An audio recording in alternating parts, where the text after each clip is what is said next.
Good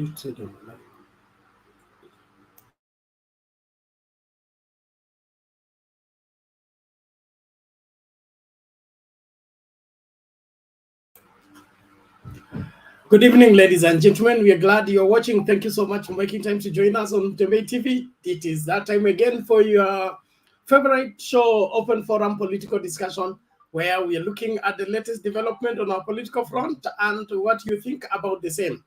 How strategic are you prepared in making a decision come 9th August 2022 on who becomes your leader at different levels? Well, there is a lot happening on the political front. Wherever Jubilee wins big today, in their meeting, there was a lot of realignment, rejoining, and coming back home from different people that had walked away. It is awesome to see Jubilee on the feet again after being declared dead for many years. Of course, no insult politics, says Uhuru Kenyatta. Uhuru revisit the issue of insults in politics and say there is no need for insults in politics. We just do our politics the right way. And of course, one of the disturbing truth, or rather reality, is DAP Kenya rejects the proposal for zoning different regions in favor of Azimio competition. I don't know what you think about the same. We need to hear from you and your perspective of the same. And Baba was in Busia border today as he continues with this Azimio la Umoja campaign as the Kenya Kwanza Alliance lands in Naivasha.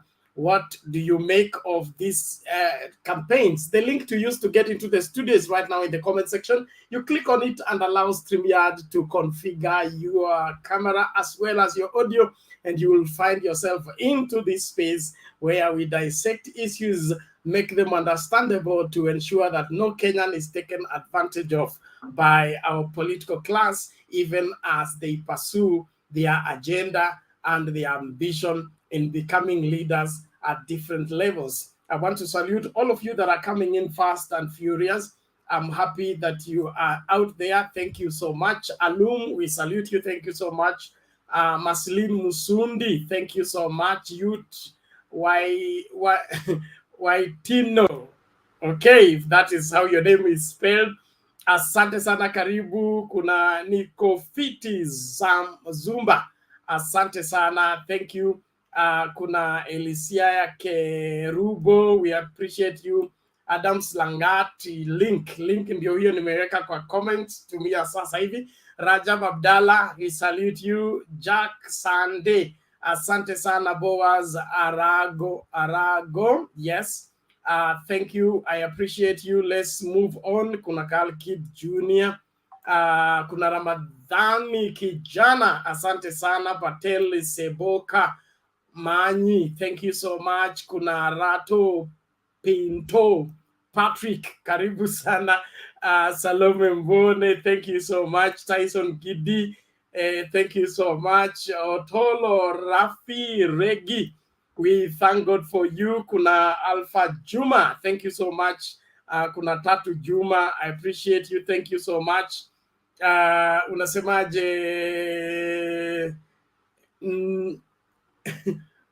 Okay. We'll revisit that. Alafu kuna Fatma Nasimiyu, thank you so much. Mweu Madiba, thank you so much. Simba Amar, so anaitwa nani huyu? Said, thank you so much. Walenisi, we appreciate you. We are glad. Justice Ndegwa, Imo what? Mnanitesa leo. Imujaro, thank you so much. Dominic Leiza, kuna Pius nani huyu Mtinda, kuna Dominic Nyakwar Obudo, thank you so much. Jakenya Media, thank you so much. As we continue with a discussion, we appreciate those of you. The link to use is in the comment section. You click on it and allow StreamYard to configure your camera as well as your audio, and you'll find yourself into this space where we are discussing the political events as they develop. Thank you. I appreciate all of you that are coming in. I will share the link again so that nobody will have an excuse of not getting the link. And the link is open to everybody. This is not Azimio la Umoja platform. This is Mtembei TV, and we accommodate everybody to come and air their views because we believe every Kenyan has an opinion on whatever that is happening, and it only takes the right opinion and the right mind for us to be able to chart the way forward rightly without having to, explain that and that, or rather exposing ourselves to the ignorance that will make our politicians go scot-free when they begin to play with our minds. So make sure that you find your space here and keep following. We're one show that lasts forever.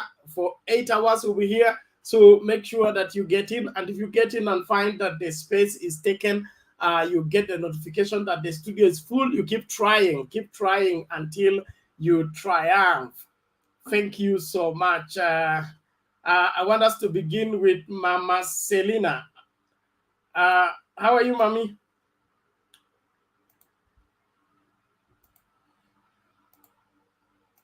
Okay, inaonekana Mama Selina amechana mbuka. Okay, Romians, namna gani?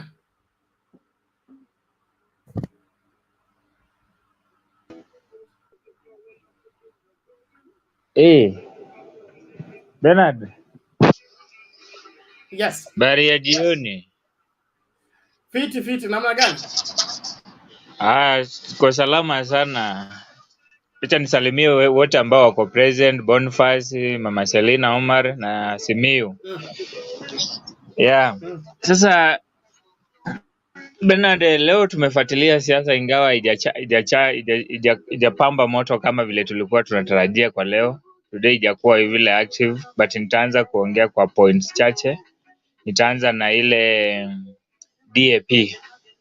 Unajua Bernard, kwa hii siasa ni strategy. These people are just trying to play what we call mind game. If it was automatic that DAP wangekubali ile the agreement ilikuwa imezungumziwa, ingeonekana kwamba they are just that easy to be shortchanged. So they must play something hard so that people will not understand what they are up to.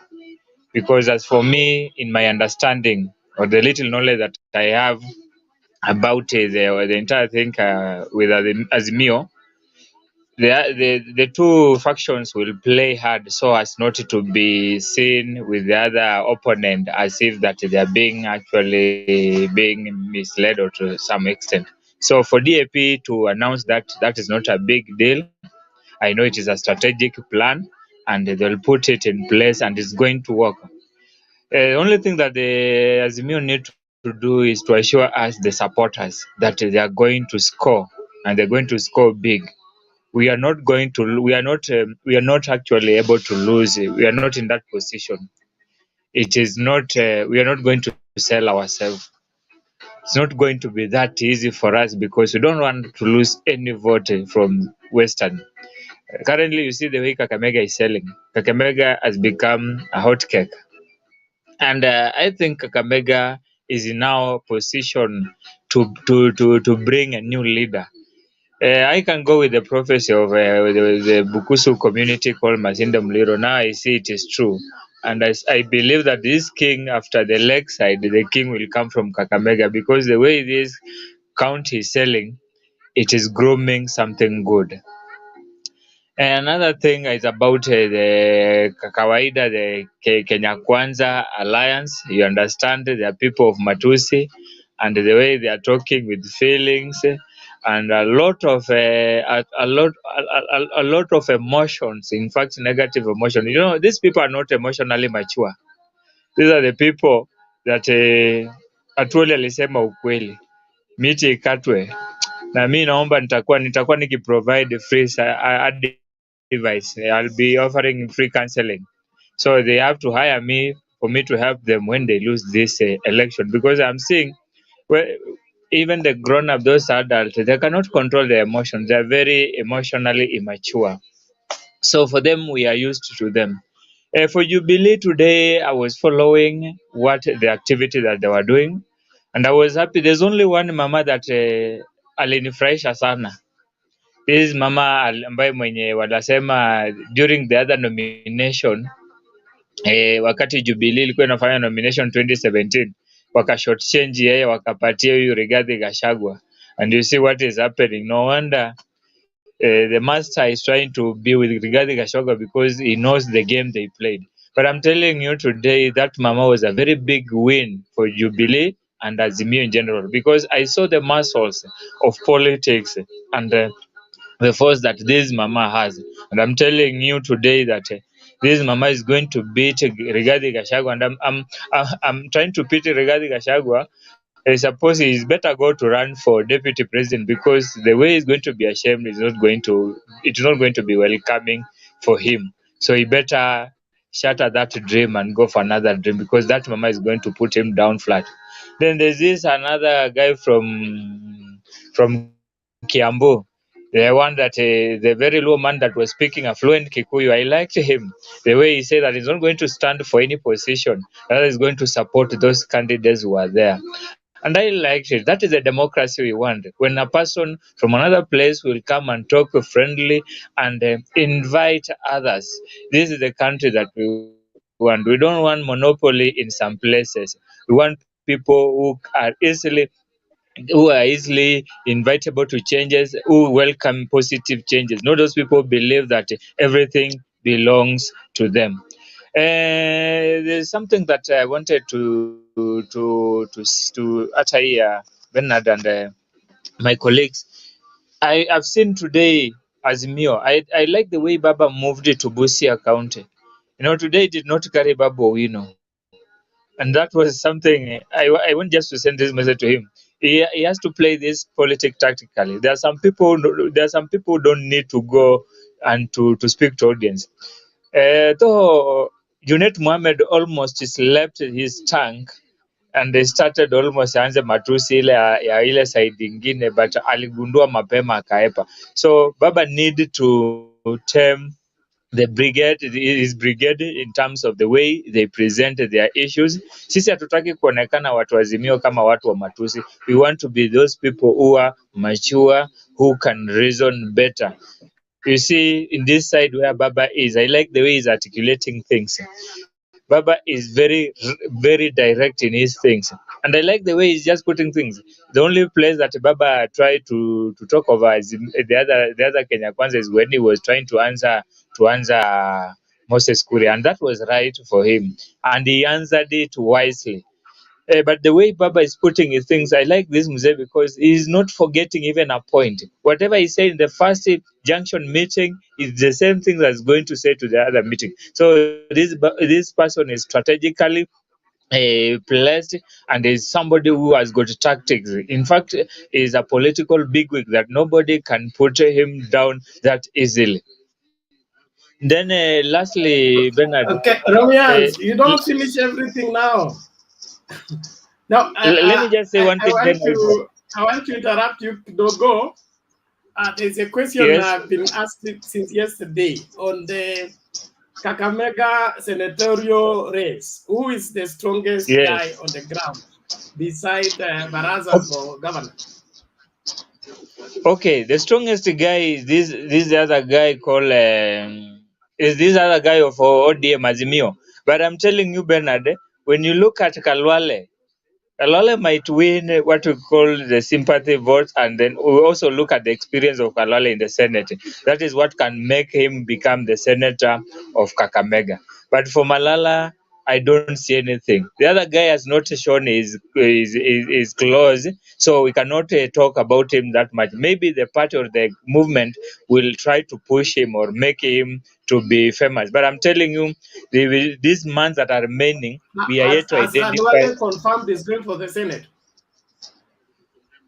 as per the agreement they said yesterday, we can see from him, but I'm telling you, he might change. We are not sure. He might change because today I've seen some youth trying to tell him off of his decision. So I'm seeing Galwale changing, and you'll not be surprised when Galwale jump the ship. He will jump the ship because the ship that they are in is capsizing without their knowledge. So it's only few people who understand it. So there's Yeah, something I because wanted to touch of on. the UDA tag on Halwale cannot let him win unless he Okay, washes his hands on the same. and that's why I'm saying there's a tactic that's being played, and don't be surprised the reason why DAP gave that reason. They might want to poach him so that they bring him on board. After bringing him on board, they will taint a bad image to UDA and ANC and the other associate, and automatically you see that Azimio are going to win this big. So it's just a matter of time. We're still waiting to see what is going to happen. But I'm sure Kalwale is never happy with what happened. And another thing that we see is when Atuoli was trying to brag and saying that his prophecy has come to pass. And I don't think Kalwale will allow that prophecy to pass. So he'll try to find a way on which to turn down the prophecy so that the prophecy does not end as it was predicted. So I'm very sure Ro- Kalwala is trying to practice a tactical game. Thank you, Then Robians. lastly, let me Let's complete. hold on there. We'll come back to you later. But Okay.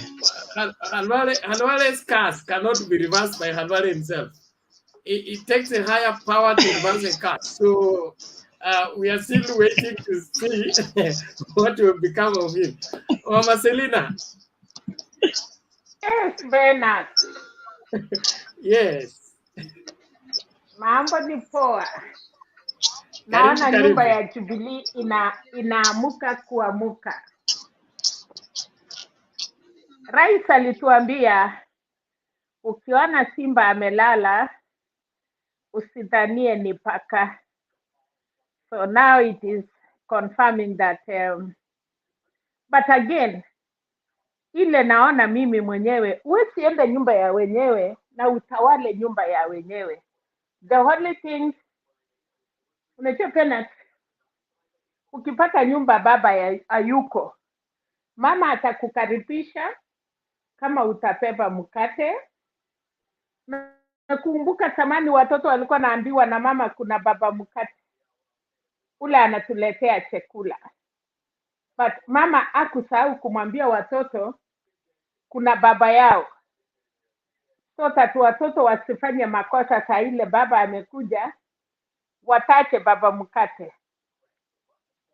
So what has happened in Central, they hate baba mkate.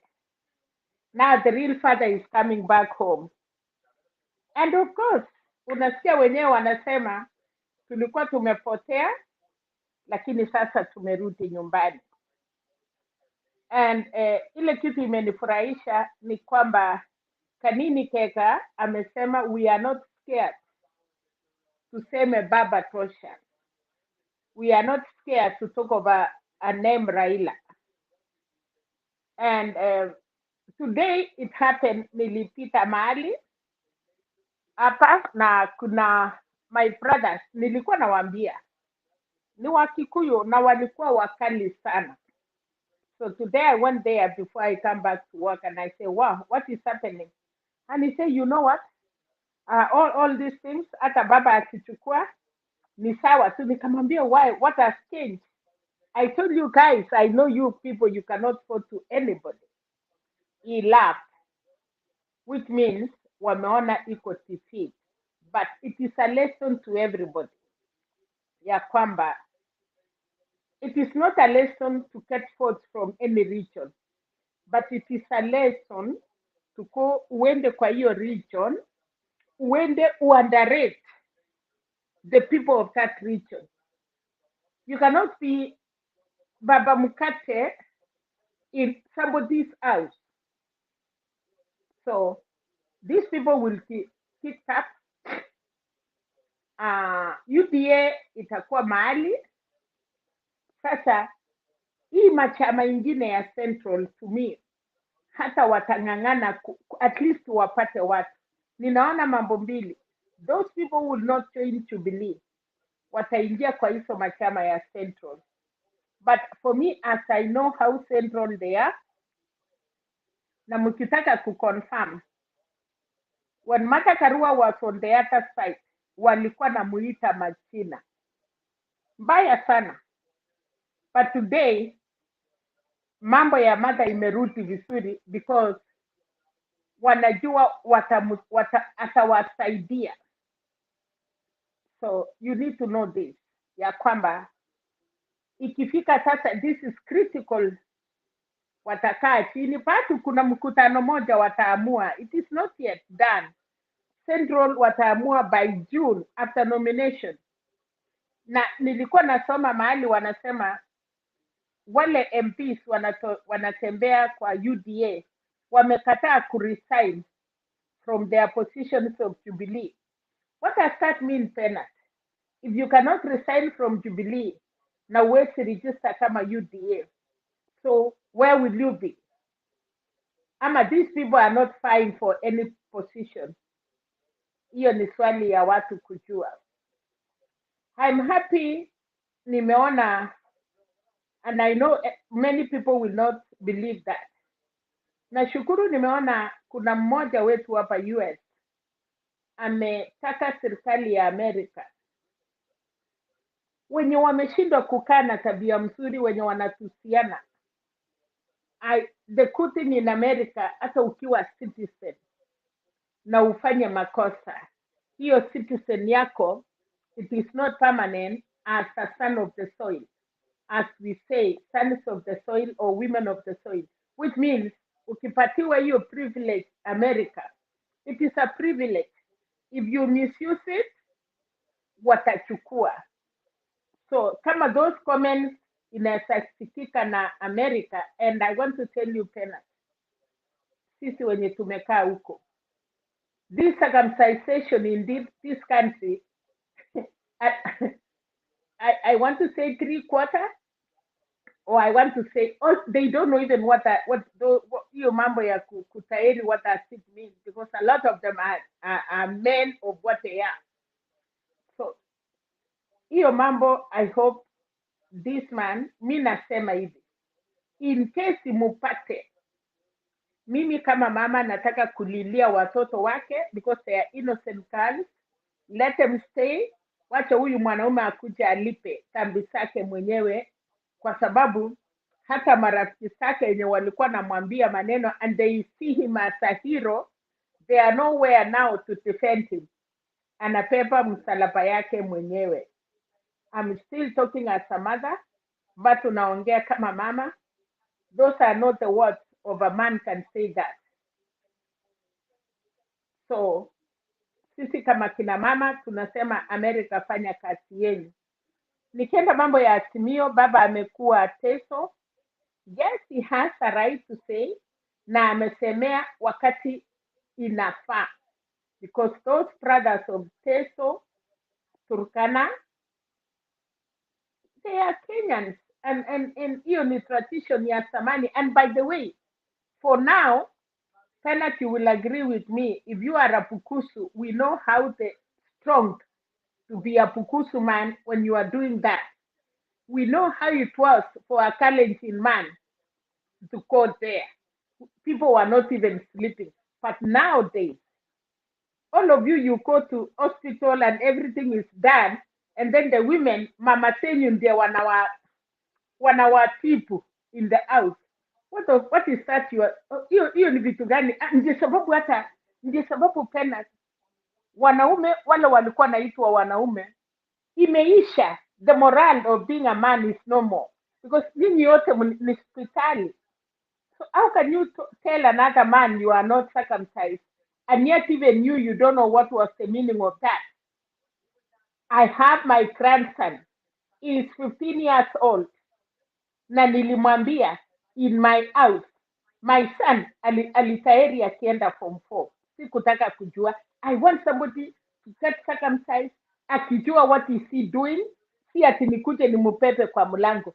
I have a grandson, anaenda form 1, na nimemwambia kama unataka kusoma usome, hiyo haikupeleki shule, enda shule, maliza, kuja fanya hiyo mambo. So there are things that si vitu ya maana tena. Kitu ya maana ni masomo, kitu ya ingine ni kuweka mtoto akuwe na heshima.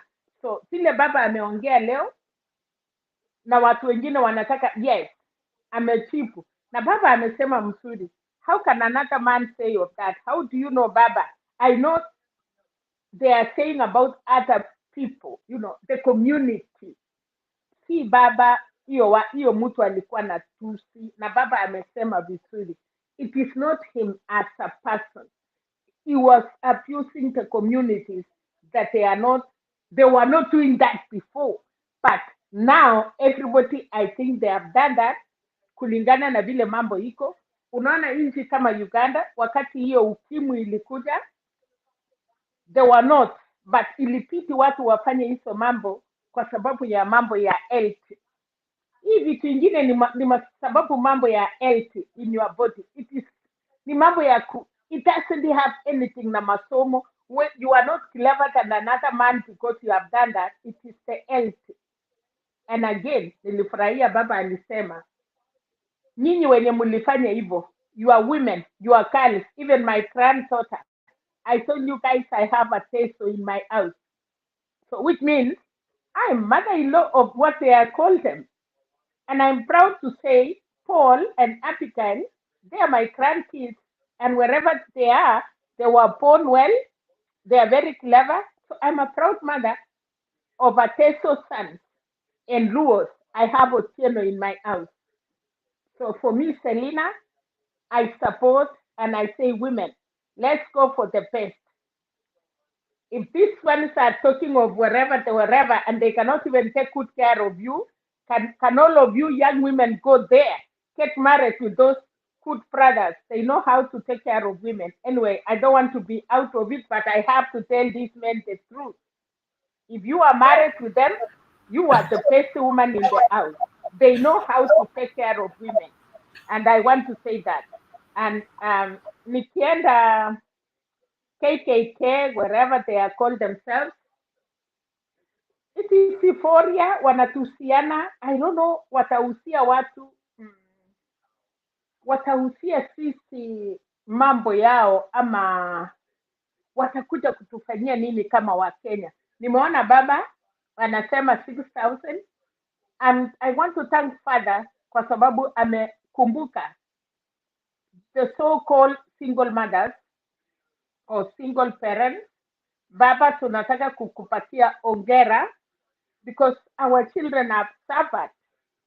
Wakienda shule hawana mahali ya kusimama, but asante kwa sababu umekumbuka hawa wamama wako widowers, watu wameitwa single mother, wenye wakuolewa na wako na watoto. And I want to say this, parents, and I have been saying that even when I was a tribute women leader ya NAK Kenya, and I am still. Na ulisa, mkienda kwa barabara, upate mzee alishindwa kuoa na kukaa kwa familia yake, na uangalie mama, hata ule mwenda simu, ule ameenda uchi, na ako na watoto yake watampeleka, watamchunga. Na wewe baba ulikuwa unaitwa baba mkate, when you get old na pesa yako imeisha, you end up in the street kwa sababu hukuweza kuchunga familia yako, hauna watoto ya kuita yako.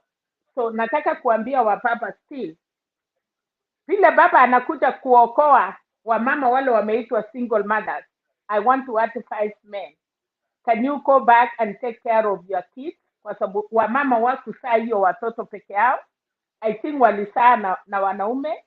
So if you know you have a kid somewhere that Papa will be giving them money, you better go there, because those children will have degrees kwa sababu watasoma bure. They will be big men like Obama. They will be big men like Chelimo when she was running. The father came kwa sababu amechukua 800, was it 8,000, what? Chelimo alikimbia US, the first woman she ran. What is it called? 800 8,000. She 8,000. Yes, and the father came out and say, that is my daughter. Don't wait until that time comes. when your son or your daughter amesomeshwa na baba, and then you want to come back with a raincoat and say that was my daughter or that was my son. Bernard, nasikia mambo ya Maimayu Naivasha. UDA wachue kiti imeenda, baba atatengeneza serikali ya kila mtu. Nataka kuambia wamama, every woman, kama we umeolewa, uko na dada yako hana bwana, ama uko na dada yako amekuwa single mother, in either way, can all of us women in Kenya, can we say this is our time, this is our moment, that we have a father who has remembered us, na ile aibu tumeitwa single mothers, can father na baba amekuja kusimama. I think every woman in Kenya, naomba ya kwamba on tarehe 9 mwezi wa 8, can we go and vote for the single mothers, the single parents, women, your daughter, your sister, and mothers, mothers who are old and they are single mothers. Can you guys go and vote for us? And we can be proud and say Baba Tosha. Asante Bernard, let me say that for today, but I wanted to talk about women more. I will be coming here and I want to talk to our women. I will be starting small, but mostly if you give me chance, and every lady who comes here, we need now to go out there and talk about our own. We are not coming out here to show our clothes and support men, and we are there to clap for men. No way. I'm now coming out tena. Kila siku nitakuwa nauliza mama moja counselor, can you stand up? Women rep, I don't care. I want a member of parliament. I want a senator. I want a governor. And I want a deputy president, mama. That is my stand, and I think that is the stand of all women in Kenya. Panat nitarudi tena. Thank you, Mama Selina. Thank you so much for that elaborate submission and appeal to mamas. It is the world for women. Let the women rise up and be counted. They are the champions of our generation. They have a lot to do in terms of shaping the future. We can't leave them behind and succeed in going forward. So let everybody be proud on what role they are playing in ensuring that Kenya moves forward. We are proud of our mamas and their role. Let's listen to Omar. Omar, how are you? Bernard. Yes. Niambie. Niko salama, namna gani? Mimi ukuja tu na kutoka, siongei yangi, naona watu wamejaa. We toa maoni yako utoke uende kuleta yule samaki wa baharini. Unaniingiliana lakini sawa. Sasa leo sio mbaya. Leo mkutano ulikuwa nzuri, kwanza tukianzia Jubilee. Watoto waliasi wanarudi kwao, wale waliasi baba yao. Naona Jubilee mwana mpotevu anarudi nyumbani. Naona Jubilee leo imejaa, na hiyo ni benefit kwa baba, kwa sababu Central ikirudi hivyo baba anazidi kugang huko na DP anazidi kurudi chini, kwa sababu leo na kesho tutatarajia watu wengi sana. Hiyo ndio nimekuwa na furaha sana kuanzia leo kuangalia huko headquarter Pangani, Jubilee House. Kitu ya pili ni kuhusu baba kukua Western. I think atakuwa 4 days huko.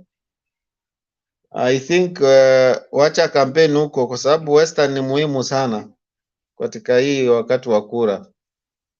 Sehemu muhimu ni sehemu Western na Central ndio inaangaliwa sana. Wacha baba kampeni huko, aike strong Western, kwa sababu naona Western kuna watu wanaanza kulia. Kuhusu DAP, kuhusu hiyo jana wanasema media ilizungumza, lakini si baba alizungumza, ile zone ni media ilizungumza, lakini najua baba akikuwa huko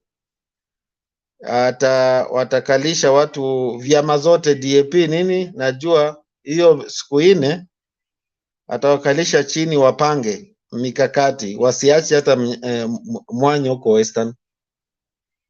Na kampeni yake nashukuru sio mbaya, ameanza kampeni.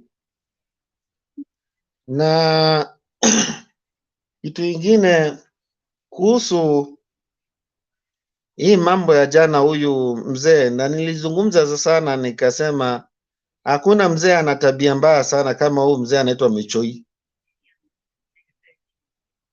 Huyu mzee nilizungumza siku moja nikasema, mzee kama amekosa adabu kwa watoto wake na kwa wajukuu wake, na amekosa adabu kwa wamama. Kwanza mimi nashangaa, mzee anaitwa Michoi amesahau kuheshimu wamama. Ajiulize ametoka wapi? Ametoka kwa tumbo ya nani? Ametoka kwa tumbo ya mnyama ama ametoka kwa tumbo ya huyo mama anamtusi? Na nimezungumza mara nyingi sana, lazima sisi wanaume tujaribu kuheshimu wanawake, hata kama ni dada yako, hata kama ni nani, jaribu tuheshimu wanawake. Kusema kweli, hao wanawake ndio tumetoka tumboni mwao, kwa sababu kuwatusi kwa wanawake na kuwadhalilisha, mimi sidhani hata DP hao wanawake wako UDA wanafurahi kwa hao wafuasi wake wanajaribu kuwatusi wanawake. Hiyo si tabia nzuri kabisa, na hata katika dini ya Kiislamu hiyo, tukipata mtu ana hiyo tabia tunakaa mbali na yeye. Huyo hafai kukaa na Waislamu pamoja. Tukipata Muislamu anafanya vitendo kama hiyo, tunakaa mbali na yeye. Huyo si Muislamu kabisa, kwa sababu kumtusi mzazi yani kumtusi mzazi ni kama unamtusi Mwenyezi Mungu, kwa sababu Mwenyezi Mungu kumuumba mzazi, sisi ndio tukatoka tumbo cha wazazi, aswa mama. Wamesahau mama ako na nguzo ngapi katika dini? Ameshinda hata mzee. Mama ako na nguzo nyingi sana, na hiyo tabia huyo jamaa amefanya, ameaibisha kwanza DP, kwa sababu ni mfuasi wake. Naona DP hata hajatoa apologize kwa wanawake. Na hii naomba Mwenyezi Mungu sana wanawake wafungue macho dunia mzima, hasa wale wanawake wako Kenya. Ikuwe ni funzo kwa DP, wanawake wasimpatie kura, kwa sababu hii ni kukosa heshima kabisa. Paka yani matusi yake, ukiangalia matusi yake au mtu afai hata kuona, kwa sababu inakupatia uchungu. Yani wewe unatusi, anamtusi mama wa taifa. Anajua mama wa taifa kweli ametoka wapi? Hiyo si vizuri. Na pali yuko, naomba adipotiwe, akuje hapa Kenya, aekwe ndani, ndio ajue ile matamshi anazungumza si mazuri kwa binadamu. Hiyo tu, Bernard. Okay, asante sana, nashukuru kwa hayo, na tusonge mbele. Nchi yetu na wamama lazima waheshimiwe, aswa wazazi. And anybody elderly, any generation that despises their elders is doomed to fail. We should drum that to every young person to understand that. And there is a reason why things are called matters are called bedroom matters or private matters. You can't make them public issues. There is something very sick with this generation that they don't know There is what is private and there is what is public. We cross the line just like that, as if nothing has happened. We should not be silent on the matter. Let the young people understand there is this to address, there's this, but when it comes to this, you shut your mouth.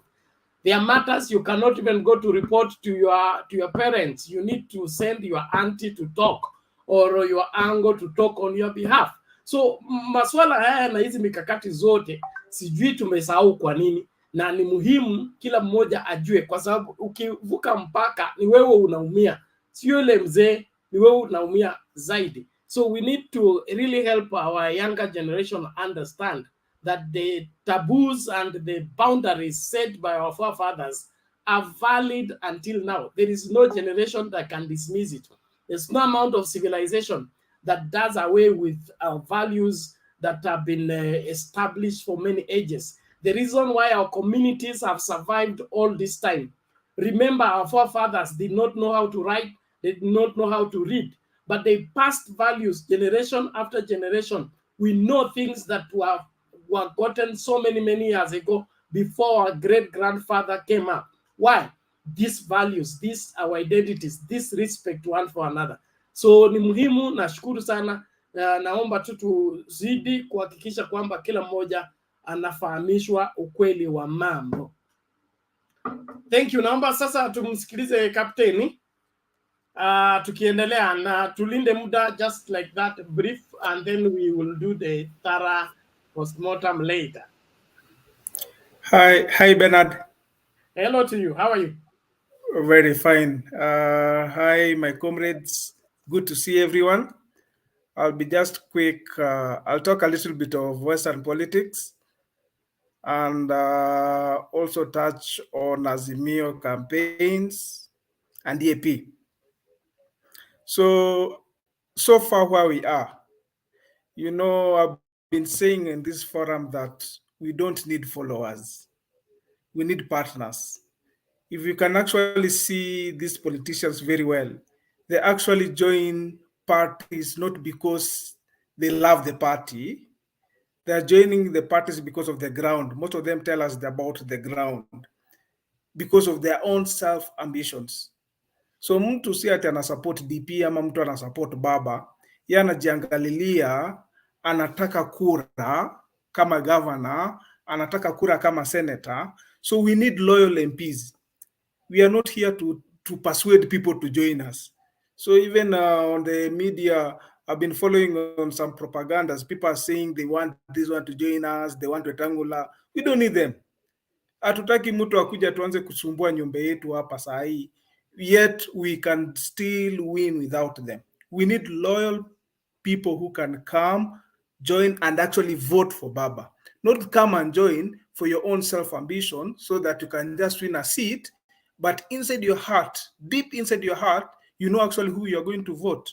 We are not interested of who you're going to vote. Utakuja hapo upate kiti, alafu kwa kiti ya president unapigia mwenye unataka. We don't need lies. We need loyal people, and God will show us loyal people. So we are not going to persuade people to join us.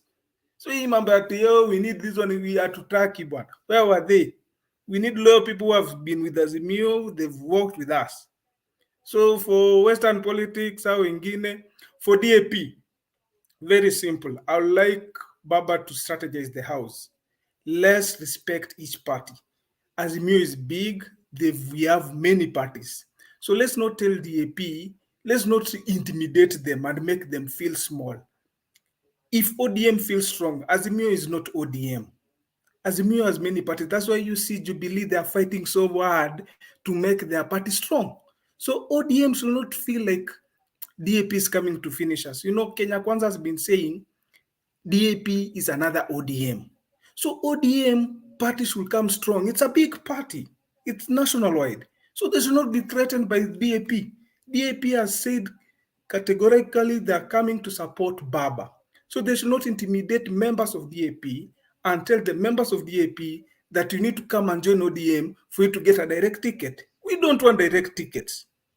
If you really have numbers and you really have a candidate, let them sit down, let them discuss, Let them see who is the strongest candidate. There are many ways of doing science to identify the strongest candidate.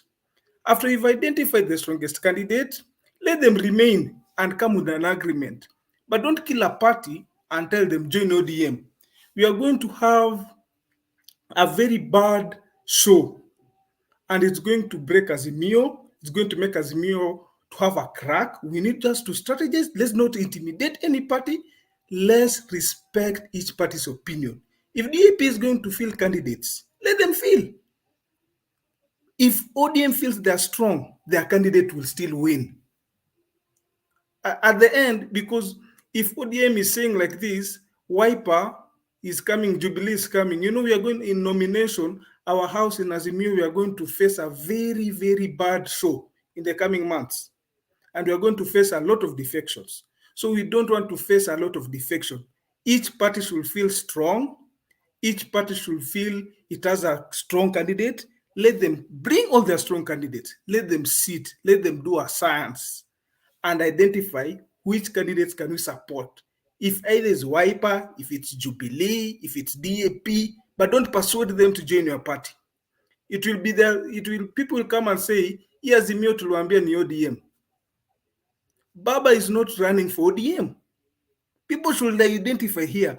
Kikuyus are not voting for Baba because he's an ODM. Wiper are not voting for Raila because he's an ODM. People are not voting for Raila because they are voting for ODM. People have come with their parties. That's why Raila was put as a presidential candidate, Azimio. It was not ODM. Another thing, in a polygamous family, we are calling our Right Honorable, the 5th president, Baba. When you are a Baba Bernard and you have 15 kids, do you know from all these 15 kids, ukiwa baba, kuna wale kila mtoto anataka kuwa close to you, so apate baraka za baba. But how will you identify the kids that you are going to be close to? It will depend. So you'll find a father will be close to wale wenye wanapita mtihani, ule mwenye anafanya agriculture vizuri, ule mwenye ako discipline, ule mwenye no, wale watoto ambaye hawana adabu utapata baba hana karibu nao. So the house is big. What I'm saying, Bernard, is Baba need to strategize the campaigns of Azimio. We have a lot of principles. How are we going to campaign? If Baba is moving elsewhere, should he now move with only the principles? Then the rest of the people campaign in other areas. Then ionekane like Baba is moving with Junet or a group of ODM. I would like to see a campaign whereby Azimio reflects the whole country. I would like to see if we are in Western, we have Somali there, somebody from Wajir, somebody from Mombasa. The whole nation is being represented. They go for campaign. I don't want to see Azimio whereby we see only ODM moving with Baba. Let us try to mix the campaign. Let us try to give all these principles, because we only have a few months going. Then we go to elections so that we can identify the best candidates and how we are going to campaign. I think my time is gone. I'll just come back. Thank you so much for that. Okay, Asante Captain, I appreciate that. And just a quick response on what you've said. What is being pursued here, it's not to make DAP ODM or ODM DAP. It's avoiding to make the NASA mistake. The NASA mistake of the NASA, wherever parties refuse to have joint nomination in various places. And that is why Jubilee succeeded in getting those seats they got in Western and the other parts. They said every party will fill in candidates. At the end of the day, the two candidates from the NASA garnered the majority, but because they had split the vote, the other Jubilee had wherever to Peter Katikati and then end up winning. So it ends up losing. And that's the same thing that resulted into the complaint of ODM not sharing the party funding. Okay, it was on that premise. Sisi tuliwaambia tufanye joint nomination ili tukienda bunge tuende kama NASA na tutapewa pesa kama NASA, alafu tutashare with every party. But you refused. You competed against us, and then after we won, you now want us to share what we got. So I think it's a good idea for them to have joint nomination in various places, especially hotly contested places. If not, then they should prepare to lose to UDA, which, in my opinion, it will be for them to lose because everything is going for them in Western. If they play those supremacy games and end up getting weak people in parliament, we don't want a weak parliament. We don't want a weak parliament where people have accidentally gotten themselves in parliament. They don't know why they are there. They were only trying out a nomination and ended up in parliament. We really want to be specific in ensuring that really credible people who have proper support and also have great brains are the ones getting into leadership position. Lakini tukicheza hii game ya kuacha ajali zitendeke, ajali zitatendeka mingi sana na nchi itaendelea kusafa, and we wouldn't want to have that happen. Thank you so much. Naomba sasa tumsikilize Mr. Guru tukisonga mbele. Watu wa comments, thank you for keeping it cool. Please, let's respect one another. And we have discussed this wherever Cosmo Man for too long. I've seen something he has posted that he claims that Mtembei TV is part of what made him famous. So I think we don't have time for him again. Let him clear his mess by himself. We don't want him to drag our name into his madness. With all due respect. Thank you. Mr. Guru, karibu.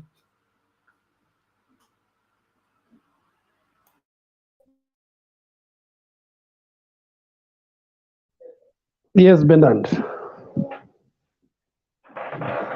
How are you?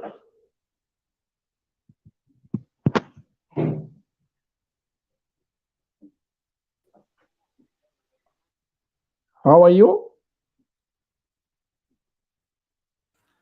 I'm good, Mr. Guru. Thank you so much. Can you hear me? We can hear you, sir. Are you able to get me? Yes, I am able.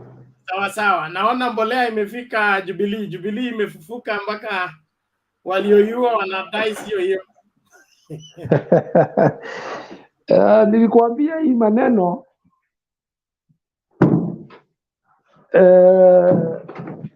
hii maneno ni pole pole.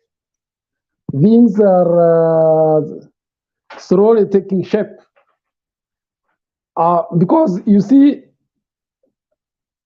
a day in politics is a long, long time. And tomorrow is the D-Day for those who wish to vie using political parties. I understand there are some 10 days or so for those who would wish to come through the independent tickets. Jubilee can only grow bigger and bigger. I do believe very strongly that because we have this tendency of voting out over 80% of sitting MPs, there is every likelihood that we could have very many MPs coming through Jubilee, because the other parties seem to have attracted those who are outgoing, and it is actually not an advantage if they do not do their nominations well and allow the shenanigans of leaked nominations, thinking that the political party will sweep them into power. They will be in for a big shock. because people have come to understand that political parties, particularly in our case in Kenya, they are just vehicles to get you to parliament. You can change parties like you change clothings. So I think even the public is coming to know that this hurabaru about being affiliated to certain political parties gives you no specific advantage. So I believe those who are joining Jubilee is because they are also listening to the ground. And one of the things that is going to get quite a number of people in shock is when the kingpin of the region, Mount Kenya, starts going around. He has yet to make that trip, and the game plan is that he will go around with those who have been nominated as he commissions and opens the projects that have been going on in the region. And at the same time, campaigning for his side, that is Azimio. So I think it's very interesting time we are living in. And when you look at the whole scenario, particularly in the Mount Kenya region, you will find that the political heavyweights are with Baba. Most of those with the other side are one-term MPs, and worse, some of them are those who are actually given tickets through underhand means and have not made any mark in their leadership in the last 5 years. So Hatukusikii. Uniski, how is that? No, your Guru, I can get you. I think Nanuyo. Who is that? Go ahead, Mr. Guru. So basically what it is that you find that heavyweights are with Azimio. The other side has one-term MPs who are novices in political matters, and their hope is that there won't be what we call euphoria of that political party. But it seems that has since gone down, and it is bound to go further down when the kingpin of the area starts going around. Furthermore, there is also a new realization that people should also look more at the performance of those who are contesting. You understand that there before, all what you needed to do was go and scare off people using the name of Raila Amolo Odinga, that by all means he had to be, kept out of leadership, national leadership. But that phobia has considerably gone down and is no longer going to be a major factor in the next elections. That's why some of them will have to account for what they have been doing in the last 5 years. They will not expect that they will just be swept into leadership positions simply because they have insulted Raila Amolo Odinga or scared off people that this is a person who should not be around anywhere near leadership. When you look at the other side, the zoning issue is a thorny issue. it's because it goes at the core of our democracy. Of course, there are opportunists. When you look at a situation like that of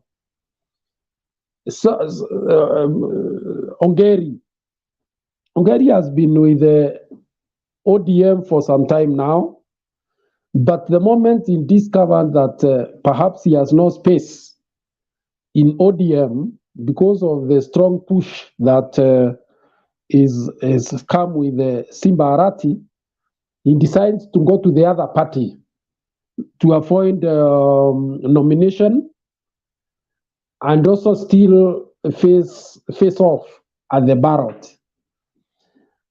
Now, the Azimio parties, like somebody has said, must be very careful because the possibility of the rival party, that is UDA, benefiting from split vote is very high, especially in areas where the elections will be closely fought. So I don't know how these Azimio parties are going to deal with this matter, but it is important that they look for a formula in which they can minimize that damage. Otherwise, it will be very tragic if you get the presidential vote and then you end up with a parliament packed with the people who are against the sitting president like Raila Amolo Odinga. You can only imagine what will happen thereafter. So basically, I think it is important that that is done. I was very encouraged to hear from Kanini Kega saying that they will go for such formula in Nairobi, where they will agree on basically on how to approach the whole matter, so that they are not disadvantaged at the end of the day. Thank you very much. I will contribute later as we go around. Thank you. Okay, asante sana Bwana Guru. Mr. Wangira. Yes, how are you? Fine, thank you. How are you today? I'm fine. How is everybody? They are looking great.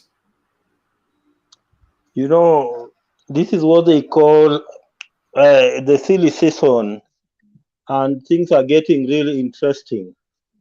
And from next week, I see things getting even more interesting because that's when the rubber will start meeting the tarmac.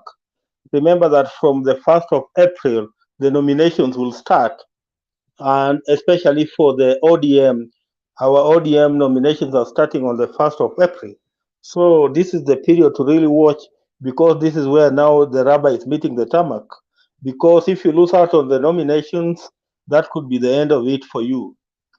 Today, we have seen a number of defections.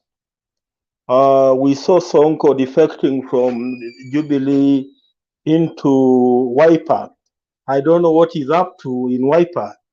I don't know whether he's planning now to contest on the Wiper ticket. We saw Mzee David Musila, that former PC, defecting from Wiper to Jubilee. We have also seen Samboja, the governor for Taita Taveta, defecting from Wiper to Jubilee. And we have seen this gentleman who contested on UDA party in Machakos also defecting, although he did not say which party he was going to, but he said he was going to Azimio. So these are becoming very interesting time, especially as we wait for tomorrow, being the deadline for people to decide on which parties they want to run. This issue of sibling rivalry, I don't know how Raila Odinga and the Azimio family will actually balance this sibling rivalry between the blue, which is the larger Azimio color, and those other colors that represent individual political parties. For example, when Raila Odinga today when he was in Busia, I expected his tour in Busia to reflect the Azimio tour, but it was more of a ODM tour, because Busia today has DAP candidates, it has ODM candidates, it has Jubilee candidates. So I expected all these candidates to accompany Raila Odinga. I didn't see them accompany Raila Odinga. The people I saw accompanying Raila Odinga were members of the ODM. So we must find a formula. Raila Odinga must find a formula to balance between blue, which is the larger Azimio color, and these other colors that are colors of the constituent parties of the Azimio family, because sibling rivalry is likely to be a big problem within the Azimio. Saying what now DAP is saying, you see, DAP is already saying that we are not in any agreement to zone out any particular area. And if you look, for example, in a place like Kakamega, where we already have ODM and we also have DAP, and we also have Silas Jirongo running on his own political party. You see, these are three parties that belong to Azimio. If each of these parties will have their own gubernatorial candidate, against Malala will be the single candidate for the UDA, then perhaps Azimio could lose in Kakamega. So the Azimio people must find a way to balance this issue of sibling rivalry. It's not an easy matter, I know, but a balance must be found. Because if it's not found, then it's going to work in the detriment of the Azimio.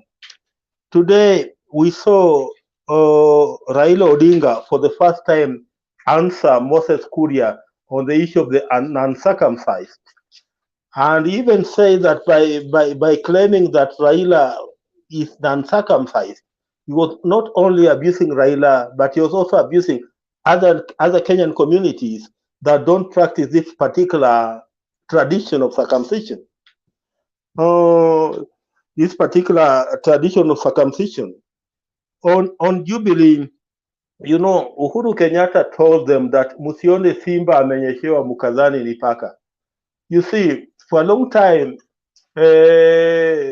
especially UDA had declared Jubilee dead. But now we are seeing a rejuvenated Jubilee coming out strongly.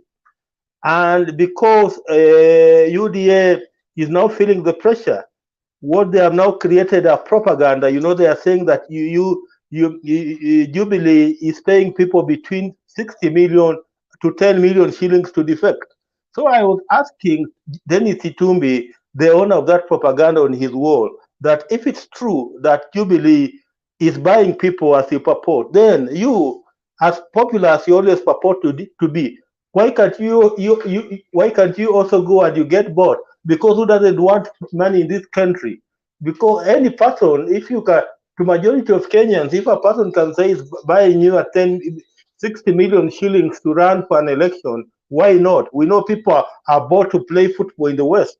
So if there's 60 million shillings that can be used to buy a particular individual to run for an election, I believe I will be among those people who will be ready to go and run. The issue of insults as presented by Uhuru Kenyatta, at my age, this one issue that worries me most. Because if you look at some of the people we interact with, even on our own Facebook walls, some of us, when we were in school, we were taught to debate, and we were taught the rules of debate. We were told to be decent. We were told to uphold decorum. But the Kenyans of this generation, especially this millennium guys, there's no decorum in them. They can abuse anybody. They can call anybody anything. And if we are not very careful, we are losing it as a nation, because we cannot be a nation where young people are abusing older people, where young people don't know how to debate. The only thing they know is how to insult. Because whenever you come up with a point, even on Facebook here, the next thing that you'll see coming back on you is an insult. So I wonder, why are we insulting one another? Because the rules of debate are that we can agree to disagree, And agreeing to disagree is that although I don't agree with your point, but I allow you to say it. Why come up? But if you see, especially young people starting insulting, insulting other people, then you see this is a nation where people intellectually, oh, they have gone down. They have gone down so that to a point that they have nothing else to say. That the only thing they can offer are insults. Finally, as I conclude, in this silly season of campaigns, we are really seeing serious propaganda. And since last evening, for some of you guys who are online, up to this morning, there was really serious propaganda. For example, there was propaganda that Wetangula had gone to have tea with Raila Odinga at Karen. There was this propaganda that Kabogo and Girishi were now defecting from whatever parties they belong to into Jubilee. So as we move towards the 9th of August, it's going to get very interesting. Bernard, for now, let me leave it at that and I allow somebody else also to contribute. Asante. Okay, asante sana Bwana Wangira, tunashukuru kwa maoni yako na mchango wako. Naomba tusonge mbele, tumlete Bwana Gavana, alafu ndio tuendelee na mkururo. Gavana, vipi? Asante sana. Nimengojea sana, nimekaa sana hapa. Thank you very much for mimi nilikuwa nimekupanga. Asante sana. Thank you very much. Hapa Doha tuko very good. Tunamgojea sana, tunagojea World Cup ifike na tutakuwa tunaongea hii maneno pia. Nitakuwa hapa na ninamueleza venye tunaendelea. Otherwise acha niingie kwa the topic of today. But I think I want to agree with what my friends have said. And as much as we support Raila Odinga for the presidency, I think we still need Raila Odinga to have more MPs. Tunataka Raila pia awe na MPs wengi, awe na senators wengi, na awe na governors wengi, ili aweze kufanya kazi vizuri. But as it is going, I think there is need of a consensus ikifika kwa Azimio coalition, because there is a lot of siblings rivalry between ODM, DAP, and other parties that are affiliated to Azimio coalition. And if Raila Odinga is not going to have a consensus with all these parties, I think I'm sensing danger ikifika mambo ya nomination. The truth be told, that UDA and Kenya Kwanza coalition, when you look at far, wamejipanga sana about nomination. That is the truth. And I want to tell you that we are not expecting that there is going to be any rivalry ikifika mambo ya nomination in the Kenya Kwanza coalition.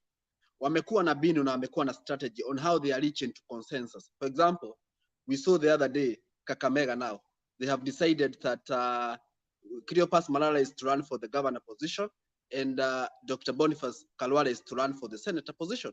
They have solved. When you come to a county, Nyeri County, they solved. Governor Mutahi Kahiga is going to run for the governor position, while the rivalry, the ones that they were competing with, Honorable Wamatiga, was positioned now to run for senator position.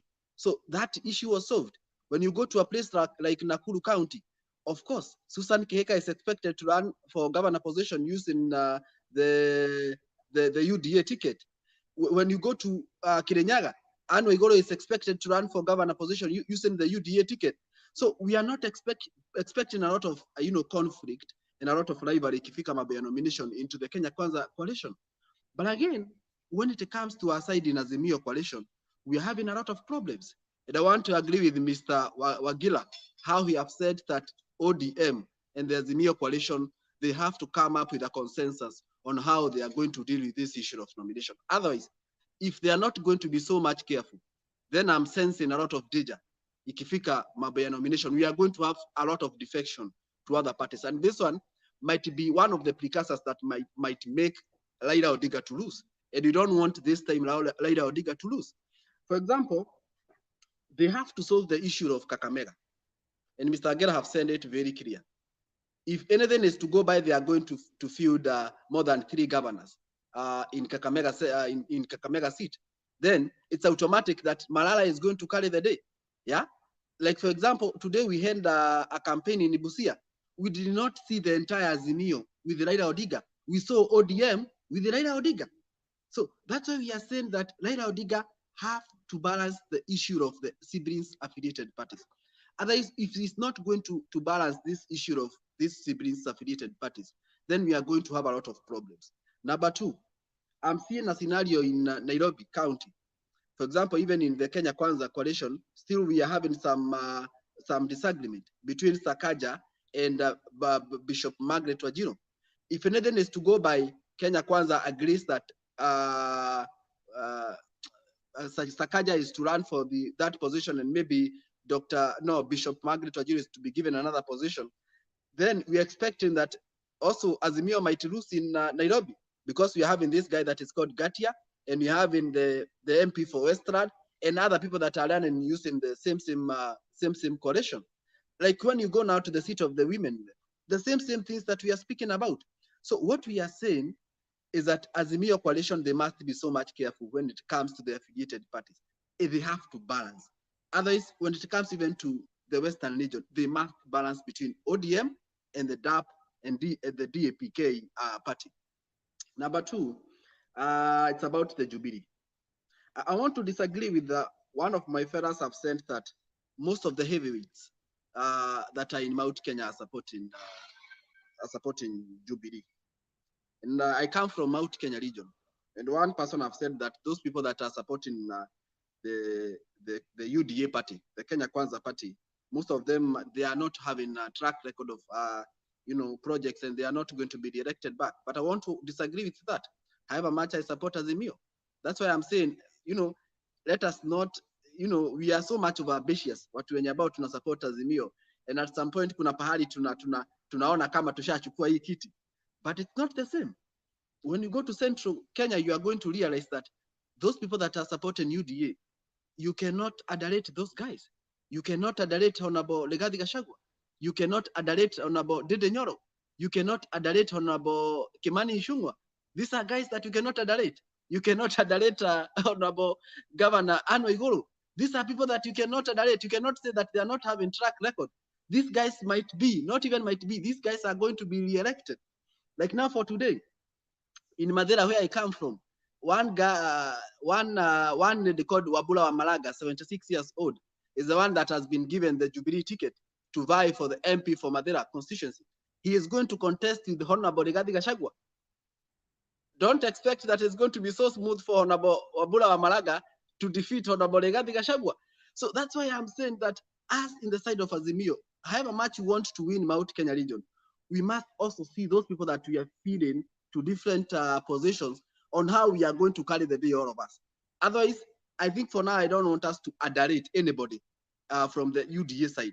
I want us, first of all, we open our eyes more far, and we see how we are going, first of all, to solve this issue of this siblings party.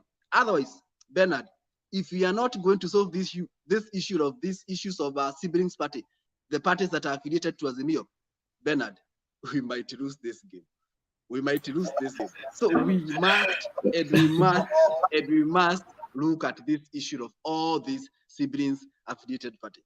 Otherwise, Mr. Bernard, that I repeat today, it is on 25th, and I'm going to repeat this here in the show.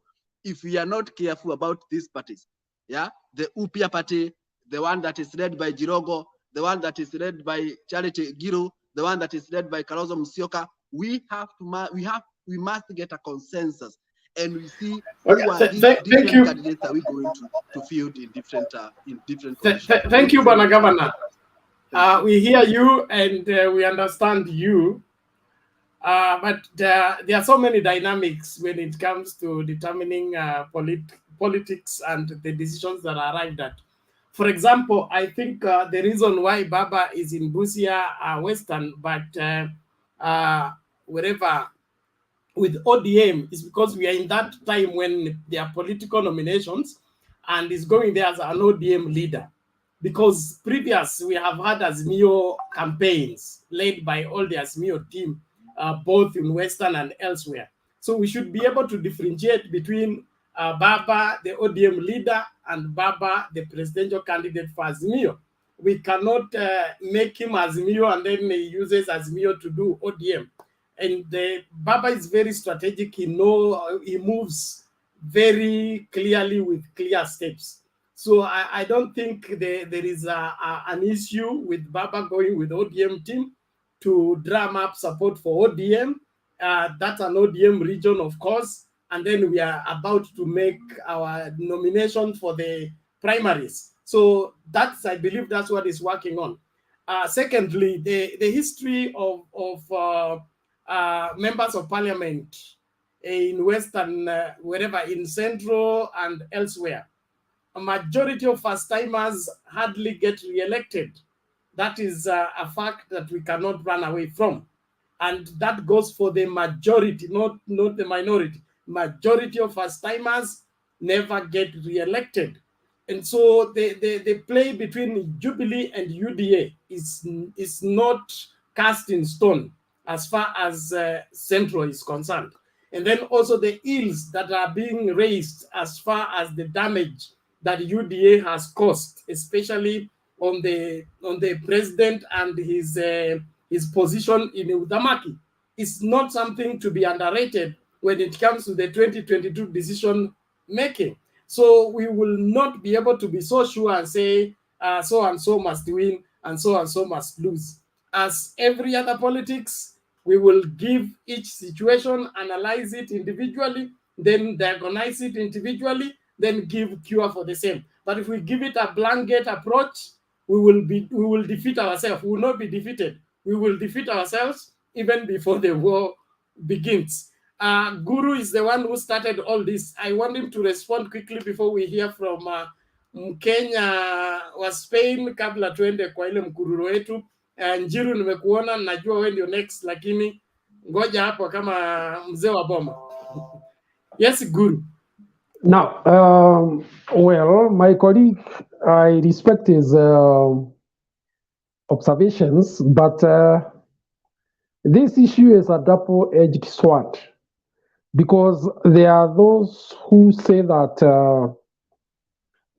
the high turnout, especially for presidential, is very much pushed by competition between the various political parties for the seat. So you can imagine DAP wants that seat, ODM wants that seat, and another party. So the person who benefits is the president. However, on the other hand, the possibility of losing out on the other seats is there. So like Bernard has said, we cannot take a blanket kind of solution to this one. Each area you have to be mapped out according to its circumstances and the history of the voting patterns, and also the historical, cultural aspects of our communities. You are aware that there are communities that vote along clan lines. No matter what, the political parties don't matter. For them, it is their man from their clan, and if the clan is big, they will give the person. So these are all issues that wise political parties take into consideration when they are settling for who to contest. So basically, I think it's a good thing when you have many, but on the other hand, it is also something that should be tempered with reality and pragmatism, so that you don't also lose out on other seats. Asante sana. Okay, thank you very much. If there is no matter arising on that, let's listen from Kenya.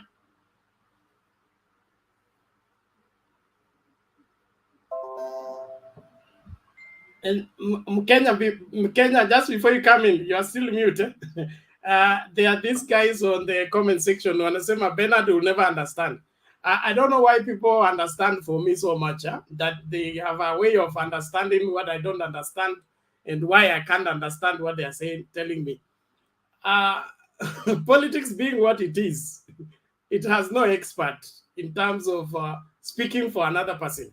We are all speculating, and probable anybody's probability can carry the day. So it is nothing that is so scientific that 1 + 1 is 2. Not in politics. Mkenya, Spain, karibu. Okay, good evening, everyone. Good evening from Nairobi. How are you? I'm fine. Hope pia nyinyi mko salama. Kabisa, tunashukuru. Karibu. Okay, about today's topic, I just want to make very short submission, then I just run out. Nakimbia tu. First to start with, nimeona leo Songo amenjoin Waiva, yeah, it's called like that. Amenjoin Kalonzo, and we should understand that ni kama watu wameanza kusikia dalili. Unajua Waswahili walisema dalili ya mvua ni mawingu, so it's like they have seen something, like there's a lot somewhere, and that's why kila mtu anakimbia mahali at least atafute anjifiche mvua. And that's what is happening now in Kenya. Watu wameona that there is no moving backward, because they thought that our president was making a joke, that he was just trying to confuse Kenyans, but now wakati sasa wameona that this is a serious, is moving to a serious not, and it's moving somewhere. Sasa kila mtu anajaribu at least anjipate mahali before the time ends. But one thing they should understand is this, watu wanajaribu, I can see today, sikumbuki majina as such yao wenye I've seen they have joined tena, wameenda kwa Jubilee party, na tumeona of late Jubilee haikuanga na watu walikuwa wameenda UDA, walikuwa everyone wakiimba wimbo ya Atlas, walikuwa wamejoin Atlas, but now inaonekana kama watu wameanza kupigwa na ile nini, like here we call them rumors, like something as just like kuna hiyo wave. Unajua one thing I've understood with Kenyan politics, kuna kuanga na wave na hiyo wave ikikupita, you are nowhere to be found. I think that's what is happening now, and ndio tunaona our politicians, they are trying to look somewhere to fix themselves. As one thing venye nimesikia hapa my colleagues wakiongea, it's about we should be careful to usipate the whole judicial, it's full of MPs from UNDA and Azimio ina wengi, and that one can happen. Why? Because wenye wanakuwa na huko wakifanya campaigns, if they don't do it well, they might lose to their opponents, and that one makes it difficult for the next government, because mnajua what happens when the opposition is stronger than the government, because there it's where it is hard for them to make to pass any agenda or anything, and that's what they should do and avoid. At least saidia Ukambani, naona kila mtu anakimbia anaitisha kura. They want to become a MCA, they want to become a governors, or others they want to become I don't know what. Saidia Mount Kenya. As I have followed, nimeona pia there are some of our politicians who are now they are confused, because they are trying to propose something to Kenyans, and like Kenyans they are moving the other way, the other side. So it is becoming very confusing to our politicians, and even them, they hawajui. It's like ukiona fisi akifika mahali kuna njia panda anajaribu where ni wapi itanipeleka mahali kuna nyama. And that's where now we will know who is who, because unajua ikifika mahali mtu aezi akafanya a choice or his choice, inakuwa ngumu sana, and it's very good in politics when somebody is able to make his decision and to make his choice, because ukikataa ku make a decision utakuwa kama the aina and when it goes somewhere inapata which way should I follow, and that might happen to some of our leaders. So we should not enjoy much because we have a long way to go. Na Kenya ni Kenya. Kenya tu ni Kenya, and we understand what it means. Some they say Kenya is a business, and that Kenya is a business, and that's how we are. But also we should be serious on what we are doing, because getting a president is not a joking matter. We are trying to fix our country, and at least we are trying to fix some things which we are seeing that they are not going the right way. So I think it's our time now to come together, and at least kila mahali watu wachague MP who can help them. Si mtu wa kuenda hapo kwa parliament analala, hata is not understanding what is being debated on. Watu kazi yao ni kupiga meza huko, wakisikia wengine wakipiga makofi wanapiga makofi. Unajua this, if we are 21st century, we are trying to understand the agenda 2030, which is a global agenda. And I need people who can understand this and who can fix our country, who can at least who can take our country somewhere, and can make Kenya big and great, because we are not yet. Hakuna mtu anaweza kusema ati we are somewhere where we can say ati we have achieved something to at least to fix us to be called a country which belongs to 21st century, because 21st century watu wameenda mbali sana.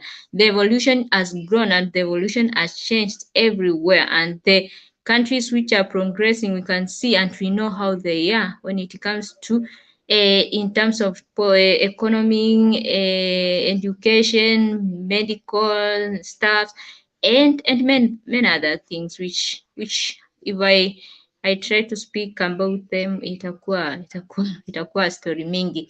So my fellow Kenyans, what I can just say that when this wave itaisha, tutajua nani ataachwa wapi na yule mwenye ataachwa where, because this is a wave and we should understand it, because ukiona mtu kama Songo akiingia waiver, something is happening, and maybe very soon we'll know what is happening there, and we'll get a surprise. Tukiona hawa watu tu wanashinda wakijiita mahustlers ni sijui nini, maybe one day one time, and we don't know.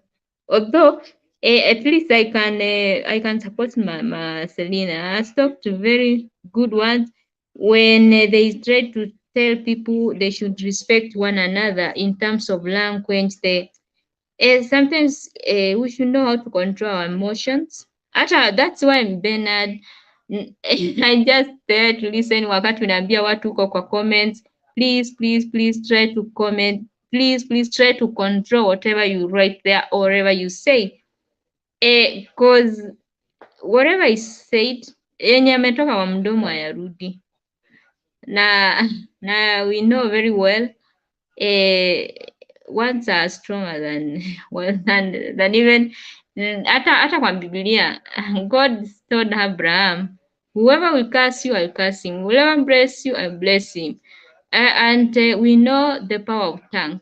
Na watu wanapaswa wanjadhari sana when they are trying to use some language. And I think that one it's a common sense, although they say it's not common to all.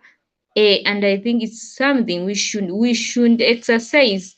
Even our youths, not even those who are they are our leaders or whatever, even our youth, they should learn. They should learn how at least to control the ones which are coming out from our mouth, because that speaks a lot about us. When we listen somebody who just without making a who can't speak without using an abusive language, even in a sentence, that tells us more about that person. And whatever we speak talks more about who we are. So I think Mama Selena and somebody else here has talked about the respect. I agree that we should respect one another. Respect is not bought. It is earned from what we educate ourselves to be. That is very important. Thank you, Mr. Bernard, for the chance. Okay, thank you Mkenya Spain. Nashukuru sana kwa maoni yako. Tuendelee na kuchangia kujenga nchi ili nchi yetu isonge mbele. Bwana Njiru, is your turn. I hope you are set. Yeah, I'm okay. Yeah, thank you very much. Asante kwa kila mmoja wetu aliye hapa. I believe that our politics is changing. So allow me begin with what is happening between DAP, ODM, Jubilee, and other parties in terms of nomination and in terms of popularity.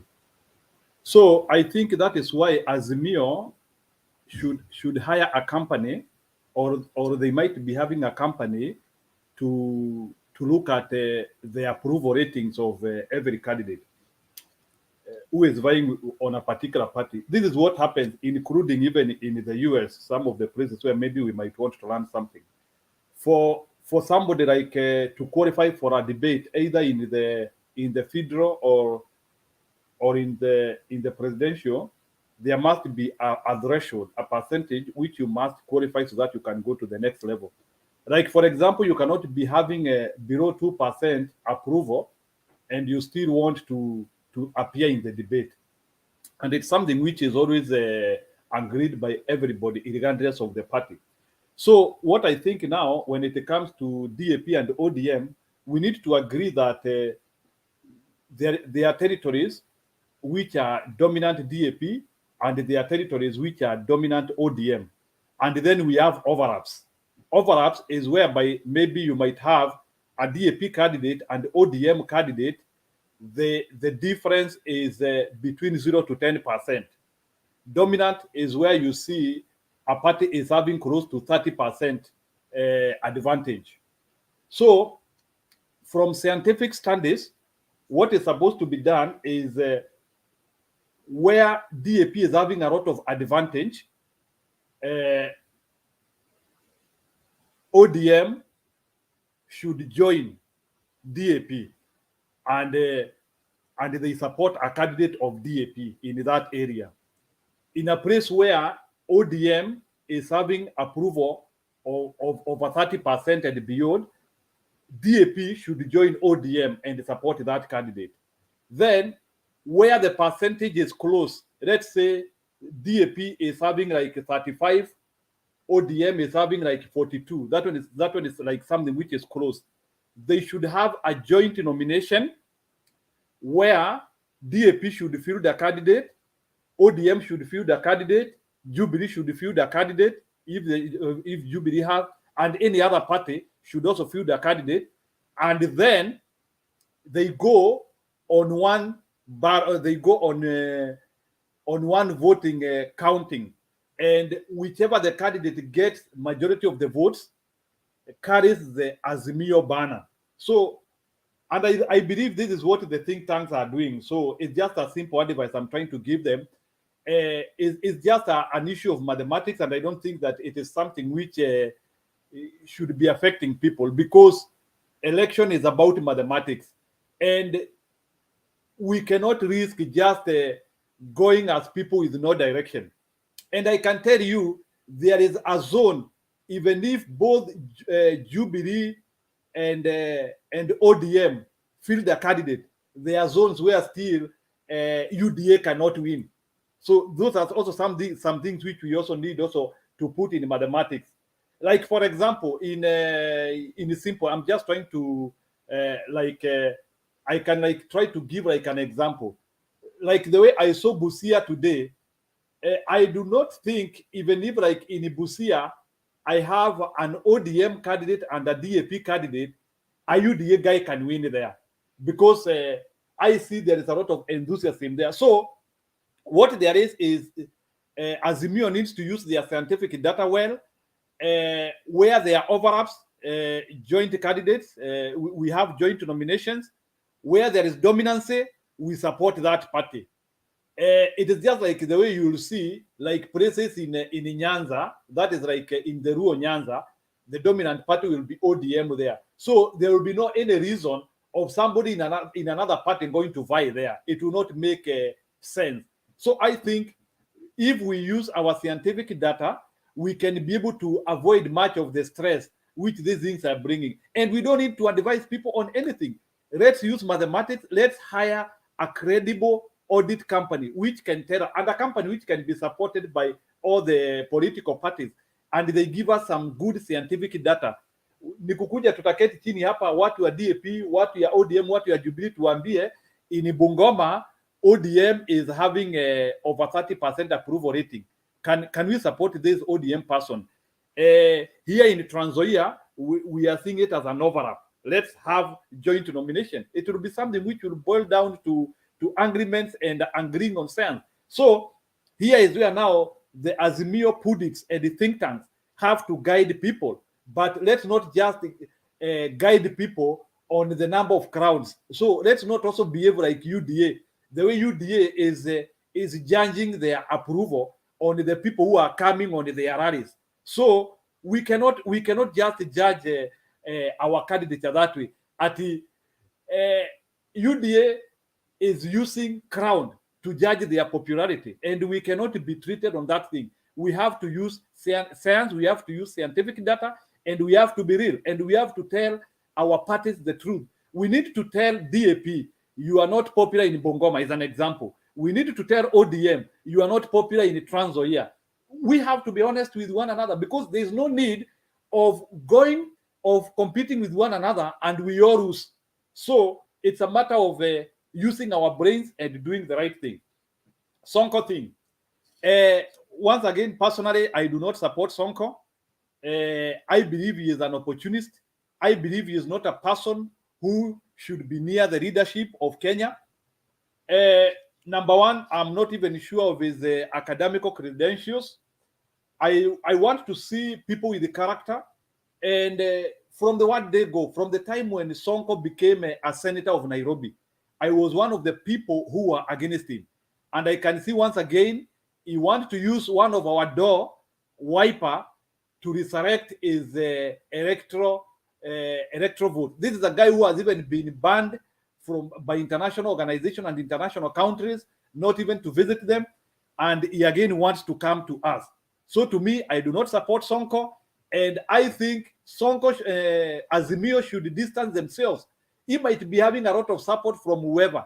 I know Kalonzo Musyoka is bringing Sonko, he is increasing his leverage. So actually, the reason why Sonko is coming on Kalonzo is trying to increase his leverage and showing that he has big support and he is big, because you know the people who support Sonko. So to me, I still believe Sonko is a liability, and as per this particular time, we should not be associating with him. We know his problems. We know he was impeached.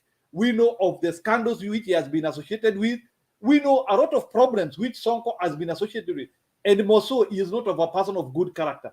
And these are some of the people who will destroy our banner if we start just entertaining anyone. Just Mutu akitaka kukuja. The other day, Jubilee almost wanted to give us a Girita. I don't know where they have disappeared. So these are some of the characters. And if we have to differentiate ourselves with UDA, watu kama akina Waiguru, people with the scandals, we cannot associate with such characters. So Sonko has a free will to join any political party. I do not doubt that. But if Sonko is joining Wiper to come and vie, we have to distance ourselves from that. He can support a political party on a personal basis, but he cannot join a political party so that he comes and divide. He has so many issues. He has not cleared his name in on scandals and other things. He was impeached, and still he has not defended his name. We do not know whether he is a good man or not. And he has proven not to be a person of good character. So to me, I believe Sonko is a liability to us. Next thing is what is happening on our campaign rallies. Today I saw Jubilee is keeping on growing. I'm happy of them. So one thing which I can say is that Jubilee has a lot of work to do, and I can see they are up to task. From what I can see is that Jubilee has decided to spend money, which is good. There is a lot of blending. So now what I need to hear from Jubilee now is I've not handed their manifesto. So Jubilee is just resurrecting and they are getting people on board. Now I want to hear their manifesto and how they are going to build their party going forward in terms of a manifesto. Sio tu story ya kuingiza watu peke yake. I want to hear policies. I want to hear something more substance. I want them to hear how they are coming and they build the Azimio candidate. So I want to hear more from Jubilee. So yes, kupata watu ni vizuri, but the amount of rice which are in central Kenya and the Rift Valley, they are too big that we need a formidable alliance. We need people with a strategy. Yes, walete watu na pia concept. We need a manifesto. We need an idea. We need something. Actually, Jubilee has to do serious work in Central because actually there are so many rights there. So the other thing ni history ya Cosmo Koi, nilikuwa nataka pia kucomment. I think I'm again disappointed. I was expecting that the deputy president could have come out and distance himself from this guy. Again, huyu jamaa nasikia ati ameomba msamaha. Although me personally, on my own self, I cannot take his apology. The amount of abuses, na huyu jamaa si ati ni mwenda wazimu. He is a guy of sane mind, because kama angekuwa ni mwenda wazimu angekuwa njera. The fact that he abused a woman who is over 80 years with such abuses, I cannot take any apology from him. Na wale watu wanasema hapa ati we accept the apology of Mr. Koi. I cannot take it as a human being. Yes, I know we have been told that we need to forgive 70 by 7 times. But Koi did this thing deliberately. Hii ni makosa ya wewe mwenyewe ukitaka. He had a choice to use a good language, but he chose not to do it. And through that, I hold the deputy president accountable. And sahi ajatokezea to distance himself. And I'm still seeing so many UDA sympathizers who are saying that the fact that Mama Ngina alijitokeza na akapiga siasa, she deserves kutusiwa. The fact that that is what UDA people are saying, I'm done with them and we cannot support them. And the deputy president is on a death trap if he cannot distance himself with such a crook, somebody who does not have qualities to do anything. Thank you. Okay, asante Bwana Njiru kwa maoni yako. Just to clear the records, wazimu hawaendangi jela, wanaenda Mathare. Wanaenda hospitali. Yes, Mama Selina. Yes, vile Njiru anasema saa hii tena ametokea kwa video akisema analaani kina wamama wale walikuwa maandamano Nairobi. Anasema pastaris, anaita gavana ya Nairobi ati anakaa kama mwanaume, na anasema ati wamama walienda andamana wakifaa nguo ya kofia ya Raila. So anasema deputy president has nothing to do with it. So this man si ati anaomba msamaha penat. Now he is coming out again kutusi wa mama wenye walikuwa na andamana. How can you call a woman? Anapika kifua akisema huyu gavana ya Nairobi anakaa kama mwanaume, ako na sura kama ya mwanaume, na anasema yeye ni mwanaume tosha, wamama wamuendeo something. I don't know what he is meaning. So tusiongee, this man ana abuse watu. Huyu mtu ako na madharau kwa wanawake, and I think hata ile mwanamke anamupikia na kukaa naye. Kwa hiyo sijui niseme nini. Hiyo mama pia ni kama hiyo mtu ni ng'ombe, hata hiyo mama tena. Take it easy, Mama Selina, take it easy. That's a matter that we'll deal with, but we should allow it to be handled maturely. Because when somebody is bad and they want to make everybody bad with him, we need to be extra careful. All the same, tunaendelea na mjadala wetu. Hiyo ni masuala ambayo inashughulikiwa, wata tuyashughulikie. Smart investor. Yes, Mr. Guru. I have seen this man is like he wants to be an MP in Embakasi East. I don't know how true that is. With Is he going UDA. to buy from the diaspora? I don't know, but I've seen his advertisements with UDA. It's just a joker. So I think he is popularizing himself. You know, we say that Maybe in politics, nomination, maybe there is no bad publicity. You know that, Bernard? Yes, that's why I'm saying he's looking for space in the media so that he can, you know, they say in politics, no publicity is bad publicity. So he may be doing that to get to be talked about by Kenyans, and hope that by that he will get mileage when he finally comes to vie. But bad manners is just bad manners. It doesn't matter who applies it. Nobody should go for a bad person because of their bad behavior. We can't excuse that. And it's time for everybody to respect others. But we have president, we have Sonko. So, I mean, anything goes in Kenya. We should prevent it. Prevention is better than cure. We have cured Sonko. We don't want another disease, please. Keep. Come and help us out. How you doing, everybody? Yeah, bado niko sugoi, I'm struggling bana. Msimeno imekatika kidogo, sasa nilikuwa nataka tuchangie. Sasa kuna hiyo fungu la 10 uweke kwa Bernard tafadhalini. Hata yeye ananisaidia na hiyo kukata miti huko Sugoi. Na msimeno imekatika kidogo, mtumbe fungu la 10 huko tafadhali. He's helping, lakini najua imekatika kidogo. So everybody, there is a number for Bernard there, mutume, because we need the internet. Miti imekatika ama msumeno imekatika. We need to understand. Umetumia msumeno imefanya kazi, lakini unajua it needs sharpening a bit. Unajua?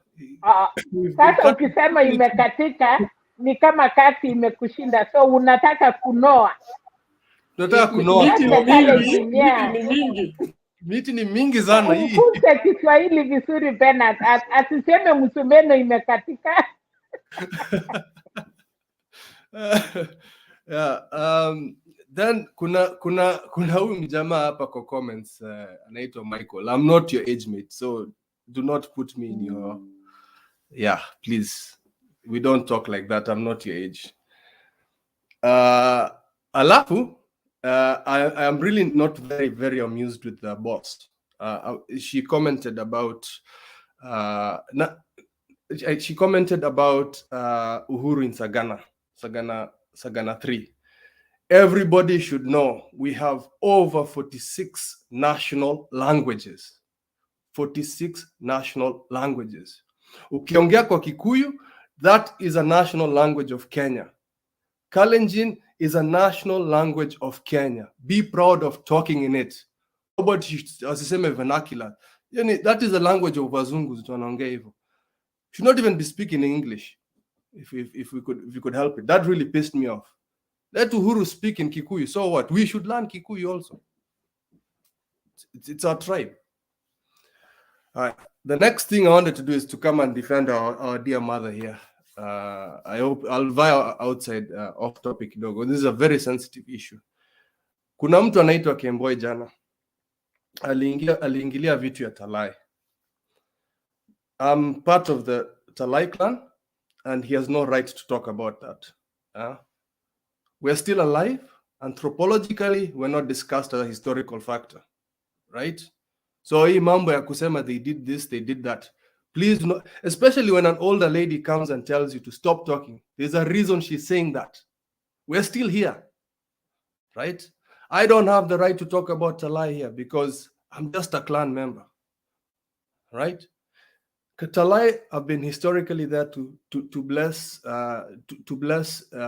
wars and to bless leaders. Yeah, kuna tu wawili wamepatiwa hiyo kiti kubwa. Yeah, Samoei na msifikirie huyu fake hapa, because he's using that name so that you think he's a descendant. He's not a descendant of Samoei, the great leader, and Arap Moi. Those are the only two spokesmen. Yeah? But that doesn't mean other leaders have not been blessed by Talai. Only recently there was Mary Ann. She was blessed. Yeah, she doesn't mean she's a spokeswoman. And the reason why Ruto has a beef with us is because Uhuru alipatio blessings na pia Martha. I think you can correct me if I'm wrong, Mama Selina. Yes, It's a blessing. it is true. It's a blessing, and most Talai and as spiritual leaders, they cannot vie for any electoral leadership. We are there, so that's why you'll see most Talais get into the church. You'll see most of them are part of the cloth. They're clergy. So that is why I cannot come to Bernard's Bernard's denomination and then discussing about his church politics as if I know what he's doing. As a church elder, he knows what he's saying. So I cannot have a nobody coming to come and disabuse a lady like that. Yesterday, that I was not feeling very well yesterday. Lakini nilikuwa nataka kuja jana just to defend what Mama Selina was saying yesterday. So Talai business should not be talked publicly. Yeah, there might be some disagreements in public that you might see from my faction, which is the Kipsigi side, and the Nandi one about this Gideon Moi and Ruto thing. But please, that is their own business. Do not remember, it's a blessing. It should not be discussed. So musikuja hapa mnasema kuna kitu imewekwa hapa Eldoret Club. That really pissed me off. I do not want to hear that again. Now, nobody should come in this forum and discuss Talai topics. Tuongeangi mambo ya Catholic Church hapa, tuongee mambo ya kanisa zingine hapo, mnakuja kuongea mambo ya Talai hapa. I was very upset. And that is all I wanted to say. I just want that to stop. Even if you think you're challenging, you're not allowed to talk about the Talai.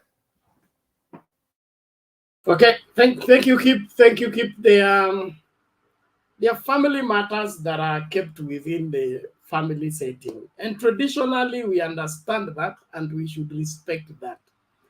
Our younger people seem not to understand that there are family secrets that remain within a family setting that are not supposed to be shared by even our very beloved neighbors, because that's our in-house issues. So the issue of using community elders for political ratification is something that's being abused at this point in time by most politicians who don't have respect for even those values. They just want to use it for scoring in the public image, of which we need to come out clean, because eventually we will end up losing something very good because it has been watered down by our irresponsible politicians. Like you use the church world. Okay, in the church world, we have tenets of faith, things like Holy Communion, foot washing, anointing oil. Those are not for masses. They are not for the public. They are not for crusade. That's an in-house covenant practices, of which are within that setting. They cannot be made for everybody. According to the law that brought up the anointing oil, it said it should not be used on a stranger. It should not be used on an outsider. But there are people who are coming into the practice and now they're using it on everybody, and they think they are doing what is right. That is wrong altogether. So I agree with you. And so as young people, it is good to sit down and let our elders lead us into this truth, because they have consequences when we abuse them. Life does not go well with us. And so young people, I urge you, wherever you are, when you go where elders are, sit down quietly and learn. Stop attempting to teach people what you are supposed to learn from, because it only displays how ignorant you are and probably stupid, for lack of a better word. Because if you can't listen to the elders, I don't think you have anything to tell anyone anywhere on the face of the earth. Thank you very much, Kip, for coming strong on that one. And I hope Kemboi gets the information. And I wanted to take it up, but I couldn't because... Sorry, and I wanted to actually really apologize to Mama Selina. They need to respect that lady. it's something that we are working so hard. You know, the challenge here is we have people who come here to divert the topic. They don't come here just to debate. They come here to introduce something and then divert the attention so that we spend time fighting what they brought up other than us concentrating on what we are sharing, especially when the debate becomes too fierce. And so that is where the challenge arises. But we are well able. I believe we are moving forward and we are growing day by day. We will get better. Thank you so much. Let's now listen from Rose and then Favor as we proceed. Rose, karibu. Habari ya leo? Salama, ya kwako? Safi, baridi tu. Haya, hiyo ndio mazingira yenu. Yes. Sasa mimi yangu nachangia niseme aji. Huyu jamaa anaitwa Cosmo juu ameongea tena vile nimesikia Mama Selina amesema hapo. Nimesikiliza vile amezungumza. Na amezungumza na yani na ujeuri. Ujeuri sana, yani hata hana apology. Amezungumza na ujeuri na matusi tena. Yani hana apology, ni mtu hata aogopi. Na mimi naulizaje Bernard, kuna rules na regulations za YouTube. Kwa nini msifanye vile mnafanya kwa hizi YouTube, huyo mtu ablokiwe? Because kuna regulations, anaweza kuwa blocked kwa YouTube, anaweza kuwa blocked kwa WhatsApp, kwa Facebook, everything. Lakini inatakikana nyinyi mreport, mseme that guy anatumia language zibaya sana. Sababu huyo si mtu anastahili hata kuwa anaishi. Ni mtu mbaya kabisa. Ni mtu kama mtu aheshimu mama yake, aheshimu nyanya yake, sasa huyo ni mtu ataheshimu nani? Na hizo video nani hata mtoto wake akiona hata mjukuu. In future atakuwa ni mtu wa aina gani huyo? Huyo si mtu anastahili kuwa anaishi. Ni mtu anastahili kuwa amekufa na amezikwa na amesaulika kitambo. Sababu sasa tabia zake ni mbovu na ni mbovu kabisa. What do we do? Ya pili Bernard, nilikuwa nasema hivi. Kwa niaba ya watu wanaingia tu kwa hii mahali, wanakuja wengine wanatukanana, wanaongea tu venye wanataka.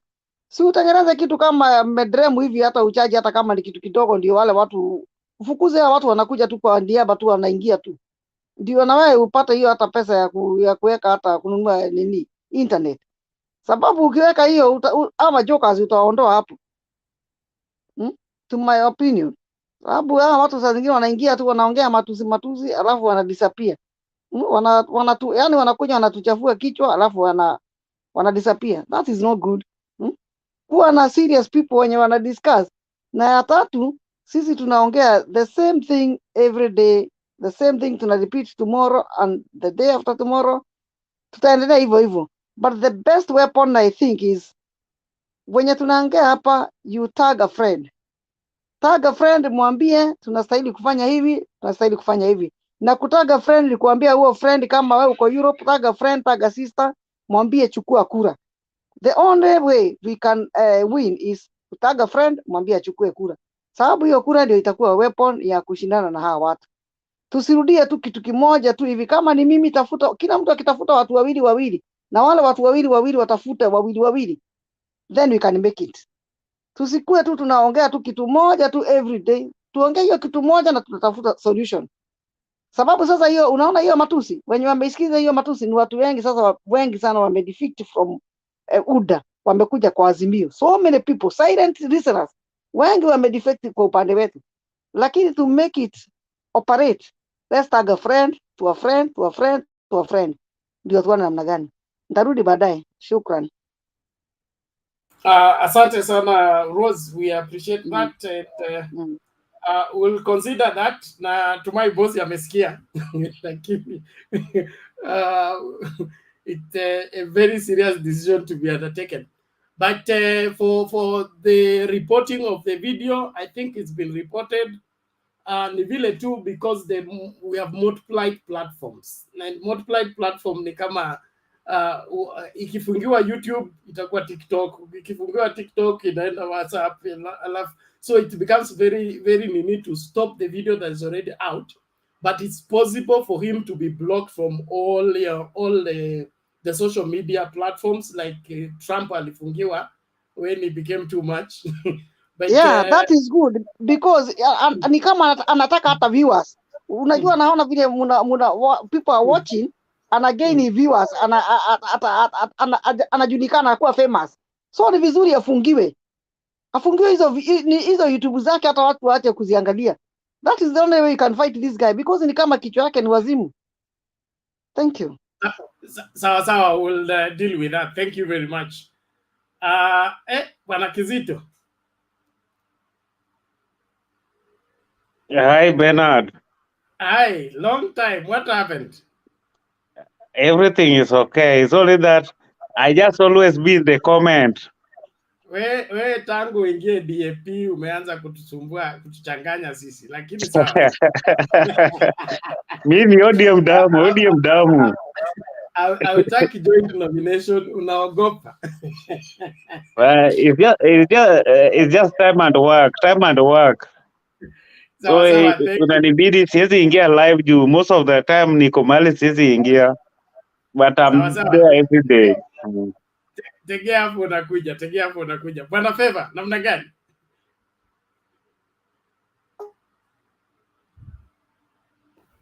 Favor. Before Favor kuja, Patrick, tuambie mahali tutapata hiyo top. Kila mtu aingie kwa DM ya Bernard na waniandikie hiyo top iko kila mahali mkitaka. Wale wenye wako Europe mnipatie, muingie kwa WhatsApp yangu. Okay. Thank you. So tops are available kwa watu wa diaspora. Muniongeleshe vizuri, tutawalink. Mimi nataka t-shirt kama kunayo. T-shirt iko, cape iko, tutapanga. Alafu upatie Rose ile kofia ya wanawake. Ndio hiyo nataka. Itakuja. Mimi nataka hiyo kofia ya wamama. Diplomania zifike Bernard. Tell us the price. 5 sales at a go. Bernard. Do sales. Yes. Bernard, tell us the price. Alafu tunakupatia vile utatutumia. And then maybe I have like maybe 5-10 people more. Tuma hiyo kwanza tujue namna gani. Or even 100. Discuss that's not a big deal. Yeah. Bernard, everybody who wants the t-shirt, let them give you their numbers. Then I will tell you how you get them very fast. Hata watu wa diaspora wenye wanaweza kuja kama Mkenya Spain natembeaka mpaka huko, naweza kumdropia mahali yako. Au watu wa US watanini. Yeah. We, unaweza kudropia. Hello, kama unaweza kudrop Spain, can you drop in Sweden? It only depends which day I'll be there. Sometimes but Spain I go most of the time. But in Sweden I don't is very near. Spain is very near. But so long as you people just give Bernard everything. Order. Hey, ninyi watu wa soko, hii ndio CBC. Naomba hivi. I have Rose's number. I think Mkenya Spain sijui kama niko na namba yako. Uniachie namba hapa kwa nini na of course Kizito, and then will get the way and then pass you the information on WhatsApp how you can get. They can be either posted to you like now from Europe, from Germany where Kizito is, it'd be easier than us sending it from Nairobi. So we'll just coordinate. I'm in Central Europe. Yes, so then we dispatch the package to Europe, then it will be distributed to the clients. So tuache hivyo, namna hiyo tutashughulikia. Twende kwa Favor aseme ya kwake kwanza.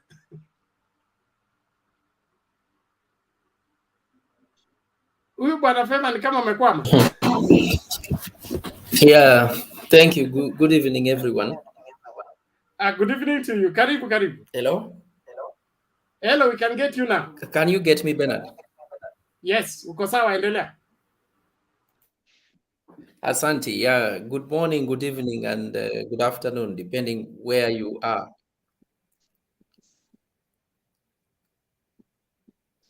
Hello? Yes. Good evening to you. Welcome to the show.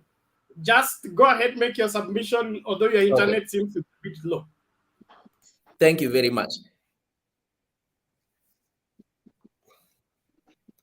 Yeah, so I will try to be very brief. I think I've just realized it's something we are trying to fix in this area today. Yeah, so first I just want to appreciate the theme or the topics that are outlined, but I will not go breaking into each, but I will just look at one thing that probably, in my opinion, I think it is time we look at it seriously. We have the chapter 6 in our constitution, and I think we don't need to wait until on the 9th, then we say we are choosing somebody who actually merits that criteria. Let's have our party election or nomination boards doing a thorough job, and then the registrar of political parties also, if she also has a hand, or that office has a hand in checking, and then IBC also in terms of clearing candidates. So yes, I know there is sibling rivalry which will be occurring in Azimio, and I think probably, but to a lesser extent, in the UDA camp, or rather KKA. But the point here is we shouldn't just say because a particular area has a particular party that is strong, so we will just front that person who has been there. No.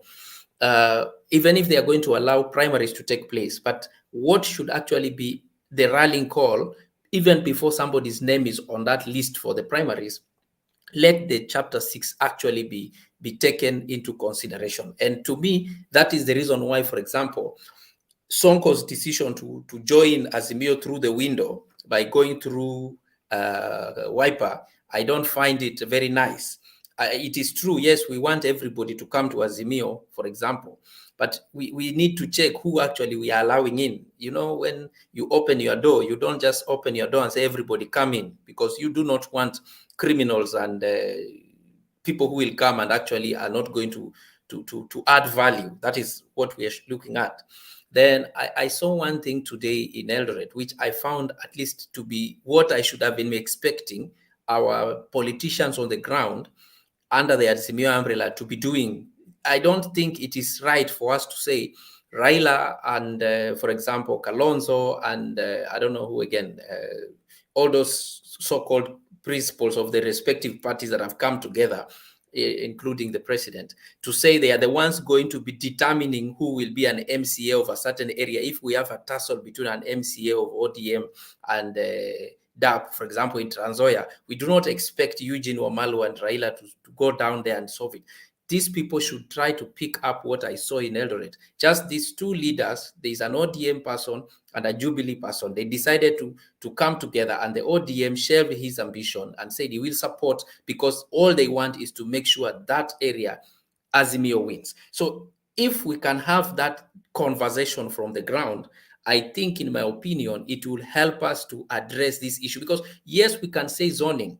I know I saw the Saboti member of parliament complaining because he said he's in ODM and he doesn't see how he'll be told to join DAP, and that might also confuse the electorates on the ground. So probably, as much as they can say at a national level, yes, they can zone and say this area is this area, but I would still want the conversation to be spearheaded by the contestants at the ground, because we have, like, I think there's one area where I learned that there were like 27 MCAs trying to run for one ticket in one party. And I asked myself, honestly, for heaven's sake, I mean, 27 is just a big number for people to really be. I mean, okay, fine. Even if they jump ship and went, I know there are over 98 parties registered. Even if all these 98 people were to join, be on the ballot box, I do not see how it is going to add value in terms of, some people will just get only their own votes and maybe their family members and not anything more than that. So if they can do this discussion as early as now, so that they can save themselves the heartache of having to insist, chest thumping and wanting to run all the way up to the end, and then we will not actually get the value we want. That is number one. Then the other thing again is, again, looking at the way our politicians are just trying to charge the country around is not fair when we have people just throwing words carelessly without having to rethink. You know, it is true, out of the abundance of the heart, the mouth speaks. So to me, I really want to go so much into the discussion of this person. I think he should be in a mental asylum because of his speech. But I am thinking, does anybody getting a microphone, I do not know what, or excitement, for lack of a better word, what evil spirit possesses anyone who holds a microphone and they get so excited or stands before a camera that what will just be coming out of them is evil. And to me, that is a clear show of what people have been harboring in their heart, because there is no way you can tell me from when you plant a mango, then you can be harvesting avocado. No, it is what is in your heart. So these people, it is high time parties also doing a reining of their people, or loyalists, or whoever is speaking, and let them follow up through the agenda, because it is easy to just pick the agenda and then focus on the message. What is the message? If you ask me, a rally took place in point A, and you are asking village people who attended that rally, what are the takeaway points they will carry going home? So that actually would be key. And I know very well, I think after the nominations are done, probably is when we'll now be seeing actually how the realignment will be, and then the clear messaging then can come in, because I know at the moment, many of the politicians are still ambitious. And it is true. Nobody should lie to you that when somebody goes to say they're asking for votes for Raila or they're asking for Ruto, that they're actually asking because they are asking it because they want to get it for themselves. I mean, for Raila, really.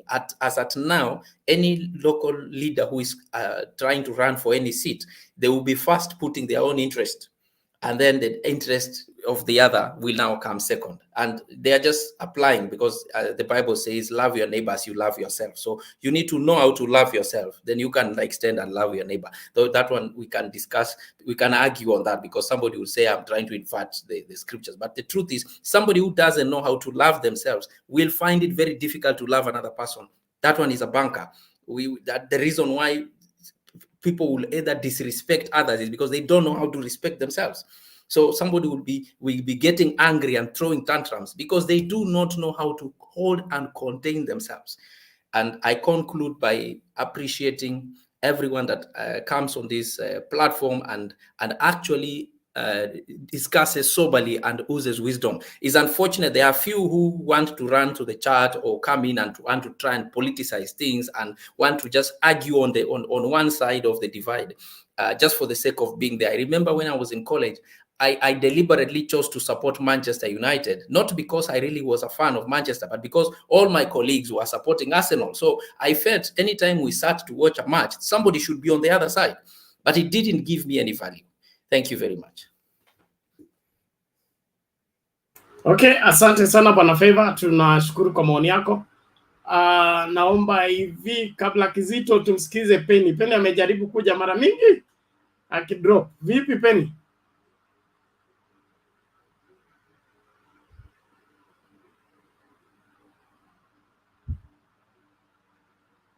Penny unmute, uko wapi?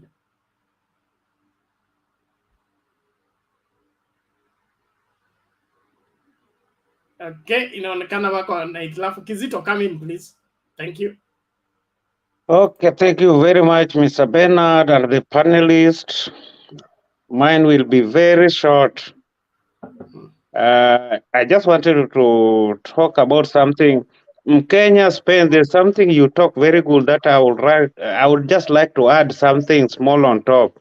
You said Kenya ni Kenya. Wakenya ni Wakenya. Why do I say so?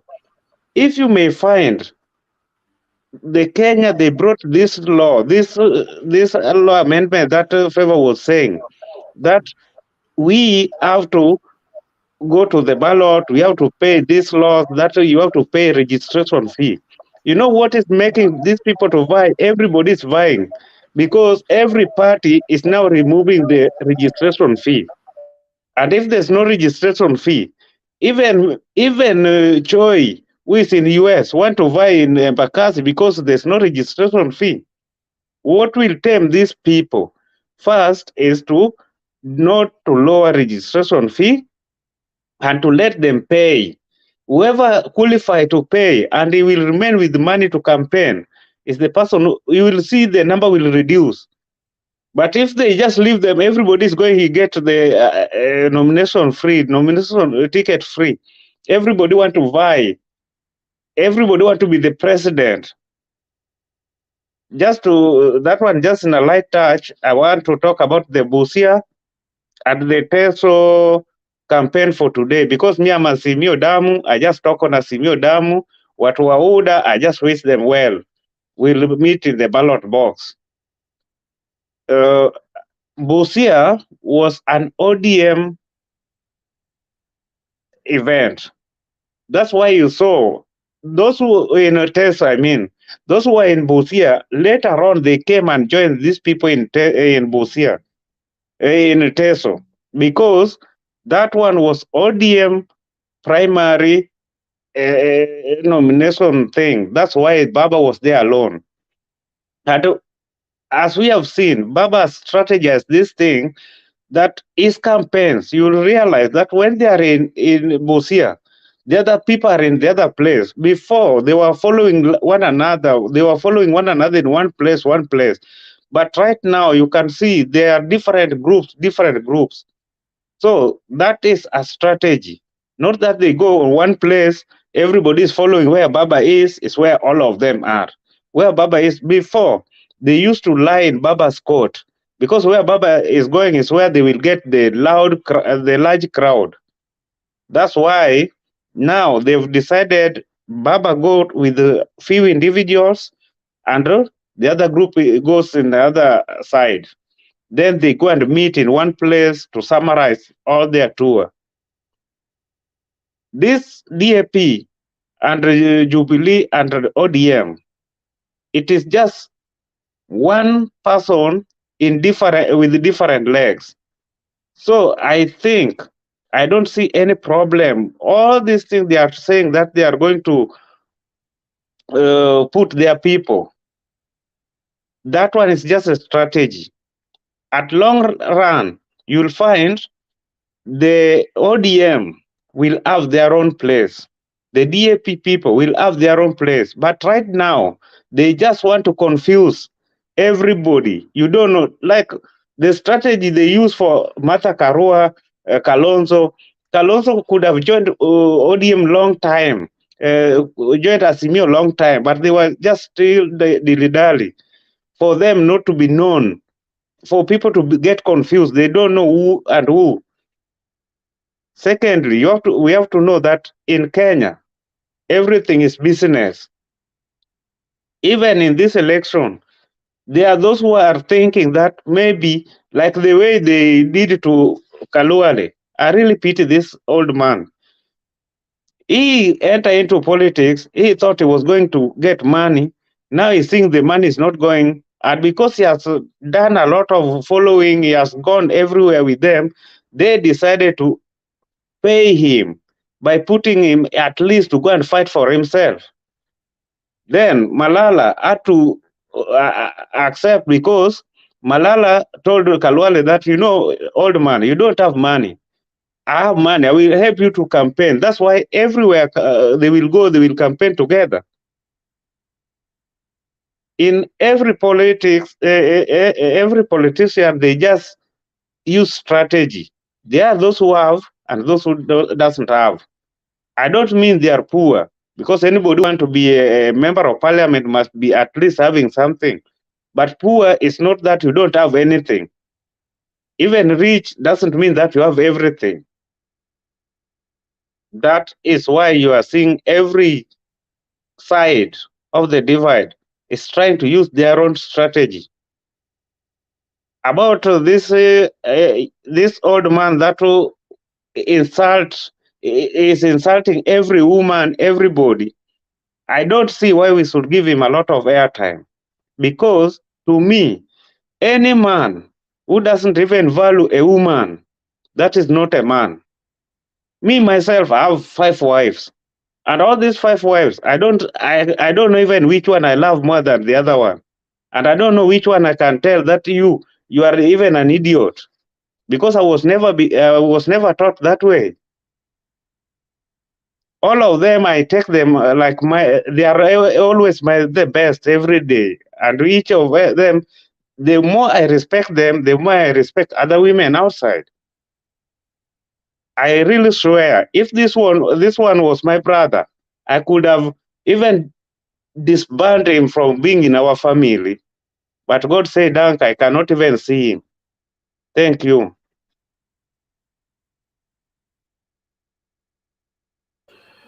Okay, thank you, Kizito. That's a good one, and we need to to come for lessons. I think we should send all men into your place for some training, so that Yeah, in fact, I said them. I was given that power with my grandfather. You have to respect a woman, no matter whichever way. Any woman, be it your mother, be it your sister, but a woman. The women, they were brought from our rapes.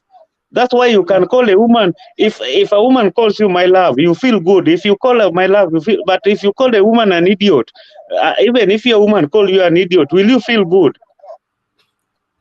I'm really annoyed with this man. I don't know, but. So we'll send you to arrest him, since you are the one closer. So we'll be banking on you. Thank you. Let's listen to Mr. Kamau. Mr. Kamau, vipi? Poa sana. I've been listening from the background. Leo umekuja unyo, unakuja ukihepa. Karibu. Ni network pia, lakini nilikuwa nasikiza. Yeah, so first of all, kuna jamaa alikuwa anaitwa governor ambaye alipeana, I think he's a UDA sympathizer. Ukisikia mtu anakuambia ati sijui don't underrate MPs in Mount Kenya, you know, the trend has been if over 80%, 90 wataenda home. It doesn't matter kama wamejenga nyumba za gorofa ama wamejenga swimming pool kwa barabara. Bwana Kamau, Yes. Kuna mtu anasukumwa na kitu anaitwa Alex. Sasa. Anasukumwa na nini? Alex, iko nini? Bernard. Yes. Kizito ameongea vizuri sana. Paka mama yangu amesema anataka kumwambia asante. Thank you so much for the person who has talked about women should be respected. We all came from mothers. I'm a mother. Huyu my son ameongea. Thank you so much. Women, without women, even the time when Jesus was resurrected and whatever, women found out that Jesus is out of the tomb. Women are have to be respected. Thank you, my son. Thank you for what you have done. May God bless you. Umeleta shida kwa nyumba yangu Kizito, but thank you. Hiyo ni sasa. Amen. Thank you. I also nitandie hiyo baraka na kila mtu hapa tafadhali. Tunashukuru. Lazima tuheshimu mama, ni watu wa muhimu, tena watu wa nguvu sana. And we really appreciate it. Thank you, Mama, for taking time to just voice out what you felt and what you thought. I believe is the right way to go. Every proper man knows what the value of a woman is in the society and in life as a whole. Thank you. So, Bwana Kamau, uendelea sasa. Sawa, yeah, that was very important. I think it is important what Kizito said. I think it's in every person's heart. It really pained everybody. It really pained everybody, and I'm sure now we know that we need to respect our mothers, our sisters, and our daughters. It doesn't matter whether they are related with you by blood, but I think it is important to respect them.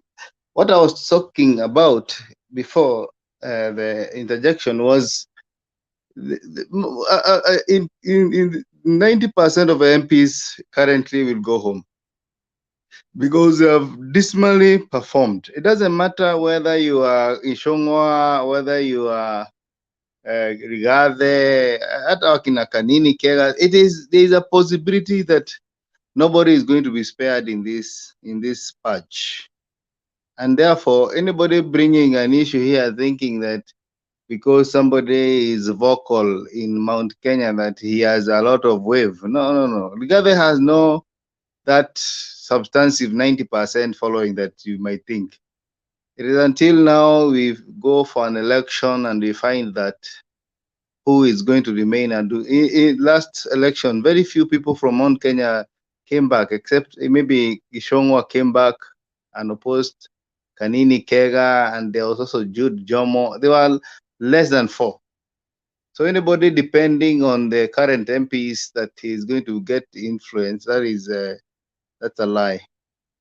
I want to talk about Jubilee today, and I'm happy, not today, maybe yesterday, because we are now in another day. Bernard, as we are talking about daughters here, if I have daughters, I have like 2 daughters. If you don't take care of your daughters and know who they are associating with, sometimes they might be confused by the makangas, and I'm not having any issues with the makangas. Ananunuliwa peremende hapa, ananunuliwa sweet mandazi, chips, and that is the scenario Mount Kenya is finding themselves in.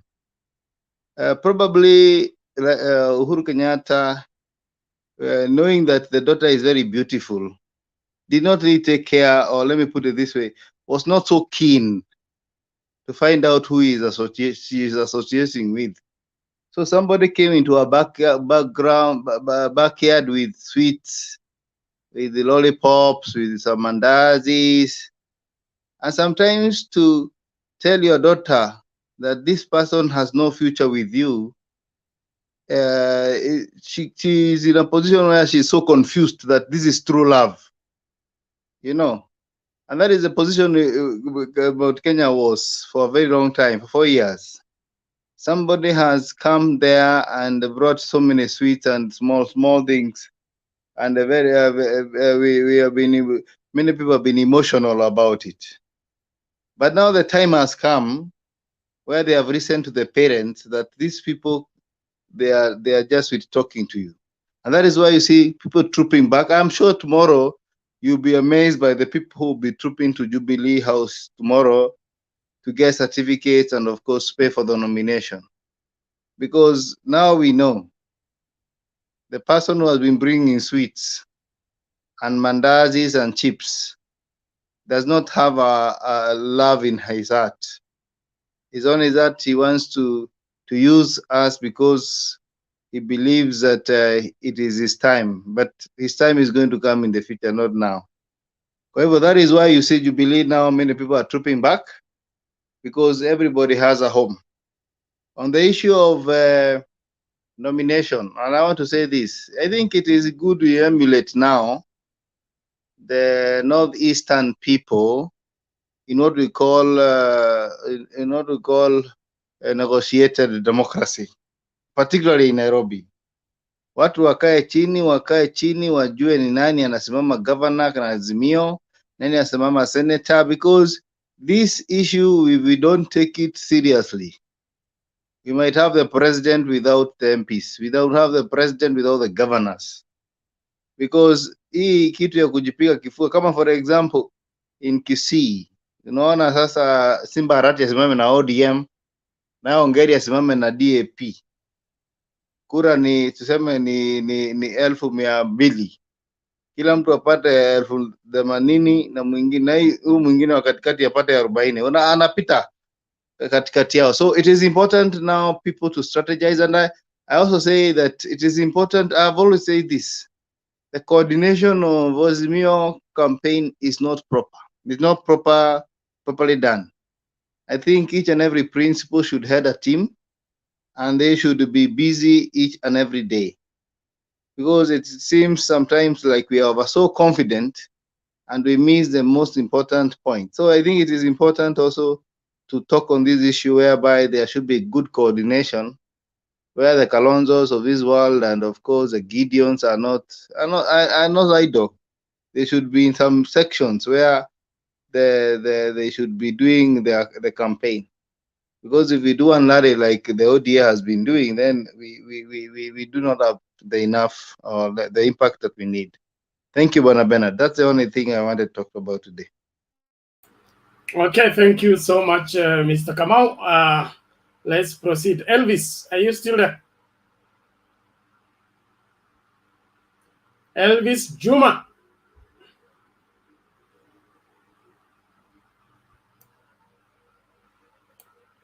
Bwana Elvis. It seems Elvis is not here. Mama Selina, you can come in before. Thank you so much. Nataka nimwambie mama ya Alex, asante sana. Thank you so much, mami. Tumeshukuru kwa hiyo mawaida umetupatia sisi kama wasichana yako. Tunataka nchi ya amani, na asante sana kwa sababu watu wengi wajajua ya kwamba mama ni nchi. Ukichenga mama moja, Moi alikuwa nasema ukifunza msichana moja ama mama umetengeneza nchi. So lakini kulingana na mambo vile inaenda siku hizi, kuna watu wengi wametupa, sijui tulitupa hapi kimila yetu, tukataka kuinherit ya watu wengine, lakini hata si hivyo, kwa sababu hata hapa tunaona kama wasungu karibu nusu wako na hiyo heshima. Huwezi ona hata mama msungu, hatukujua hata mama wasungu wanachapwa, lakini tulikuja kukuta saa zingine wana heshima. Heshima sio utumwa. Pena ingine kulingana na tip, nataka kusema asante, and nafikiri utakuwa ukitetea kwa sababu hatutaki China ya wasee yetu iharibiwe. Hatutaki kila mtu hata ajui history ya nyumbani kukucha kurukaruka na kusema mambo yenye hata waelewi. So nimeshukuru kwa sababu umekuwa hapa. Najua tuko na watoto wengi wako huku, lakini msiwache China hiyo ilichungwa na wasee. Hii generation yenyu msiai kubali China ya jamii watu wanakuja kutesea. But again, I want to say this. Whoever thinks is a joke, huyo mwenye alikuja kuropoka hapa, hata kama ni mtoto ya familia, anajua kuna consequences. Kama ni mtu tu, anajua pia kuna consequences. Kuna mambo huwezi kuja kutesa hapa. So wacha tulinde na tuweke hiyo mambo. Kila siku tutetee, mtu akitaka kwenda wrong tunarekebisha, but pia wakuje na heshima. Sijui huyo Kemboi alitoka wapi, nani alimwambia kwanza hata mambo kama hiyo inakuja kuongea na ajui hata anasema nini. So anyway, sitaki najua hiyo ni rika yenu, najua mko wengi hapa, tafuteni mahali yako apatiwe punishment. That is not what he has to come and tell us here.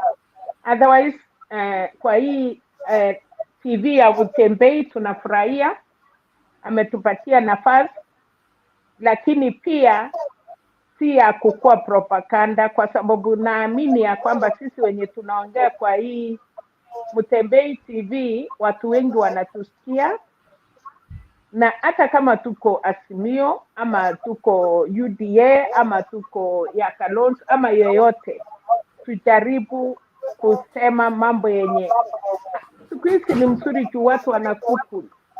Ujaribu kusema kitu yenye hata itasaidia mwenzako mwenye ako mbali ama mwenzako yenye ako mdogo, lakini tusikuje hapa hata kama nitatifeni, hata kama nitatifeni jamii ama mtu fulani, niuse sera yenye itafanya mtu ingine asikie, kuliko nikuja hapa kutusiana. Najua kuna wengi wanatusiana, lakini hatujali kwa sababu wanajitusi wenyewe.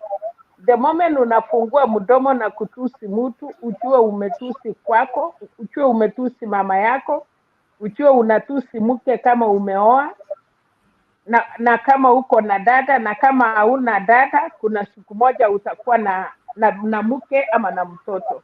So tena yale mambo tumesema, mambo ya nomination, watu wengi wamesema msijali, hata kama ni watu 20 watasimama, imeifanyika hivyo kila mara.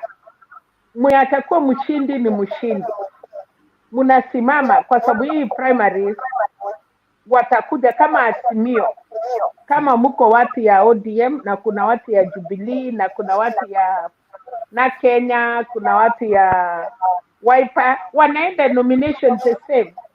Ula atamatch kura mingi, huyo ndiye atakuwa candidate ya Azimio. The second, kuna viti baba alisema nyumba yake iko na mambo mingi. So kama umekuja second kutoka friendly party, mwingine anaweza kuwa deputy, mwingine anakuwa minister kwa county, kama wenye wako kwa makaunti. So I think tukidictate ndio italete shida tena. Like, let people go, watu waende kwa mchucho, and then the best will emerge. Hiyo ndio inakuanga. Wakati tulikuwa tunafanya siasa, unaweza pika kifua na hata clan ama pipi yako hawezi kukupigia kura. So unakuta mtu amepata kura 2, unashangaa kwani mtu hata jamii ana. Unakuta mwingine hata yeye mwenyewe atajipigia kura, amesahau na alikuwa amesimama. So unashangaa what went wrong, hata kura yake moja hakuweza kuwa naye. So tusikuwe na shida ingine. Nasikia watu wanataka kusema nilisikia kama kuna watu hawataki kutembea na baba. Let me tell you this, baba anastahili kuongea saa ile crown imekuwa church, na kuna watu wanajua kufuruta crown, na kuna watu akisimama tu watu siasa ndio hiyo. Msitake hiyo, si kanisa. Kanisa unakuwa na heshima. So the likes of Babu Owino, the likes of Hassan Joe, kuna watu wanafuta. Inasemekana kwa siasa lazima kukuwe na watu wanafuta crown. Lazima kuna mtu, ile kitu tu tunasema ni hiyo matusi ile mbaya, lakini kuna jokes yenye inafanya watu kutaka kufurahi na kusikia hiyo jokes. So saa zingine unless kama sasa Nairobi vile wanaendelea, so kama kuna mkutano Nairobi na Babu Owino anatoka Nairobi, lazima wakuwe Nairobi kwa sababu huko ndiye kura iko. But wakati baba ameenda half country, wakati baba ako sehemu mahali, Kimani Kikeka, mtu kama Babu Owino, Amisi Mboko, Gladys Wanga, kuna watu wakiongea unaona crowd inafurahia. So wasiwache tena baba peke yake. Ya pili, kama baba akiwa Western ndiye mchue. Unajua sasa watu wamesoea watu ya Western, lakini wakijua kuna wageni, hivyo ndiye siasa inaenda. Tusilimit baba atembee peke yake. Tunataka apate watu ya kuchemusha crown. Kila watu wanaweza ambia crown mambo, alafu baba anakuja anasema maneno 2, siasa imeisha. Otherwise hiyo ndio nilikuwa nataka kusema. Ya Jubilee tumefurahia, na watu wasiseme, nimesikia mtu anasema nomination rules. Hakuna chama unless hata ule mtu amepatiwa direct ticket lazima alipe hizo pesa, kwa sababu Political Party Act akijua kama kuna chama yenye ana recruit watu bila kulipa, kwa sababu ukiapply unless mtu anapeana receipt, ukifanya nomination penalty lazima uonyeshane hiyo vitu yote, una attach receipt ile. Kama ni wa mama kuna hiyo pesa inatakikana, kama ni 50,000, kama we ni youth unatoa 25. So mpaka waone hiyo receipt, mpaka uattach na nomination sako. Sikienda, those are the qualifications zingine yenye ukienda kwa Political Party Act, huwe na membership, life membership, uonyeshane hiyo receipt umelipa pesa. Saa zingine inapiti hata watu wanaonyeshana mpaka bank, kwa sababu wamejua kuna watu wanafanya hizo maukora kama ile previous parties. So tusikuwe na wasiwasi, hakuna chama inaweza peana unless hakuna chama inapeana certificate bure bila kulipa nomination fee. Ingine ni kwamba kina mama tumepatiwa favor na parties kwa sababu hatujalipa kutoshana na wababa. Tumewekwa karibu na youth, hatuko mbaya sana. So nataka niambie wamama wang'ang'ane. Najua ni ngumu sana wamama kupata pesa, lakini tung'ang'ane. Ule mama kiongozi, if you are a leader na unafikiria unataka kusimama, najua wamama wameprepare. Wale wanataka kusimama, mtu amejipanga, at least anakuwa na pesa yake ya nomination na hiyo pesa zingine na language mzuri ya kuomba kura. Ninashangaa kwa sababu wapigaji kura kwa Kenya ni wamama. Hata mtu yeyote mwenye anafanya kampeni yake na wamama anajua tayari amepita, kwa sababu wamama ni watu wana msimamo. Ile shida tunataka kuambia wamama ya Kenya ni kwamba tuache let us respect each other. Wache tupatie respect ule mama kiongozi ameenda mbele yetu, kwa sababu that is the only weakness we have, ya kwamba wababa ama wanaume wanatutumia tutusi wa mama wenzetu. That is how they want it. I want to tell Kenyan women, today nimeona Uganda, kwa sababu wamepoteza the speaker, they have managed to elect a mama member of parliament. Huyo mama anatoka Teso, nataka kumpongeza. So I want Kenyan women to see that huyo mama alipata 430 votes, kwa sababu Uganda wamebeba chango ya wafanyi nini members of parliament 500 and something. Huyo mama, the former speaker walikuwa mama, ikakuja mubaba ula amepoteza uhai. So today Uganda again they are met a record kuchakua mama speaker of parliament. Kenyans women tunafanya nini? Tunaona majirani yetu, tunaona Tanzania wako na mama, Rwanda walichakua wamama wengi na ndiye amani imepatikana Rwanda. So even hii mambo inaendelea Kenya. I want to tell women of Kenya, if you guys come to parliament as majority, mukienda county assembly as majority, the revenues, hiyo pesa baba anatuletea Kenya sitakuwa mingi, because ninaamini hakuna mama atataka kuchakuliwa aende akuwe mwisi kwa sababu ako na watoto na kwa sababu ako na wachukuu. So I want to tell women, na kama wewe mama unajua uwezi simama, usiende kuchakua mtu hata kuja kukusaidia kwa constituency yako, kwa ward yako, MCA. Please, my sisters, my mothers, our children, kule mtu amefika 18 years, tafadhali msipatiwe 500 kuuza maisha yenu.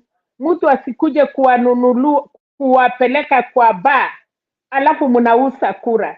Be careful, kwa sababu Kenya ikianguka wenye watalia ni sisi kina mama na watoto. Wababa watatoroka. Mnaona kuna baba moja amesema ako na wamama watano, na shukuru kwa sababu amesema anapenda yote tano. Nilikuwa nangojea aseme ninapenda mmoja sipendi wengine, lakini nampatia heshima.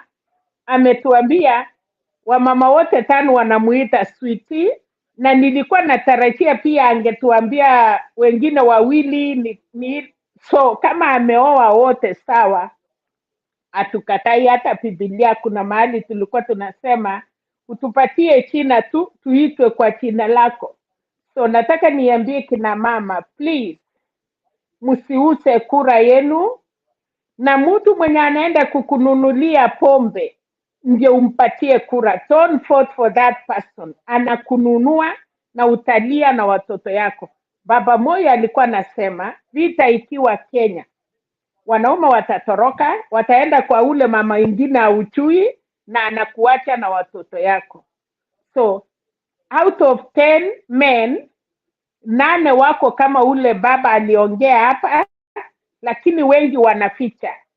lakini tunachuanga tulikuwa wawili ama watatu wakati pia mumekufa. Wamama wanaleta watoto, tunakuja kuwa na vita kwa sababu haukuonyeshana. So I want to say, women, please, hii election choose ya kwamba kwa mkono gani watoto yako na maisha yako utakuwa na amani. Kwa mkono gani nchi yetu ya Kenya itakuwa na amani, na tuweze kusomesha watoto wetu. Wale mumeolewa muweze kukaa vizuri kwa manyumba zenu, na wale wa mama pia, mko wa mama na mko wa baba na mko wa kila kitu, nje uwe na amani.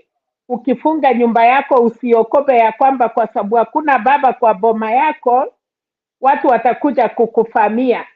So tena tumesema hii ni wakati ya kufunzana, na kila mama akikuja hapa tujaribu kuambia madada zetu, wa mama zetu, wasichana yetu ya kwamba this is our time.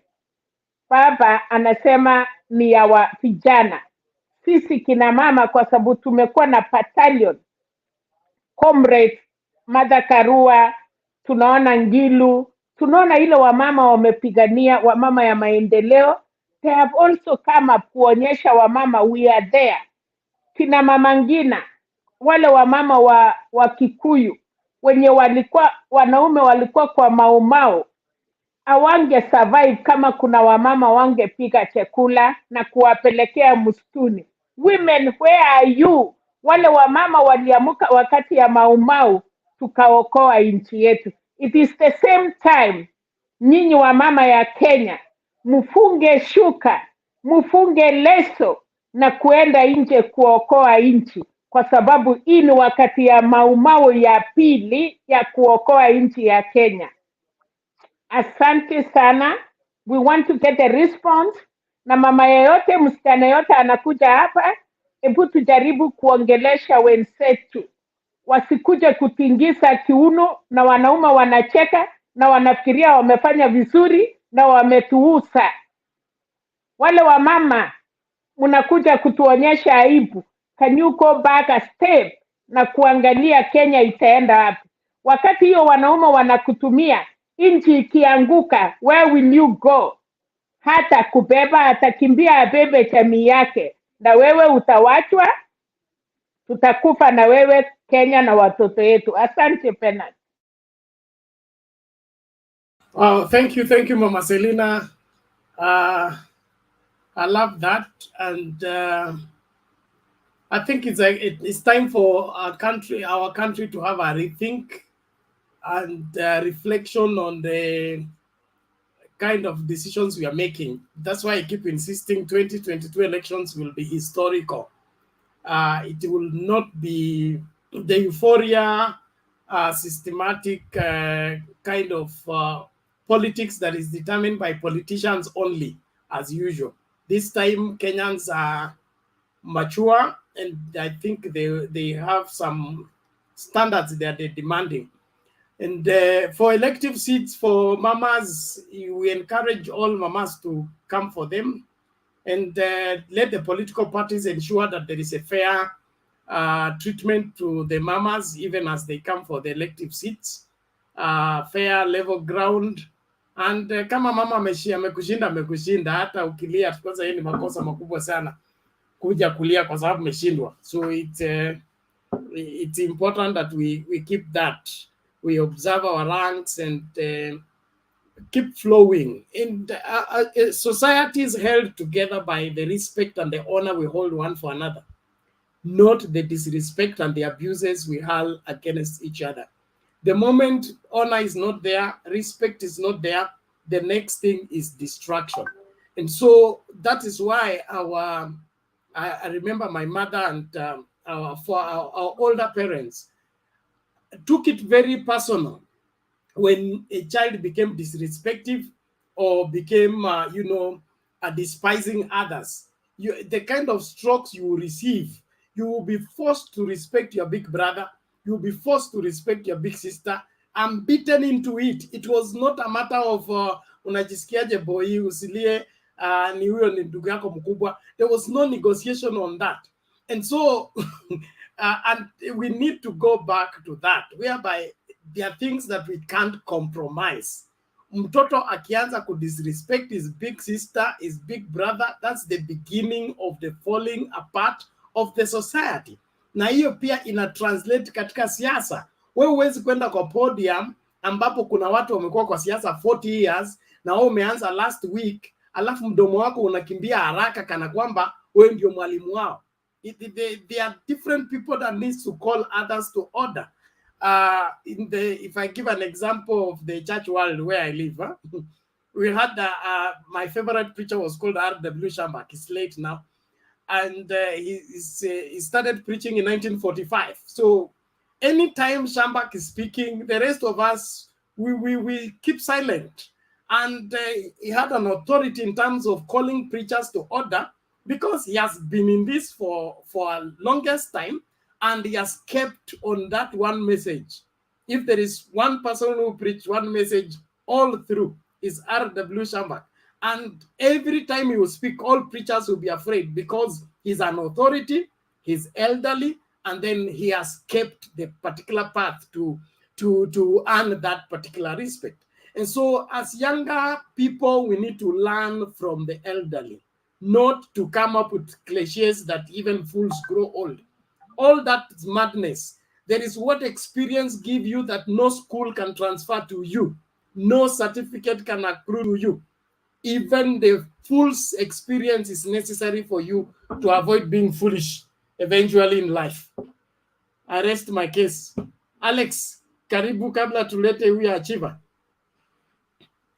Bena, nashukuru kwa hayo mambo ya busara, lakini unaniletea shida kwa sababu mama anasikia hivyo, anasikia vizuri sana. Anafikiria hata sasa anaonekana anapiga mimi. Hiyo campaign hata huku iko imeanza. Sasa wewe ni kujitahidi tu, Kizito wewe ndio umemleta hapa. Na tutaendelea kuomba hizo blessings. Tutaendelea kuiomba. Lakini ni kweli Bernard, kama hiyo kiboko haingeingia, wengine hatungesoma bwana. Sisi tulizaliwa Kondele, Kisumu, in the heart of Baghdad. Mahali bangi ilikuwa bure. Bangi ilikuwa bure, miti ni dawa ilikuwa bure. Hiyo viboko Bernard tulikuwa tunachapwa. Ukienda mahali umeenda, usiposema mahali umeenda unachapwa. Kama hujaomba nafasi unachapwa. Ukirudi late unachapwa. List ya vitu ambayo tulikuwa tunachapwa nazo ni nyingi. Zingine zinachekesha. Ukichapwa usilie. Ukichapwa usipolia unachapwa. Na ukilia sana tena unachapwa ati uko na hasira. But hiyo ilikuwa ni maisha. That's how we grew up. Lakini bado leo kwa siasa kuna kitu niliona ambayo I want women to make noise. Ndio tunaingia vyama vingine na mimi nimekubaliana hayo maneno. Kama unafikiria kiama upendi na unaingia kingine ni vizuri. Lakini maneno ya David Mutsila kuingia Jubilee, kuanza kuingia mlango ya nyuma, kudestabilize Ngilu, ndio Ngilu asiende national meeting, hii hatutakubali. We need to speak to Jubilee tuambie wapee Mama Ngilu a humble time, because I think she's an asset to Azimio. From the very beginning to the diaspora, unaona juzi amekuja mpaka diaspora, akasema we need a representative. Na huyo representative lazima akuwe mama. Unaelewa? So I think these two women, Martha Karua and Mama Ngilu, are two women that I think have nurtured the politics of all the women in our country. When it was not fashionable to be in a certain position. Now, Wangari Maathai, tusisahau Wangari Maathai, even though she's dead. Our mama, at some point, they could even mean even to take their clothes off to tell Moi that release our son. So I think it will be sad if we become too patriarchal the way I think Jubilee wants to play this game. We must protect Mama Ngilu. If it means to send zoning for her, for that special seat, I think that would be my sentiment for today. I agree people should and must defect. But David Mutsila is trying to be a little bit politically cheeky. and we will not allow that. That is my sentiment. Thank you very much. I support you on that 100%. I respect politicians who don't take advantage of others, especially somebody who has made a huge contribution as far as shaping the politics is concerned. I don't know what's up with David Musila, but he needs to appreciate that the transformation that is in Kitui by reason of Mamangilu's contribution should not be undermined. And there is nothing, he doesn't even need to vie for that seat. He can still be part and parcel of the working team that helps the development of Kitui without him becoming governor. So I just need people to be sensible, whereby you see if somebody is a team player and is playing well, let them be supported. How do you support that? Ensure that you rally people in that direction to help out the progress, not to go and compete, run this person who is working out of office so that you get in the office. There's no need of inventing a wheel when it is already there. So if Musila has the interest of Kitui at heart and he wants to be part of that work, he should come on the table with what can I do, what role can I do to help this work, not to come and run somebody who is working out of office because you want to get in there. He has been the chairman of WIPA. He jumped out, he ran and lost. And now I think although it is his democratic right to run, he just needs to run on a plane, not to go and accuse. Like I think responded something. There was a post towards Angilu is running out with Azimio. He has left the county unattended, and the deputy is the one doing the work. She's in charge of the county. She's the one assigning the deputy to work. I mean, why should she be defamed because she's on the national politics? And when the national politics go wrong, even the county politics will not work. So Ngilu's role at the national table is very important because it's going to help secure the Kitui and every other county. And that is what we need in leadership. So David Musila is free to run, but he needs to behave the man of his age. That's what I can say. Behave the man of your age, respect others, be in the race for solution, not to create problems. I rest it there. Peter Achiva, how are you? Unmute, the mic is beside your name. You click on the mic beside your name.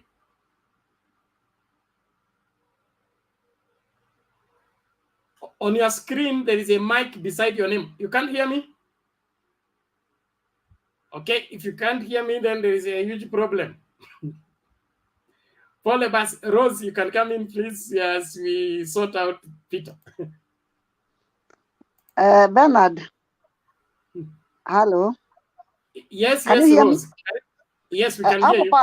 Hapa mahali pa Musila Anigiru, mimi naona Musila ametumwa pale kama Wanjegi, ametumwa aende akaharibie Ngilu.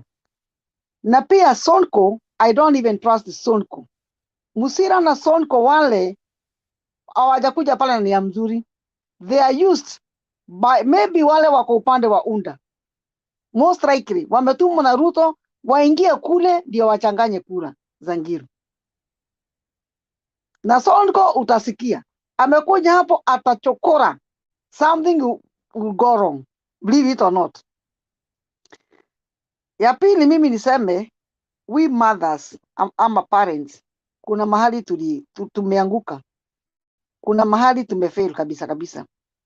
Vile tunalea watoto wetu nowadays, ati tunawalea digital, ati mtoto huwezi kumuguza. Tulidanganywa na wazungu, tukaingilia ruhusa za wazungu, na watu wakuja hii Europe waone vile watoto wanatukana wazazi wao. You cannot do nothing. Ukijaribu kupiga mtoto anachukuliwa na serikali, unanyang'anywa mtoto, alafu wakisha chukua huyo mtoto wako wanarudi wanakucheka. Sasa Kenya imefika hapo. Ndio unaona mtu amelewa na mama yake, hana tabia.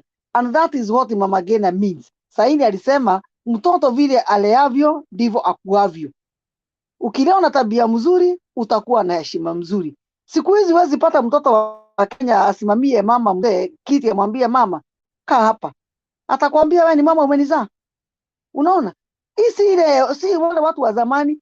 Mtu kama mimi nikipata mama mzee akiingia kwa gari na muondokea akae. Lakini wa siku hizi hakuna, sababu ule mtu amelewa na mama yake hakuwa na time ya kuambia hivi ni vibaya na hapa ni pazuri. Hii ni makosa, usifanye hivi. I think kuna mahali tumefail pia. Tunastahili kuingia kwa communities zetu, tujaribu kuongea na watoto wetu, tujaribu kuongea na madada zetu. Ndio unaona watu hata wakiambiwa na Wakikuyu wale wanaelewa huyu Ruto ni mbaya, msifuate hii njia, wanaona still bado ni mzuri. Manake hawana time ya kusikiliza wazazi wao. They don't know nothing. Hawajui hii nchi tumepitia wapi na wapi. Ule mtu hakuwekwa wakati wa 1982. Hakuna kitu anajua. Watu kama mimi nilikuta paka mzee Kenyatta. Watu wale walikuwa kwa zamani, they have something to discuss of. Lakini wale tuko sahi, wale wanalewa sahi, hata wajui ni anything. Unajaribu kumwambia heshimu, huyu mtu ni kama mama yako. Anashindwa ni mama yako amenizaa. So hata sisi kuna mahali tumefail as a community. Na tunastahili ku go back on our steps na tujaribu kama it's never too late. Tujaribu kama tunaweza kuwaongelesha at least tuwafundishe njia. Sababu we as a parent tuliingiwa pia na raha. Unakuta mama hana time kwa nyumba. Sasa na hizi ma WhatsApp hata ukiwa huko una time yako, uko na ma Facebook, uko na YouTube, you want to do your own things. Mzee ako pale pia ako na time yake, mtoto naye ako pale pia ako na time yake. Sasa mtoto hata akiangalia pornography wewe una time, hata utajua. Si kama siku zile za zamani mtu anakuja kwa nyumba na simu, unamuuliza hii simu umetoa wapi? Today umuulizi. Mtoto anakuletea pesa, baada umuulize hii pesa umetoa wapi? Unaletewa nyama unakula. Unanunua kitu na mtoto unakula. Muulize hii kitu umetoa wapi na ufanyi kazi. Ndio unakuta watoto wetu mwisho unakuta mtoto ameuawa pale, unaanza kulia. Lakini wewe ndio ulilia hii shida. Ile shida ilitoka na wewe. Sababu kama ungefunza mtoto wako, hii ni mbaya, hii usifanye, hii ni mzuri. Sisi hatufanyagi hivi. It is very very good for our cultures and for our steps. Sababu hakuna mahali hakuna culture. Na mimi mtu hawezi kuniambia ati kama ati wakisipa naambiwa ati na wazazi wao watukane wajukuu wakubwa wao, hakuna. Ati Mjaruo niambia ati aliambiwa na mama yake ati utukane mkubwa wako, hakuna. Hakuna in African culture mtu anaambiwago usiheshimu mkubwa wako. Hii ni vitu tu imetokea tu. Imetoka tu sababu ya hii watu kujiita ati .com sijui ni digital and ABCD. Na mimi hata nikwambie mimi the way I brought up my children. Mimi wenda ukosea mwalimu ukuje uniambie ati mmekosana na mwalimu. Ati hata umevunja dirisha umefanya nini? I will never support you. Mimi ukikuja na kesi ya mwalimu na kupeleka na kuchapa na nakupeleka hiyo shule. Uchapwe zaidi ndio ushike adabu. Even today hata wakiwa wakubwa hivyo I don't care. Sababu hii kiboko tumeweka chini tunaharibu. Let me tell you. Na nyinyi mnalea watoto mnaita watoto kama baba, kama mimi, kadadi. Huyo mtoto akikuwa mkubwa sawa kadadi hata utaki afinywe. Mimi nikikuja nikwambia mtoto wako ni mbaya na kuwa adui yako. Mimi nikikutana na mtoto wako amenyang'anyana kibeti yuko nikwambia mtoto wako ni mwizi. Muongelesha mtoto. Wao unaanza madharau, unaanza matusi, ati unachukia mtoto wako. That is why we have failed. Sababu hii kitu huwezi kuchukulia juu. Huwezi kuniambia umelewa wewe ukiwa ukalewa na mama yako pastor na mama bishop, alafu kairuka juu ukaanza kukuvuta bangi. Ukaanza kutukana watu wakubwa huko. It is not possible. Mtoto vile unavyomlea ndivyo anavyokuwa. Kwa hivyo we as mothers na nyinyi young mothers na young parents mjaribu kubadilisha. Mahali maji imemwagika msiwete ingine imwagike tafadhali. That is enough for today. Taongea baadaye. Thank you. Asante sana Mama Rose. That is very rich and necessary. We must rethink and give a different approach. We must improve on our results. The future doesn't look good with bad behaving younger people. The society only looks good and the future promising when we have well-disciplined young men and women, people we can trust with the future. But if they cannot manage themselves now, they can't manage the future no matter which prayer we pray for them. So lazima kila mtu awajibike, and every child in your space, every young person in your space, let's look at it as an opportunity we have to mentor them.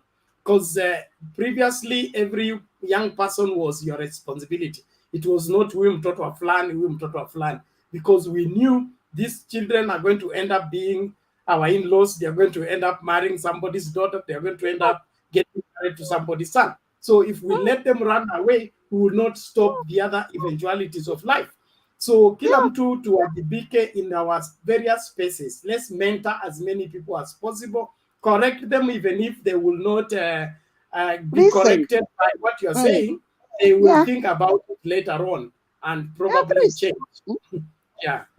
Hadi So niliona mama mwingine watoto wake wamepigwa risasi Nairobi, 2 of them. Huyu mama anaanza kusema ati watoto wake wamerogwa. Sasa mtu anasema watoto wake wamerogwa namna gani? Wao ndio mwenyewe umejiroga. Kama mtoto anaenda na sinati kibeti huko, anaenda anachukua hiyo pesa na kuja na kununulia nyama, na hiyo nyama unakula, na huyu mtoto ni mtoto wa shule na afanyi kazi. What do you think? Hiyo nyama unakula imetoka wapi? Na hiyo nyama ameleta, umuulize ametoka wapi? Sasa ukipigwa risasi wewe furahia hiyo ni ile malipo yako ambayo ulifurahia, ndio sasa inakupata. Sababu saa zingine watu wanajifanya maneno alafu unasema umerogwa na nani? Una fail.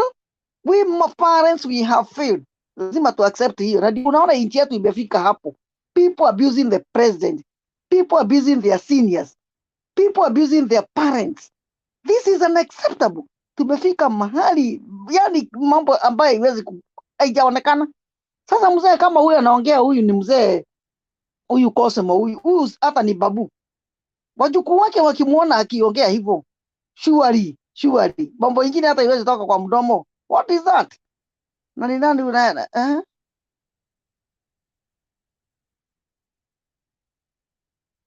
yeah. Pate kuspot the children. Ati mtoto analia, unamwambia kadadi, kababa, unataka pesa, unataka nini? What kind of mothering are we doing? Okay, thank you. Nani ame drop off tena, nilikuwa nataka nimereserve hiyo nafasi yake. Achiever, get back. If you get back, we will I hope your gadget is now working. Ndeto vipi?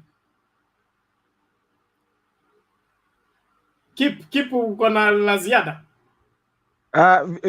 Wacha ni sauti yangu, kuna mtu alikuwa akinipigia, wasiwasikii vizuri, so wacha nirudishe settings, patia mtu mwingine dakika moja. Sawa, keep. Umenisahau? Hapana, mimi sahau wewe. Mimi naona wewe uko na baba nyuma yako, huwezi fichua. First of all, najua sasa najua miti mingi sana huko Sigoi, na Mtembei inanisaidia kufanya hii contract ya kukata hii miti. Sasa nataka watu watoe fungo la 10 tafadhali. Mtume fungo la 10 kwa Bernard tafadhali. There is internet costs, kuna hizi vitu zote tafadhali. We need to support this channel. Hata kama ni kujoin, kusubscribe, kujoin as members, it's important. Alafu, I think Rose, you're in Europe, and I think we've seen the same behaviors here. Unachukua mtoto shule, anakuwa mgaidi, anakataa kwenda shule. Mtoto anarudishwa nyumbani na walimu. Walimu hawezi chapa mtoto, wewe huwezi chapa mtoto kwa shule. So what are you stuck with? Mtoto akikataa kwenda shule, anakuja kureport parents. Parents wanaenda kureport the school. Alafu inakuwa court case, wewe hujachukua mtoto shule. How am I supposed to force that child to go to school, yet the government does not let me punish them? That's what I've seen, and that's where we're heading to in Kenya actually, and I think tunaacha mila zetu. Yeah, we are already there. Yeah, so it's really bad. The last thing I wanted to say before nifunge kabisa, because I'm still a bit unwell. Kuna kitu inanisumbua kabisa, and even ni huyu Davis Chirchir. Nasikia bado he's sniffing around IEBC servers. there's rumors this man is sniffing around. People think that DP does not have half the government still. He still has a bit of control in the government. So me, I'm still worried about Davis Chirchil sniffing around the servers na ile vile Mama Selina anasemanga hizi vifaranga za servers zinatengenezwa. And we should start watching and we should start shouting a bit louder about these things, because if this man causes us the elections again, this Chepukati guy, it's really worrying me, and we need to discuss this more and more. Because I think, Bernard, you always show a lot of confidence that this will not be stolen again and whatever. When a rat is put in a corner, it's when it does the worst things. Ukiona Churchill amerudishwa, we need to start talking about these things, because this thing has been talked about for the last 3 days, but the main media is not pulling it up, because it's really worrying me. So I don't know what opinions you have, the rest of the panelists, about this, because it's worrying me a lot.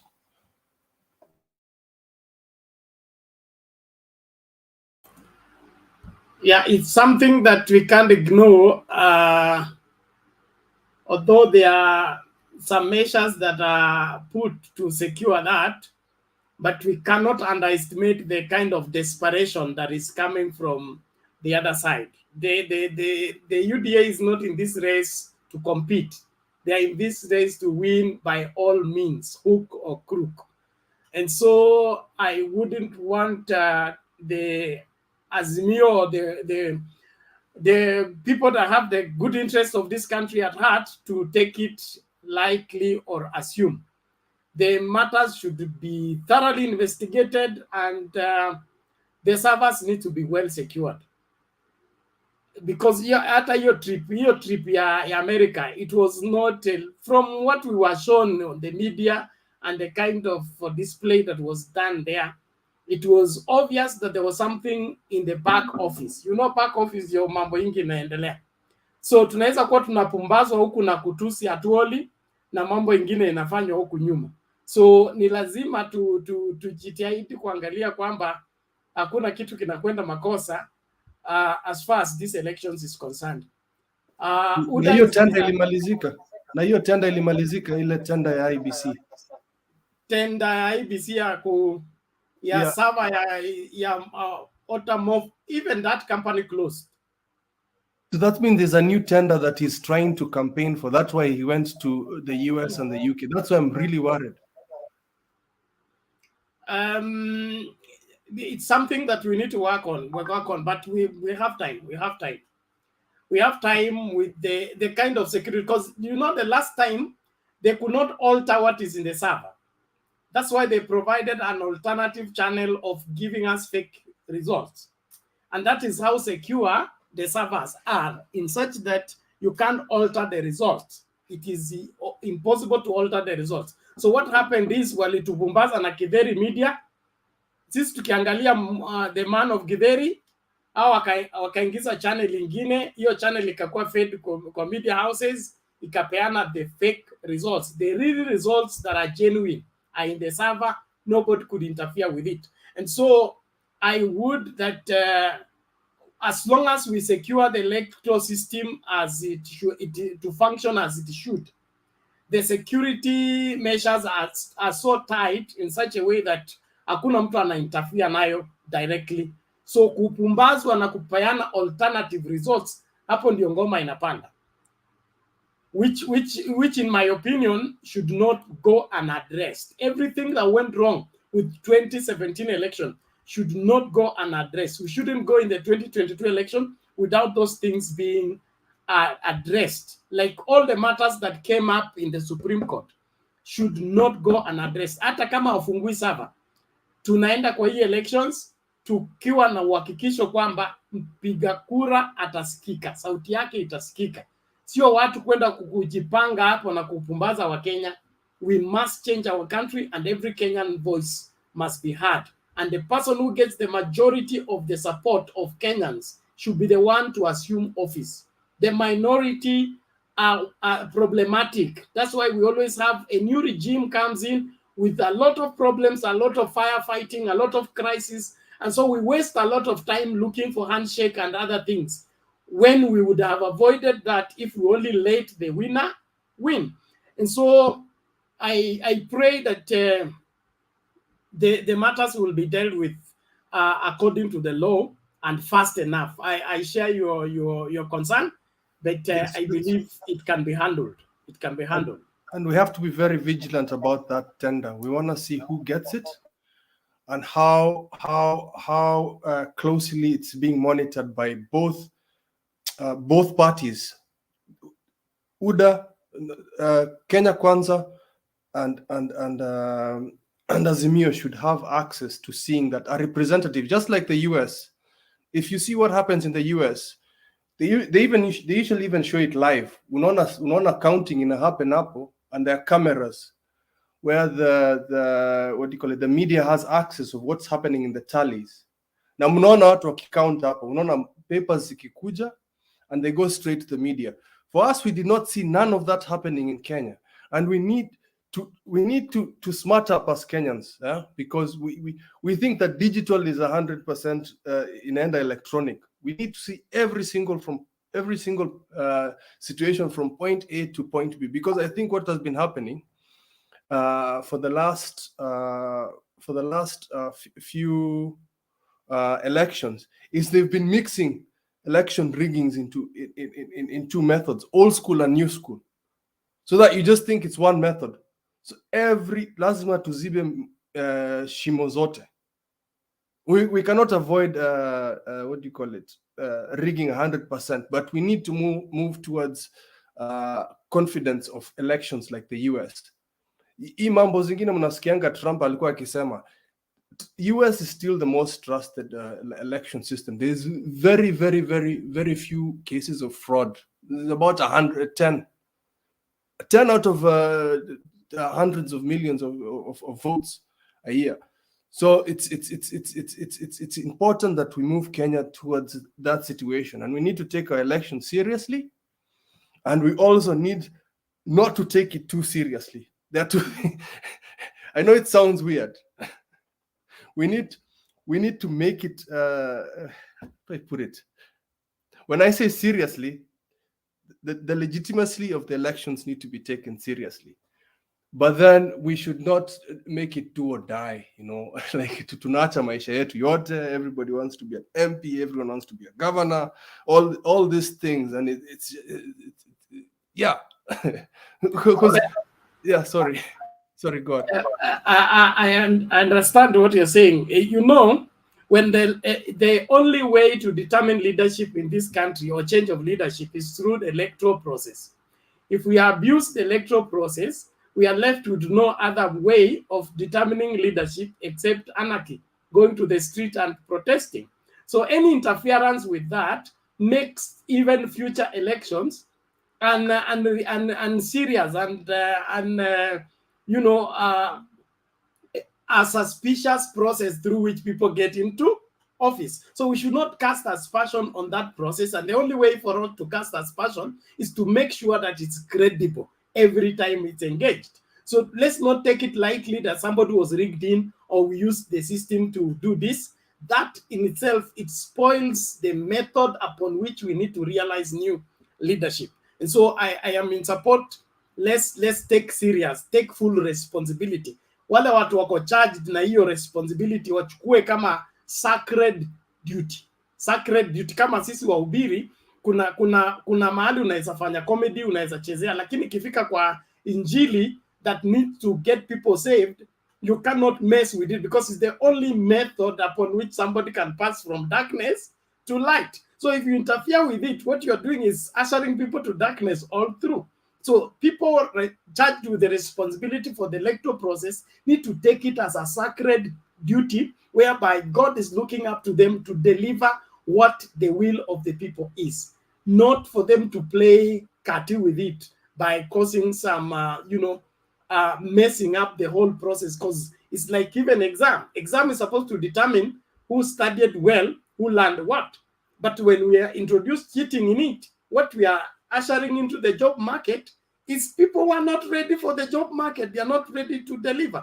But we think that we leaked the exam, we are clever. That is not it.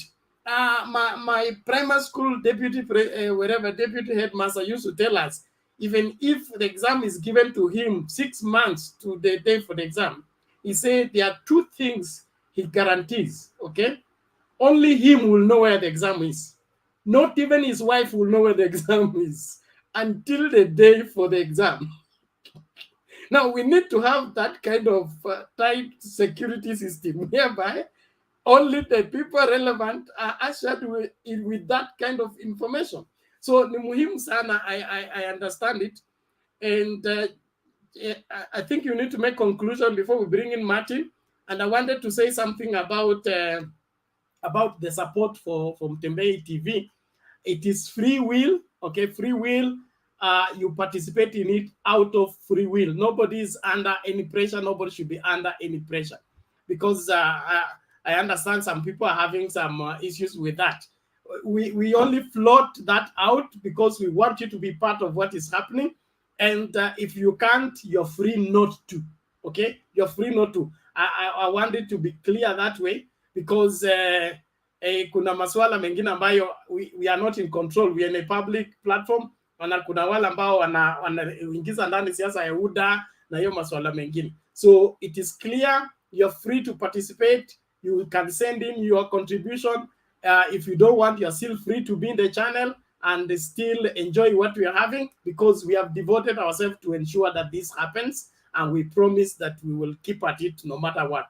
We've been doing it without that, and we appreciate those that are helping us to keep the things going, but mtu asikwazwe na mtu asikonde kwa sababu umepewa namba hapo ya kuparticipate ama umeona pay bill number. Thank you. I'll leave it to Rose. I just wanted to conclude na nikusema asante sana. And yes, let's take the election serious. And yes, and the message for this week is respect your elders, especially the women in society and our mothers. Those are blessings. Asante sana.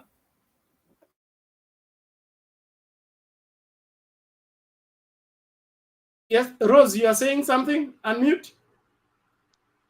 Yeah, ndio nasema hivi Bernard. Yes. Maneno ya kusema ati watu wafanye contribution, sioni kwa sababu gani unaongea kama uko na uoga. Be very free. Na waambie hivi, sio vibaya this channel yani watu wasifanye kama muzaha hivi. Somebody can even use this channel on his own advertisement, you know. Unaweza kuwa na kitu na utuambilie hapa tukajua through Mtembei. For example, kama maybe nasimama saa hii, naweza kutumia hii platform na niseme mimi nataka kusimama kiti. Naweza kuwa maybe ni kwa mgonjwa nataka contribution or something like that. Naweza kuwa nataka kwenda maybe kama America because I live in Sweden. Nisema nataka kwenda America na maybe hapa nipate kwa hii platform nipate a friend who can host me.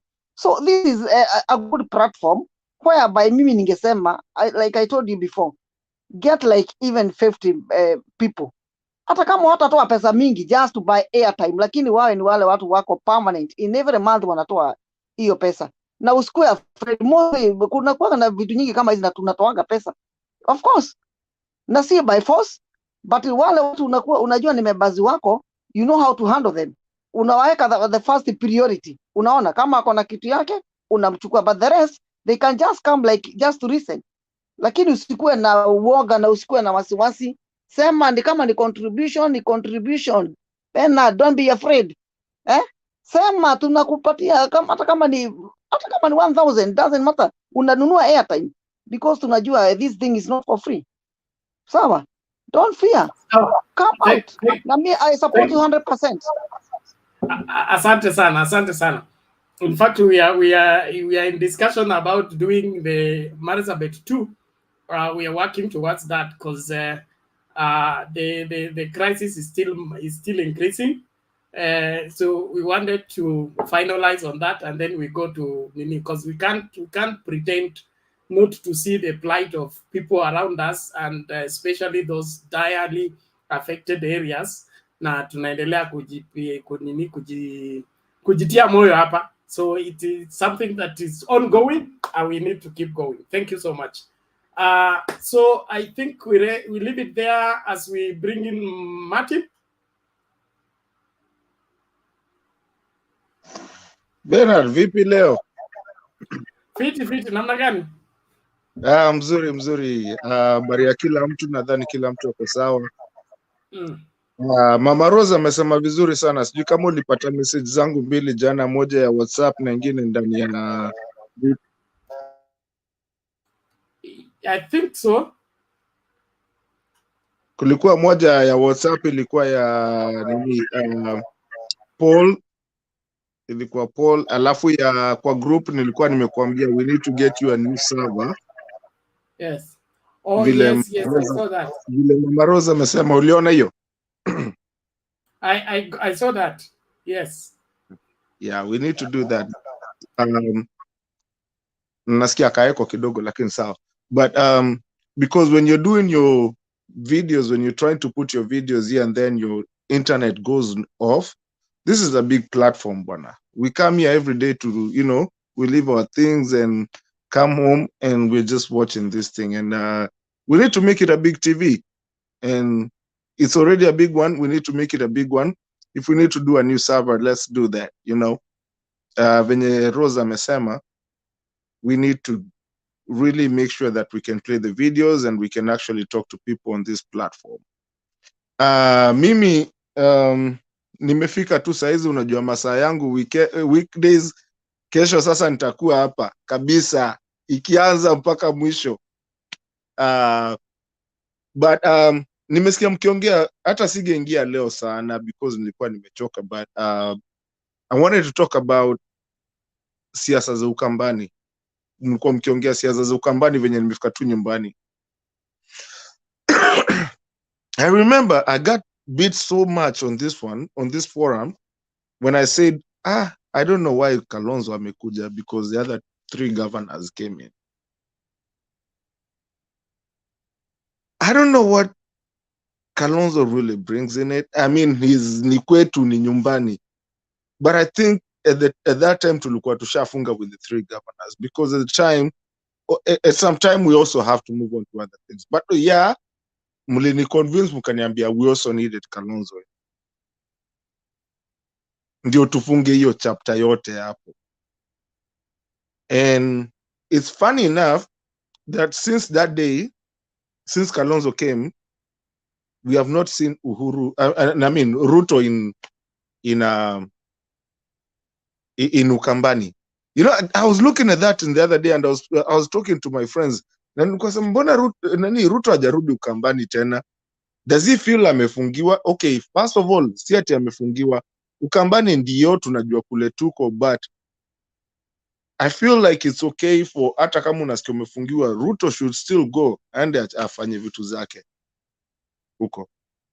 So I feel hii mlikuwa mkisema hiyo Ukambani, I don't know, I think tumefunga Ukambani, but I'm not sure about what Kalonzo wants in. And I'm sorry, I'm a Kamba myself from Machakos. I still don't stand on Kalonzo being the VP. I'm sorry. I think we need to get someone else from another region or someone else, because I don't know how I feel about Kalonzo being the VP. Tukipata Kalonzo, I don't know, Bernard, maybe wendo utaniambia, wendo umefuatilia sana. Tukiingiza Kalonzo kwa VP, I think tutaumia. I think we need to get something yenye we're talking about Azimio. Mimi saa zingine hata huwa nasema hata afadhali mtu kama Joho. Na Martha Karua, ndio kuna watu jana walisema Martha Karua. I don't know, that will be going back to Central, and people have been saying it's not going to be Central and Rift Valley 24/7. And in Azimio, I don't know who we can get as vice president. But me, I don't know about Kalonzo, even though it's Niwetu. I feel like we need to go to another different tribe so that we make Kenya a cosmopolitan tribe where we're not talking about, it has to be a central vice president, or it has to be a Kalenjin vice president, where we can just open up. You know, I feel like mimi I've always said Joho najua nitagongwa, because Joho also has that thing, and then ametoka huko Utaita na nini. We can just open up the country, everybody can be and everything. I don't know how you guys feel with that. Na story ya kura kuibiwa, hiyo ndio yangu, na nitamalizia na hiyo alafu ningoje nisikize. I think we need to na hii kitu inakuja, you know, life says you can never hide something so long. Everything done in darkness shall come to light. The reason people are talking about vitu za kuibiwa is because we know the truth. Tunajidanganya tu, but we know what has happened in the past. Ndio unasikia tu vitu zikitokea hapa tu, zinajiguza tu 5 years after, kale kana kuguza huko, kengine mtu anasema huko Sabina Sheges pole, Moses Kuria anasema, nani anasema kura kuibiwa, sijui nini. It's because you can never do anything in darkness and it shall never come to light. Everything will come to light. It's happening now. And like sijui nani amesema hapa, we have to get to a point where we will not steal elections anymore. Iwe hata ni MCA, hakuna kitu ya kuibiwa. Wacha watu wa vote. If you vote, inaonekana ndio hii ni yako. Number 1 Bernard, number 2 Bernard, number 3 Alex, number 4 Alex. Na ikienda hivyo, tukimaliza hiyo, inaenda straight kule inafaa kufanyiwa, ama imaliziwe hapo kwa hiyo county, na hizo tallies zichange whatsoever it is, ifanyikane physically. Ndio hii, na tuache vitu za, I mean, yes we would like to do digital, lakini ionekane hiyo digital ikuwe na kitu unaweza backup tu, useme ilinuliwa hivi na mtu akasema ndio hii. So mtu hata akienda kwa koti aseme, unamwambia twende tuangalie, na sisi tuko na digital, tuko na masimu, tuko na kila kitu, ndio ile aliinua hivi. Kwa hivyo hapo ndio ilienda, tuhesabu tena, huyu aliinua number 1 ni ya nani, number 2 ni ya nini, number 3 ni ya nani na nani. We should not go to a point of stealing elections anymore, na hatuwezi fanya hiyo. If you go talk to people. Kama niko hapa na waongeleshaga, nikikuja hapa nikiongelesha Bernard ama nikiongelesha Alex ama nani, that's what it is. Atanipigia kura ama ule mwingine atanipigia kura, and we just deal with that. We need to grow up as a country to where we get good elections, where we don't have to fight anymore. And if you're defeated, you don't have to go, awezi enda kupigana kama unajua kura ndio ile ilionekana hivi na hivi na hivi na hivi. Unasema thank you, you won, I concede, it's over, done. Ni venye tu najua round hii sisi Azimio tumemaliza, hii inaenda undefeated. I mean hatuulizwi chochote round hii, hakuna swali, hakuna vita. We start with this one. Thank you guys. Okay, asante Martin, thank you so much. That's clear. Let's give priority to Lily before we hear Olara. Lily, how are you? I'm fine, thank you. You're welcome. Yeah, thank you. Yeah, I wanted to talk about how our children are kind of misbehaving these days. But I mostly blame that we, the modern mother and father, modern parents, we are taking our kids to boarding school very early. So they don't learn family values, and we are not able to discipline them how they should. So we all depend on teachers to do all the work, which is unfair. They have to teach them, they have to be their mother, their father.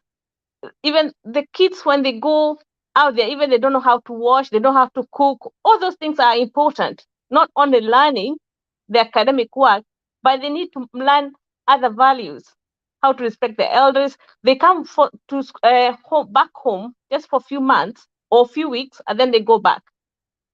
I think that one as well, it plays part that people are growing without having discipline. Ingine Martin amesema about the rigging, how can we have fair elections? I think we are far from it, because it will take morals and ethics to make meaning our election, to have meaning to our election. So people, if you kind of, how can I say it? You have to make sure that what you are doing, if you're rigging, you know you are cheating, and it has to come in at you. Otherwise, I don't think Kenyans, we are far from that. But I hope this time we will improve day by day, because like here we vote with cards, and then they are counted manually, postcards, and we have never heard about rigging. This is fun about it. We have digital, we have Bakratasi, now it's still going. People are talking about rigging. Yeah, and that's me for the night. Thank you. Okay, asante sana Lily. That's a good one. Sorry, another thing is, sorry, Bernard, yes. sorry, another thing before I forget, about supporting this channel. I think it's a very good thing we all do it, because I think it's a channel which can support the community, talk about the peace about in the country. So especially this time and years to come, I think we need to do something about it. So I don't have your WhatsApp number, or how can I donate, because this is my that time to get in. So please, if you can put it in the screen and let me. Yeah, thank you. Okay, check out the private chat section. There is details there. The private chat.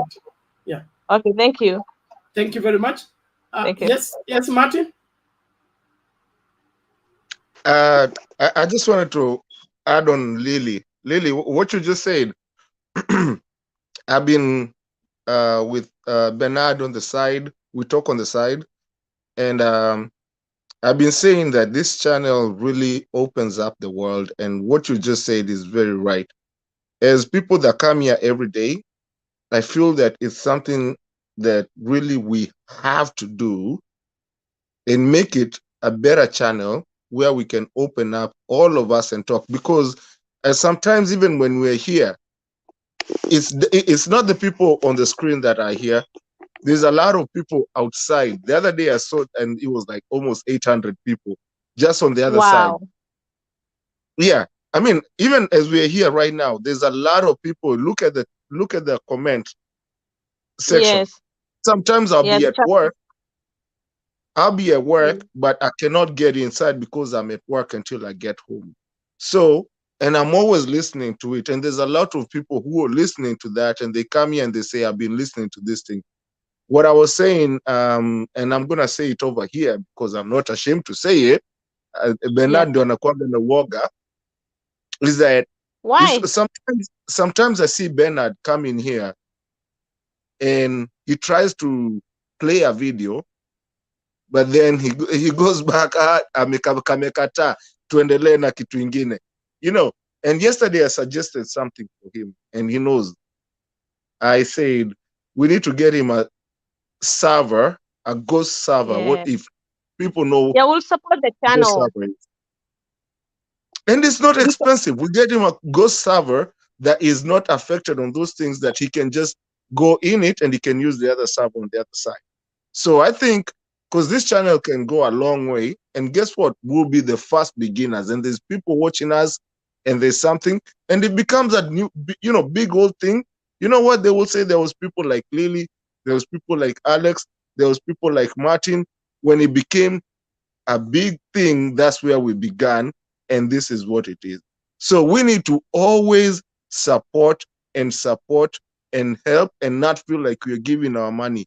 If we can come over here, say something, and have Alex here, Bernard here, Demba, everything. Martin. Can I say something? Okay, 3 people talking at the same time is illegal. Let's settle. Thank you. Alex. Yeah, Martin. I like what you have talked, and I think we've talked that for so long. Can you ask Bernard to give you my number, and I will tell you the equipment that we have already. We are on the pipeline to see if we can get it, because Bernard sent me the outline, and so that we don't have to keep talking one thing over. So we start, and then from there we say where we are. You and me and a few people. We say where we are, and we give ourselves a timeline so that it doesn't become redundant. So you call me, ask Bernard my number. You call me. It looks like you are really willing, and if Lily is willing, let us get into that WhatsApp group, and we give ourselves a timeline, and we say by this, what we need to do is get this equipment to Bernard's house by maybe before 1st of May. So that's my take on that. Deal. Okay, that's a deal. Okay, thank you, Rose.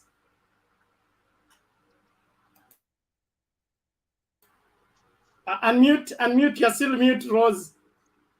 Mimi niseme hivi, unajua hatutakublame sababu kinyozi hajinyoi. Lazima anyolewe.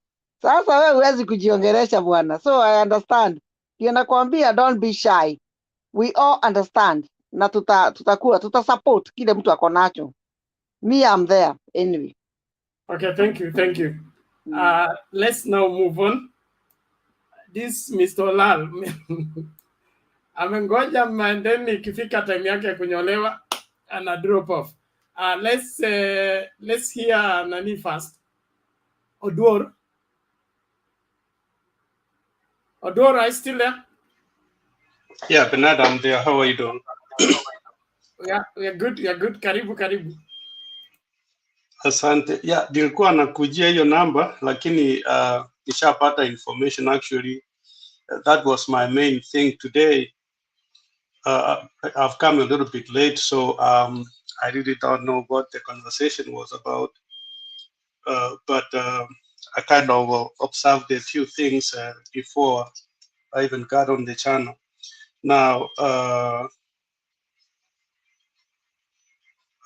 we still continue with the issue, huyu jamaa Koi, and like just I said yesterday, please try to understand, in every community, not all people will be the same. You know, we are here, na vitu zingine unajua tunajaribu kukanyagia kidogo because we don't want to just throw everything out there, and we have a lot of them around here. Tuko na wengine ambao hata wanatafuta useneta hapa. So this thing is there and it is going to be there for some times. So understand this man, and for some reasons I think he's looking for publicity, but unfortunately he's looking for publicity in a wrong way. So I understand it's you know, it's a hard thing, but I mean it is what it is. It's just like any other family. Now, yesterday I talked about hii mambo ya kutoka from one party to another one, and today it so happened, I mean that is I think yesterday in Kenya, so a lot of people excited that Sonko ameingia Wiper. You know, we jump from one problem, we get ourselves into again same problem. If somebody asked me today how we got to where we are, especially in the uppest politics of Kenya, it is the same way we went. And now, I mean, I don't want to elaborate that, but look at where we are. So these cheap politics sometimes we play, they have consequences. So I really don't know how we are going to get out of this. and it looks like we are, walking in circles. We eliminate one thing, we finish one problem, we start another problem. Sonko ametufanyisha nini sarakasi hapo Nairobi. Everybody knows about it. I mean, nobody was asleep when he was doing all those things. And before it is even 3 o'clock in the morning, we have him back again in the field. Tumempatia number. So, I mean, our politics iko na shida. And sorry guys, some of us, we really miss Muay Thai. It was tough, but it was worth living. I mean, hata hii mambo tunaongea ya matusi saa hizi, I mean, if you go back, hii ujinga yote ingekuwa ile wakati ya Moi. Ungepitia wapi ulete hii ujinga yote? It could not be there. So, but again, because we have played substandard politics all the time, naive politics of copying, because what is really killing us in Kenya right now, it is the politics of copying. Unapata mtu anakuja anakimbia Amerika, wanakuja anasema oh, watoto wanakuwa treated hivi in America. I mean, we haven't been Americans yet. We are still Kenyans. We are still Africans. Let us also go with ours. So we brought this system, oh, watoto wasipigwe shule. It was even legislated in parliament, watoto wasifanywe hii, watoto wasifanywe. Yeah, nobody could think for a better way, of bringing up something that could work for an African. We just want to bring something that worked for a Mzungu, and then we think it's going to work for everybody. Look at the kind of kids we have right now. I mean, they are nowhere. So this disease of being unruly is everywhere. Recently, I happened to be in another group. It is a group that mostly is dominated with our opponents from the other side. So they are just, watu wa nyumbani. Can you guys believe that the agenda of that forum ni matusi? Like as long as you say something that somebody doesn't agree with, ni matusi tu unapata. Like this is where we are. So I really wonder, kama ni college walipelekwa wakaambiwa, if you don't agree with anybody, just murushie tu matusi na upite uende, kwa niko nini. So we have this problem, and like Lil said, like Mama Rose said, I wish it will, we get at a point whereby we're gonna start choosing our values over foreign values, because foreign values are not going to help us. Our values will help us because we have been there. We have seen, the kind of people we got out of those values. Now that we are embracing other people's values, look at where we are. Watoto hawaelewi kabisa, hawataki, unaweza ukaingia ndani ya gari tu hivi, mtoto anakaa ni mtoto wako, your father wants to get inside the car, lakini amekaa tu anamwambia kanyaga huko nyuma. Seriously. So kuwa unruly, it is us parents, and it's going to be us parents to solve this issue. This idea, we think that if you don't discipline, if you discipline your child, that is infringing their rights. I'm telling you, hata Biblia inasema usimnyime mtoto kiboko, lakini usipige tu ukiua, mcharaze tu ukimwonyesha kwamba makosa ilikuwa hapa, na charasa kabisa, alafu ataelewa. They all understand. So that is all I have for today. And like Martin said about supporting the channel. This is a good thing, brothers and sisters. I'll tell you, this is something that we really need to push, because some of us tunakuwa nje kidogo, but we out there.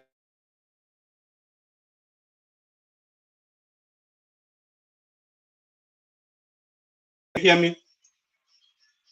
Yes, we can hear you. We lost you, but you're back. Just a minute. Oh my goodness. You're good. You're good. Conclude. And then come back in again. Just stop. Okay. Sorry for that. Jeff, come in. Habari ya kila mtu. Salama, tunashukuru. Poa poa. I'm not going to greet you in English because I don't know what time it is where you people are. This is my first time to be on show here, and I'm discussing this from Angola. My name is Geoffrey Weinda. Back home, I come from Butere in Kakamega County. And I'm very happy that Baba will be in my marketplace for campaigns tomorrow. The only, I know he was in Busia today, but during this schedule of his campaigns in Western, I'm sad that he's going to skip Bungoma, because I thought that Bungoma is the county that really needs Baba's attention, because the deputy president has made more inroads in Bungoma and maybe currently in Vihiga more than any other counties in Western. And so I wish that Baba should really concentrate on Bungoma more than he's concentrating on Busia and maybe Kakamega. My second issue, the issue about children, the behavior of children today. I think the problem is because we are inheriting the Western culture without much thoughts. Yeah, just like someone said, when I was young, we used to do so many things for the community. We would go to fetch firewood, we would go to fetch water. But right now I'm working in a place where children cannot even sweep their own classroom. Children cannot clean their toilet, because if they do that, it's a human rights issue. It's a child labor issue. Even back home and in America, where most of you are,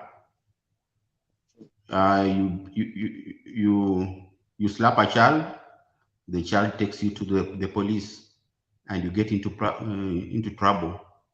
So I think this has, the consequence of this is that we are growing up children who don't have good behavior.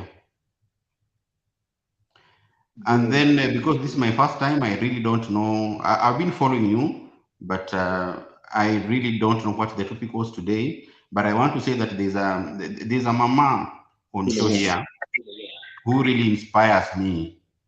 I'm forgetting her name, but this mama has a way of crystallizing every issue that is being discussed into a family issue, so that when she expounds on the issue, it really, someone really understands it very well. I'm forgetting the name of the mama. I think today she has spoken several times. Mama Selina, she will be back. She's on duty. Yeah, and whenever she's on show, I want just to listen to her. Thank you so much. That's my contribution today. Okay, thank you, Jeff. Thank you for continuing to follow us. Let's keep at it. Kenya is our country, and we have a stake in it. We must play our role and play it effectively. Yes, Alex.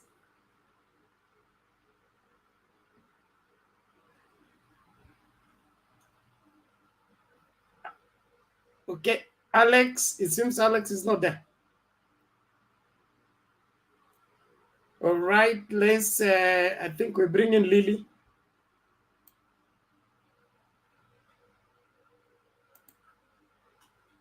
Okay.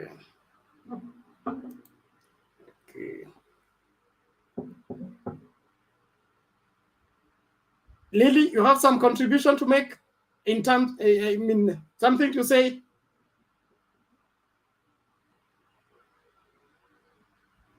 Ama sisikiki tena. Martin, are you able to get me? Yeah, Bernard, I can get you loud and clear. Okay, I think the Lily and Lily have a gadget problem. I think you can weigh in on what's going on as we wait for I think other people to join.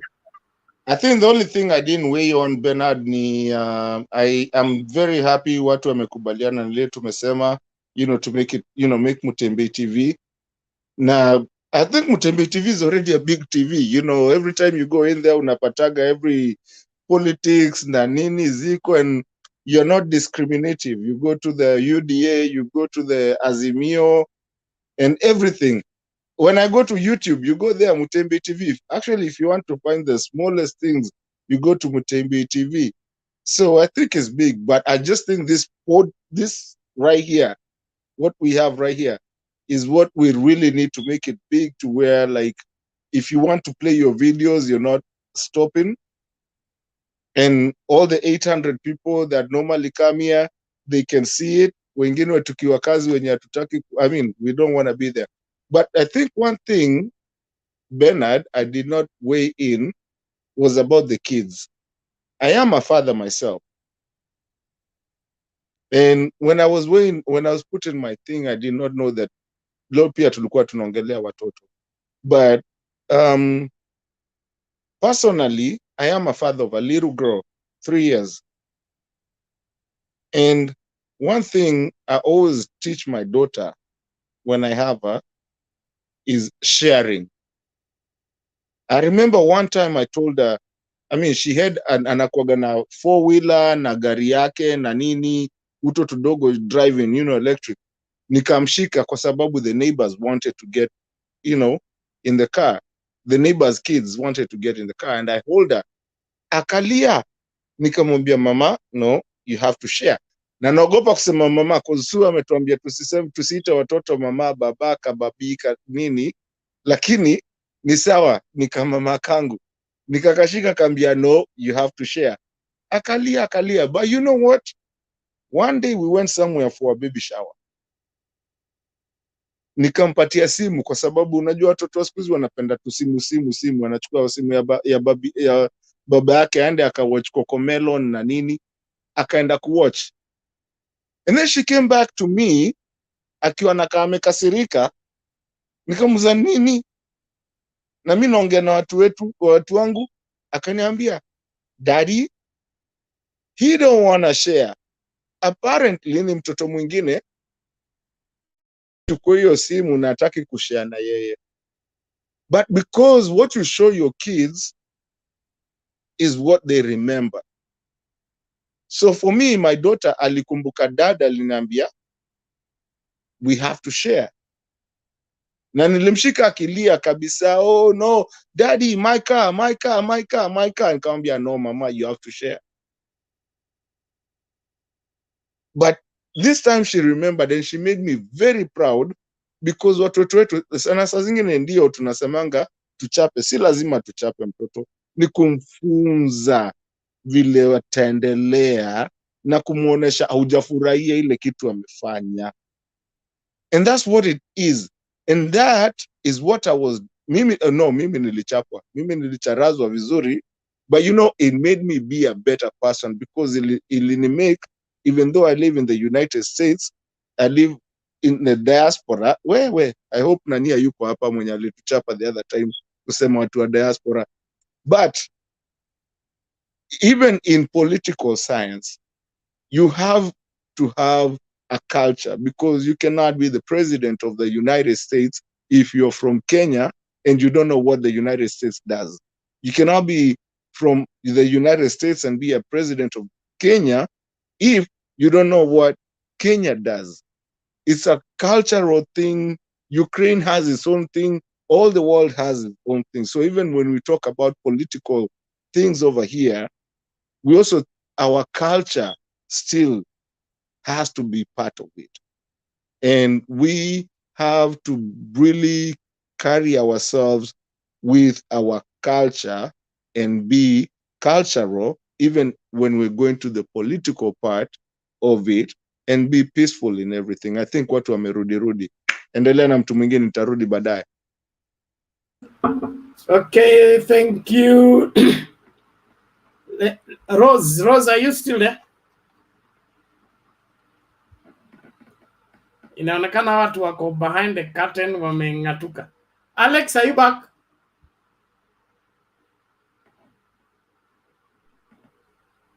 Sema Bernard. Yes. Okay, there is this video I want to share before you come in. I hope it plays. Okay, sawa. Okay. Yes. My name's Isaac Newton Kennedy, doctor.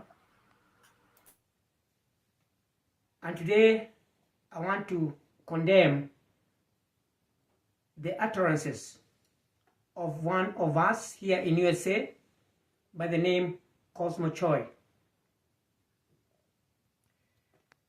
Cosmo Choi, who lives in North Carolina in USA,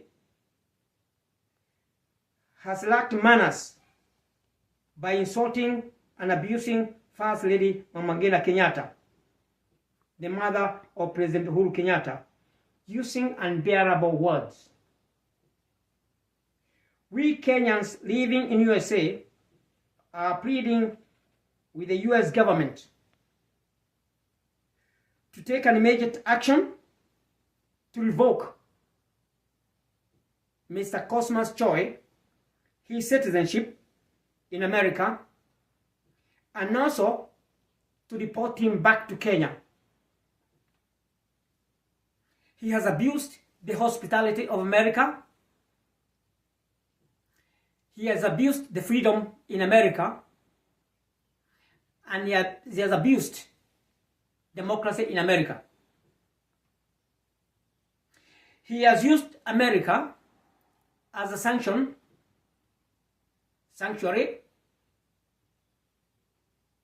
and a hideout to insult innocent people in Kenya.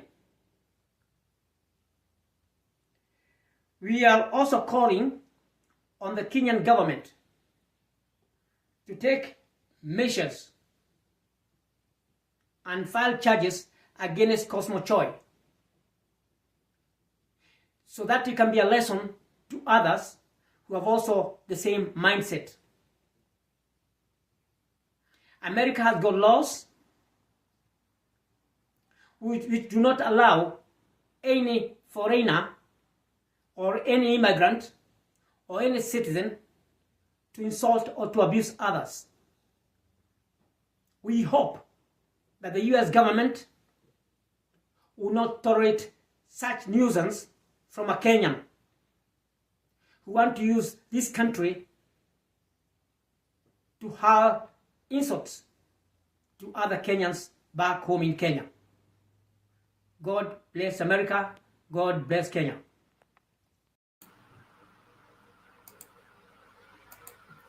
Okay.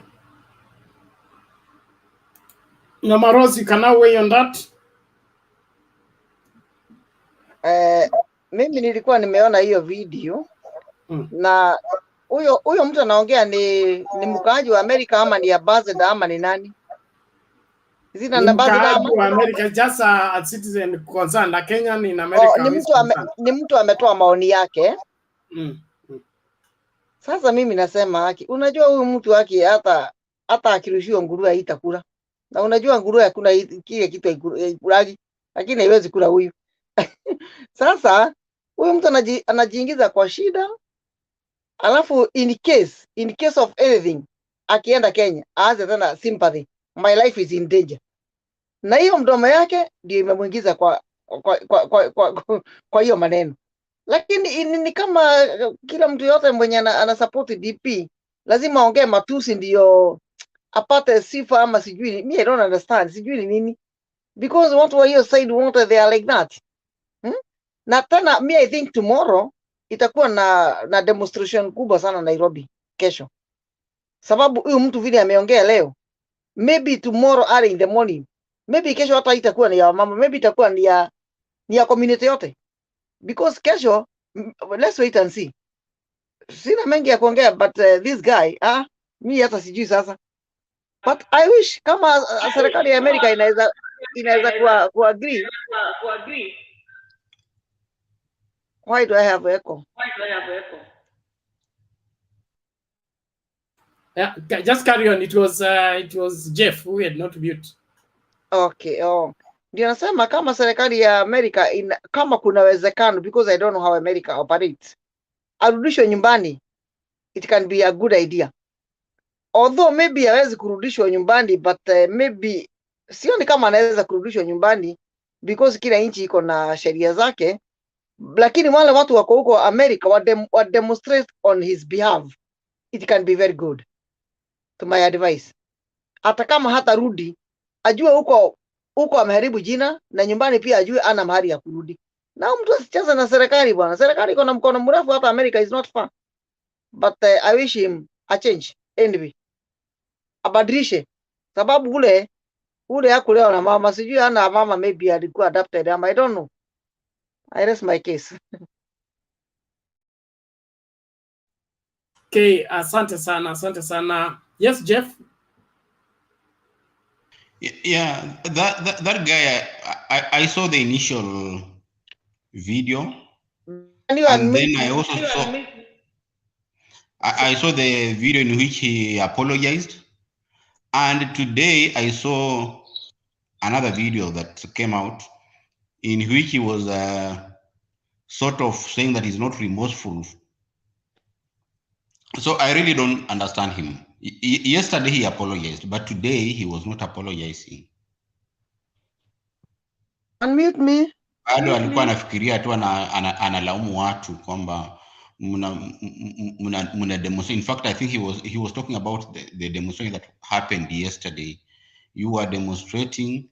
It's Baba who sponsored that demonstration or something like that. So I really don't know. Maybe that guy is not. There's something upstairs that is lacking, and he may need some medical attention. I don't know.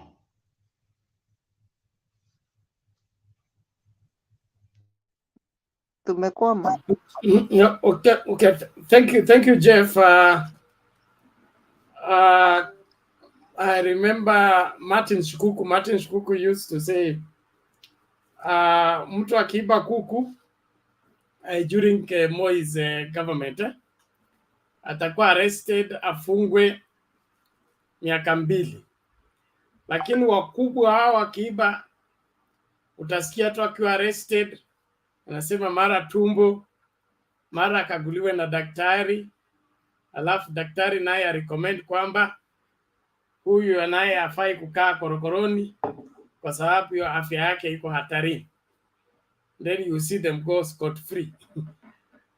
I think it's about time we insisted on what is required for every case. Whether there is an arrest or protest or not, what is right is right, what is wrong is wrong. Na mtu yeyote ambaye hapeani mfano bora kwa vijana, huyo ni mtu hafai kuwa katika community. He's not to be regarded as an elder. What makes a man an elder is the high standards that man keeps for the sake of others who are looking up to him as a right example. So yeye akiwa mzee na ataka kujibeba kama mzee, hafai, anapaswa kukemewa, na ikiwezekana he should be banished from any sane society, because he's setting a bad example, and with the kind of animosity that we are dealing with, lawlessness, I mean, that is rampant. when something like that is done, now is turned into a hero. Now, this is a bad example, but I will still give it. You see, like there was this man who was a quack clinic officer, a quack nurse, who was taking advantage of mamas when they go for antenatal care, wherever. And then after a while, he was arrested, his kiosk closed, I mean clinic. And then later on, we see that he's vying for MPship because he's now famous. People have known him.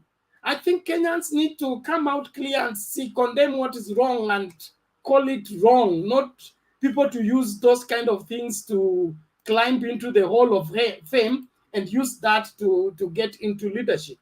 Hizi games zote tunachezewa na wanasarakasi wasanii, okay?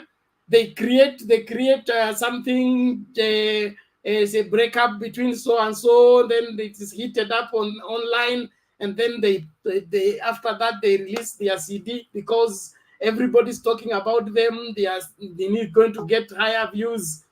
Nafikiria to separate usanii na maisha, na drama na reality of life. We can't mix them. Life is not a joke, and we can't hand over that joking way of life to future generations. Alex, you can weigh in on that as we move on forward. You know, Bernard,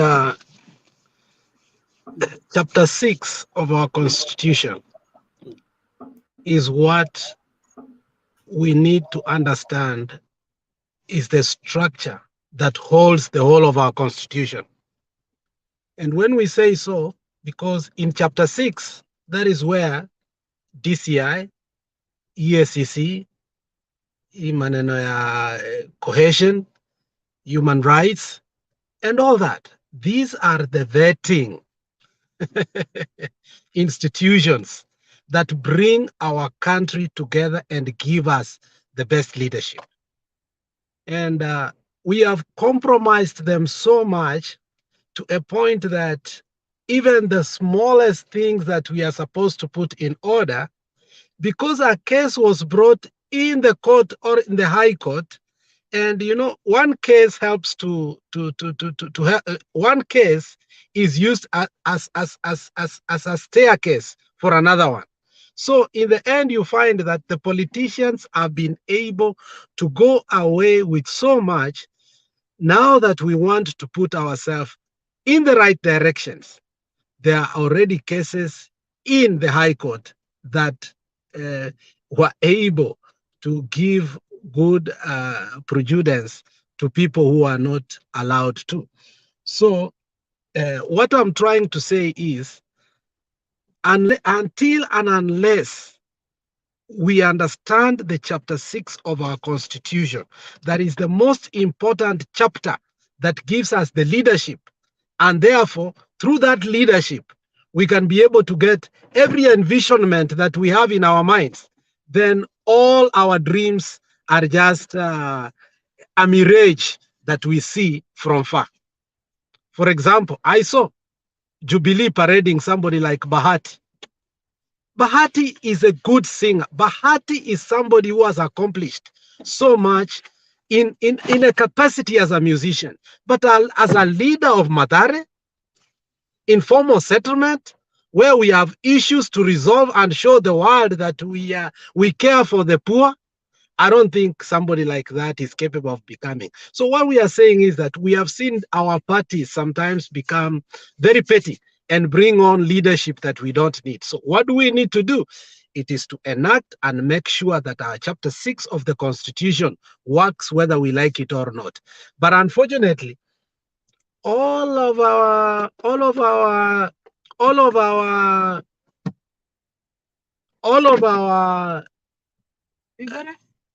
our institutions are making the same mistakes in regard to this. Look at how Uhuru is not having the right relationships with the court.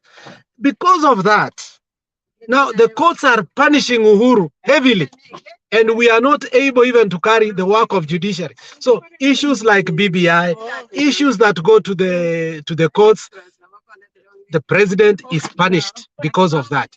And we need to put chapter 6 of the constitution in the right manner. When you put people like Magara in the constitutionally offices that can mandate ourselves to make right decisions, what happens? If the elections are carried wrongly, they are able to nullify them. If anything is wrong, they stand by what is right.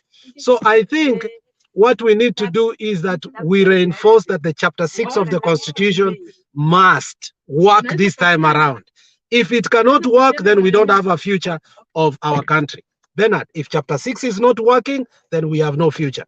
Let's forget about it. Thank you, thank you. I couldn't agree any better. I think we accept. We either have a constitution to follow or we don't have a constitution. Kila mtu aishi vile anaona. But if we want to salvage this country and push it to a higher place, we must insist on values. And these values must be the qualification for leadership. This business that somebody is able to gather people around him so he's a leader, that is not the mark of leadership. Leadership is, first of all, the ability to lead yourself. And how do you lead yourself? You lead yourself in doing the right thing, even when it is easy and it's okay for you to do the wrong thing and still get away with it. So we need to review on who qualifies for leadership. Hii story ya kusema kwa saa tumesikiza ground ina demand kwamba Baraba ndio apewe uongozi na kila mtu atachukua Baraba kwa sababu Baraba ndio amevotiwa na watu wengi.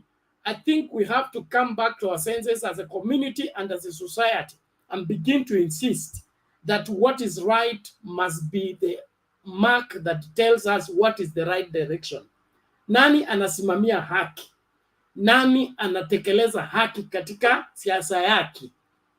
Kama wewe ni mwanasiasa na wewe ndio uko mstari wa mbele kuiba ama kuchongoa wengine na kuharibia wengine, and then you want to use that as a measuring rod to be the standard of what politics is, we should deny that. And so let chapter 6 kick in. And like you said, very well, tukifanya mchujo vizuri, that we have good people on the ballot, we will not have a problem with the parliament, we will not have a problem with the county assembly, we will not have a problem with all the people in elective seat. So where we lose it is when we allow everything to go to the ballot and then let the majority decide. But if we stop wrong people before they get to the ballot, we will have achieved more. And let chapter 6 go into play. Kama mtu astahili good conduct, asipewe good conduct. And for the grounds that somebody doesn't have good conduct, he's denied to vie. Hata akienda kotini, koti isimame hapo. You are not given good conduct because of this and this and this, and so you are not eligible for public office. I agree with you 100%. Okay, let me add on that. For example, Bernard, Sonko was stopped by the courts not to release any leaks.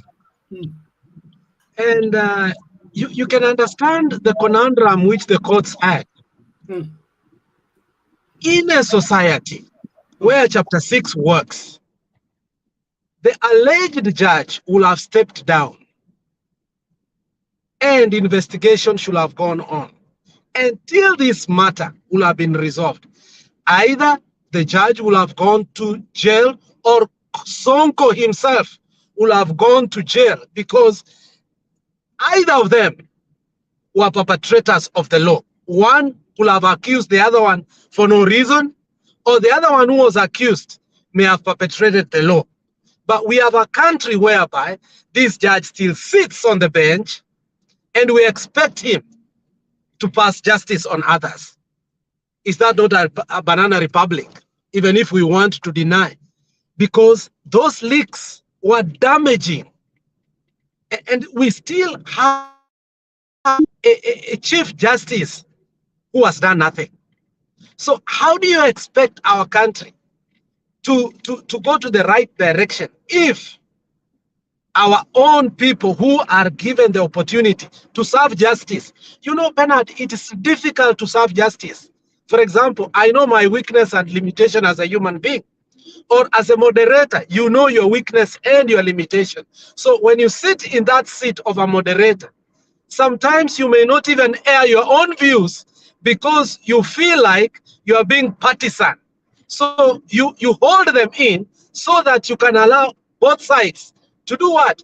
To air their views. But at the same time, you cannot just sit there and allow somebody to air views that can cause chaos in the panel and also in the country.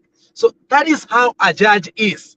We know they have weaknesses, but when they've been caught with a conflict of interest, you know, chapter 6 says, step aside.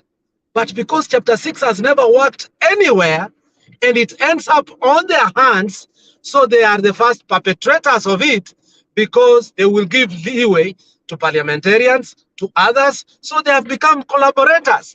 The judiciary, the executive, and the legislature have become collaborators of those who will never respect chapter 6. And I ask Raila Amolo Odinga, tafadhali, if there is anything you can give us back, is the rule of the law. It is the institutions. You don't need to do anything. Just give us the institutions that work, and you will see how we'll streamline Kenya. Thank you, Bernard. Okay, asante sana Alex. Julius, how are you? I'm good. Karibu. Asante sana. Naona kina Alex, Ndeto, Lili na wasalimia wote. Thank you Bernard for giving me this chance. It has been a week. Nimekuwa nikisikiza tu, you know, sometimes I don't have to contribute, but I have also to listen because they are very good contributions. Sauti yako iko chini sana.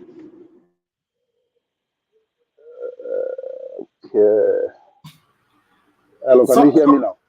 Yeah, songa karibu na microphone, alafu ama kama unatumia earphone utatoa kwa sababu it interferes with the whatever the projection of the voice. Hapo sawa.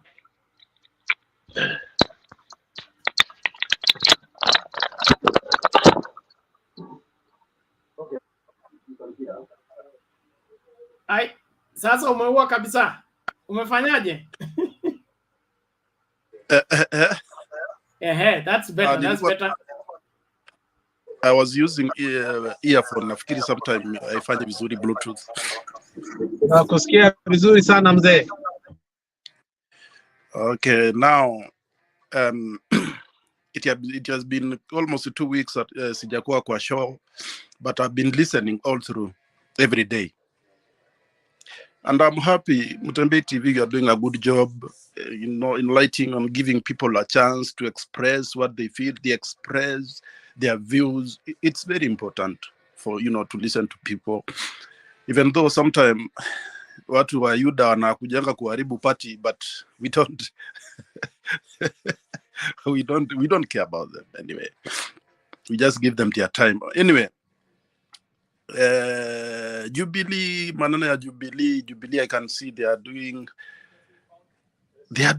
a good job in central Kenya, because we have a problem in central Kenya. And after yesterday, I saw a letter Mr. Mabarua wrote to Deputy President. I don't know you saw it. It is alleged. We are still investigating the authenticity of the same, but we are yeah. So things. I don't know. By the next 1 month, I don't know what will happen in Central, because it seems that things are going badly against what they planned or what they have been doing for the last 9 years. Anyway, I have a little problem about DAP.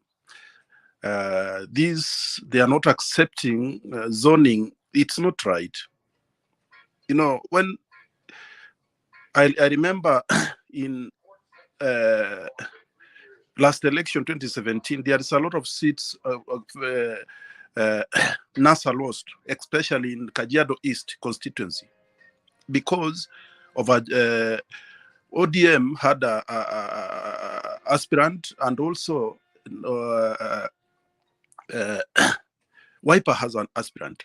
So they spoiled the votes, and the Jubilee came in. That's why this lady who's vying for governor got it.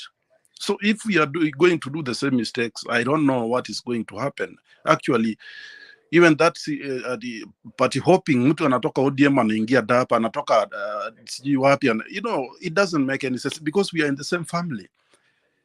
If you are losing, you are losing. Kina Ongeri moving from ODM to DAP, surely. Mimi I'm not young, but mimi wangeenda wakule retirement yao polepole, tutawachunga. Huyo sasa Ongeri na hata huyu brother Dr. Uhuru wakae tuwachunge tu polepole. They have done enough for us. We need at least people who can, I mean, young people. They have been in this service for long. I really don't support, I don't hate them, but I really want them at least wapatia vijana nafasi, they let them do something new. Because now the country Kenya actually needs very visionary people who can help Baba.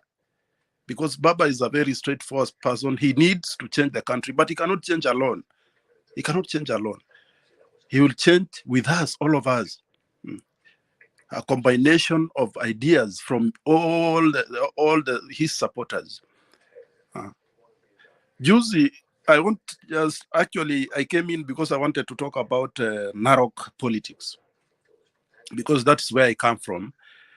Juzi, the other day, Ruto was there, and tuliona mabasi. Hatujaiona mabasi mingi namna hiyo.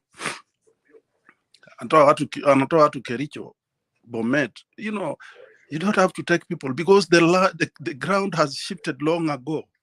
We don't have to take atijana alafu tunai anasema ati ameingia UDA. How? He has been UDA since before. He's the main financial of UDA. So moved from where to where to UDA. Alikuwa wapi? He was not in Aqua Azmio. So some of these things, surely watu watahama lini? Mtu anahama leo tena kesho unasikia. I mean, it's a circus. It doesn't make any sense. Anyway, Narok County tuko na constituency ngapi? 5. Moja tu ndio imechukuliwa ndio ya Wakale, ambayo inaitwa Emurua Dikir.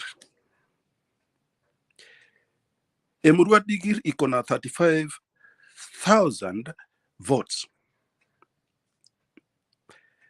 Alafu kuna kijana nilisikia hapa akisema ati Narok ni ya Ruto. Nilicheka tu, I was just watching from so kuna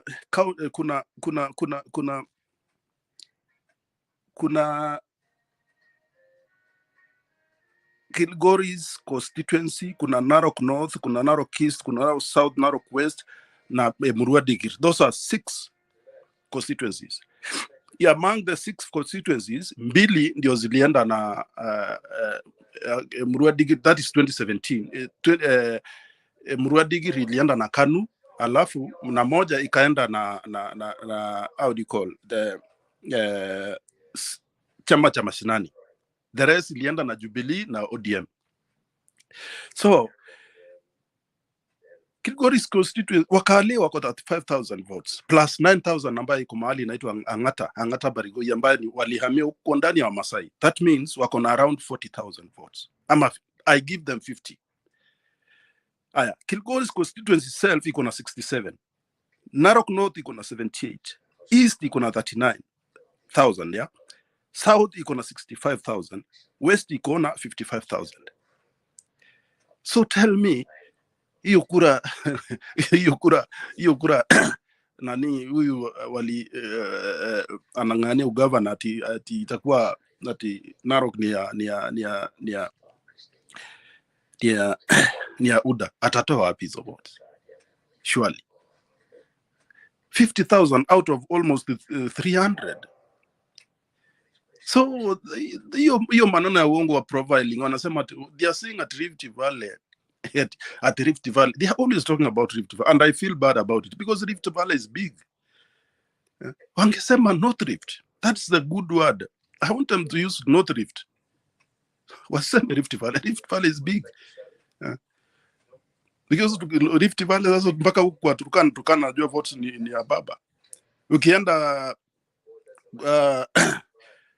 Nakuru hapo sasa ndio, I mean, sasa surely these people, they are very bad liars, and they have to learn on how to speak the truth, because everything that they have been always profiling and trying to say about baba, majina yote, it's all failing, because unajua naye ukicheza ngoma, ukirudia ngoma kila wakati, hiyo ngoma inakosa utamu.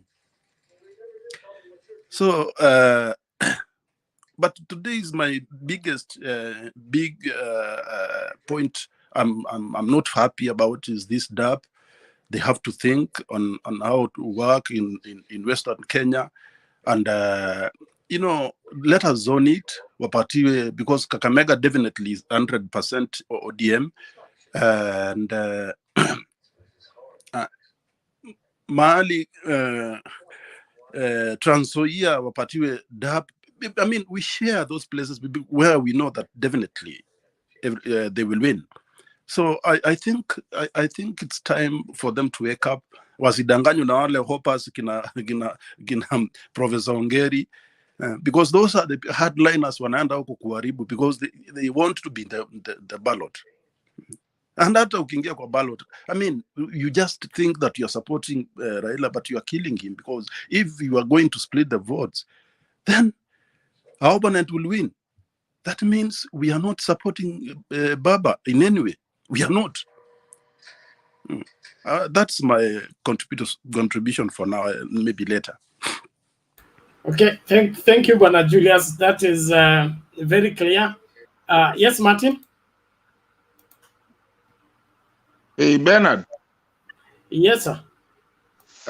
Kama mnaweza niacha, I have a guest that amekuwa akisikiza on the side, amejaribu kuingia but ameshindwa. He's my friend. Can you give him some time to talk on my space?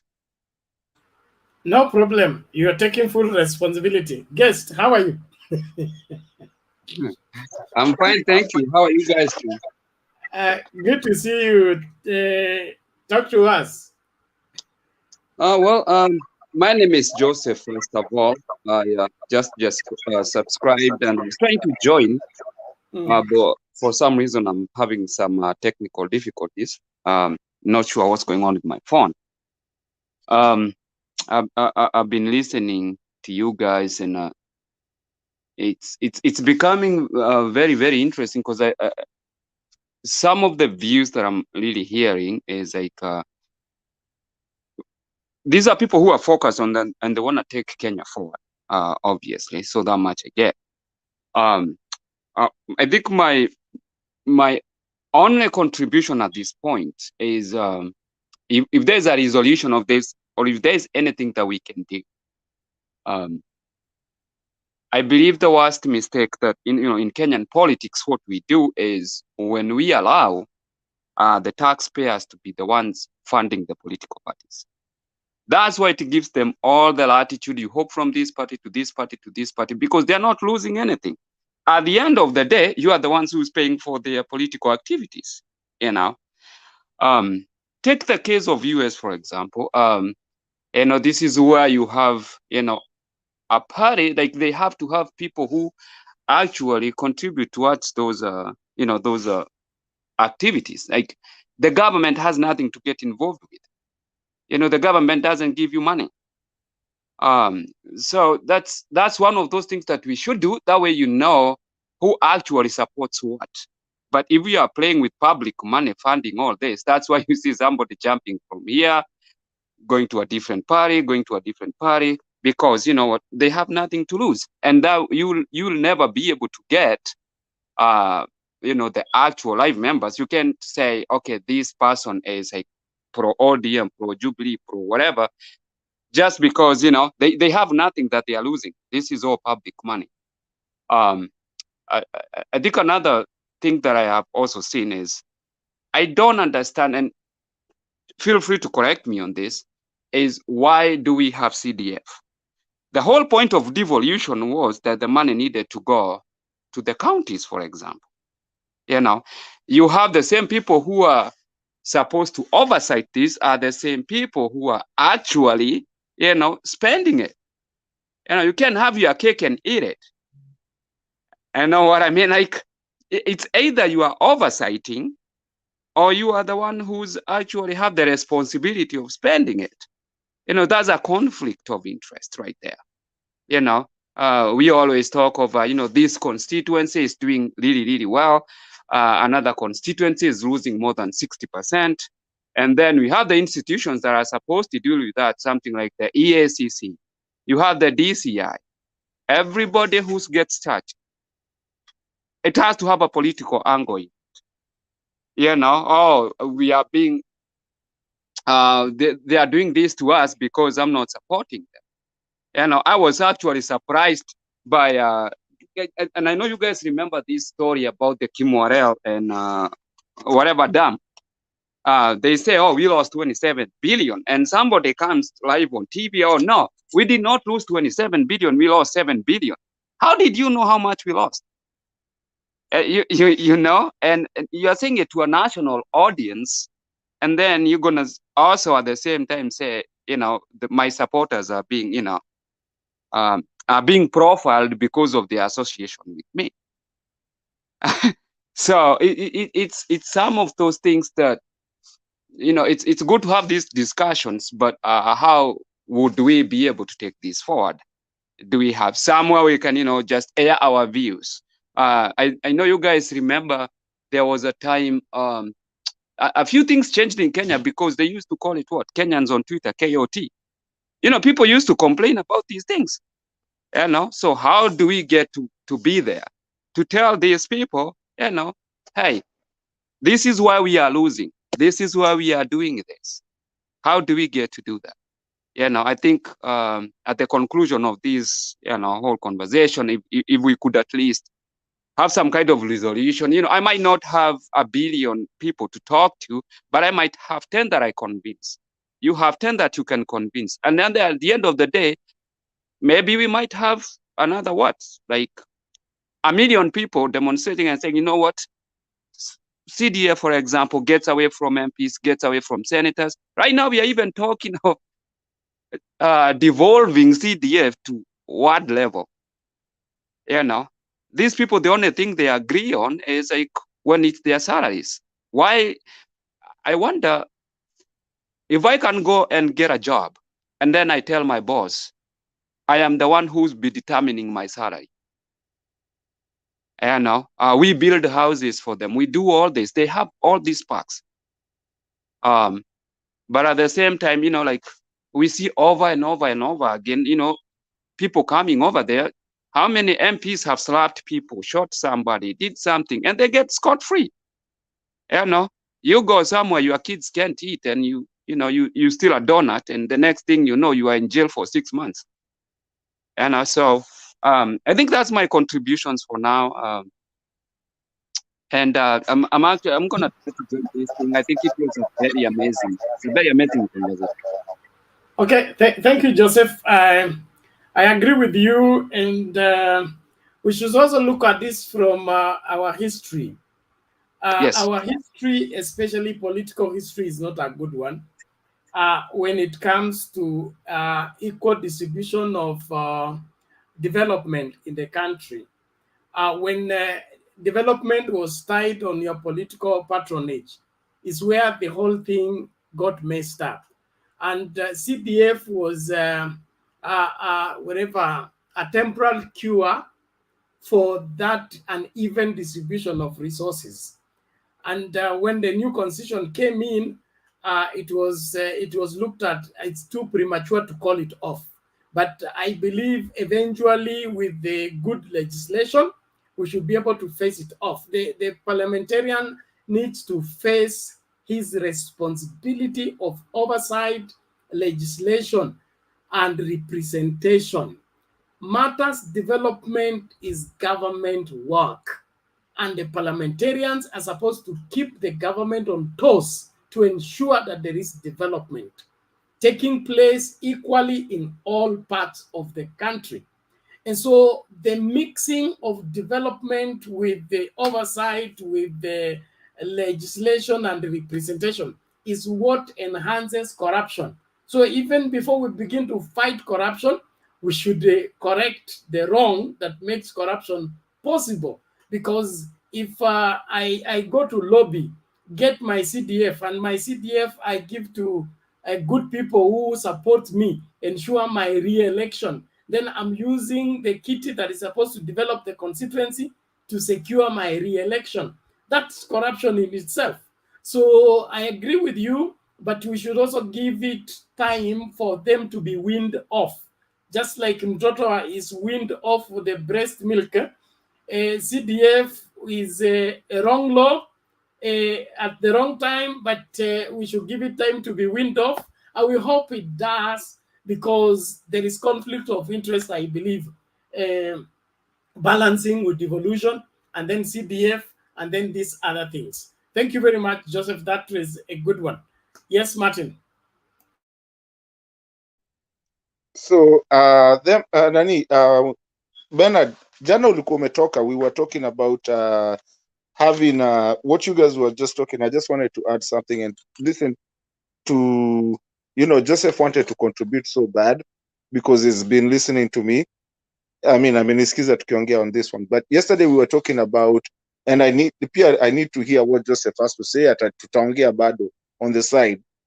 I also want the panelists on this one, and even you to tell me, when Themba came yesterday, we were talking, ulikuwa umeenda, we were talking about having county prosecutors that are elected by the people of that county, and it's not about politics with them. It's just that you're elected without, a prosecutor that you're elected on that, by the people there.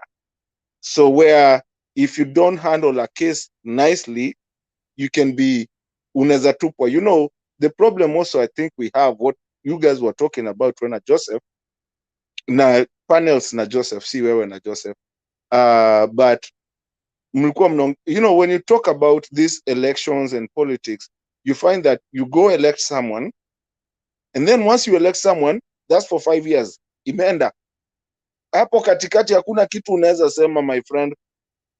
But if we can get prosecutors, and like I said, Themba alisema constitution ndio inasimama, but a constitution is not something written on stone.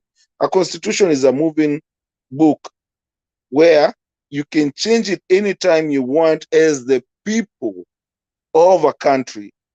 So if we can get kuwaiki to your corruption, if we can get like prosecutors that know they are elected by the people and they can be kicked out anytime according to what cases they have, because that's what we do that's what they have over here, and they are not based on the public. Hizo zingine MP nini, they are not based on that.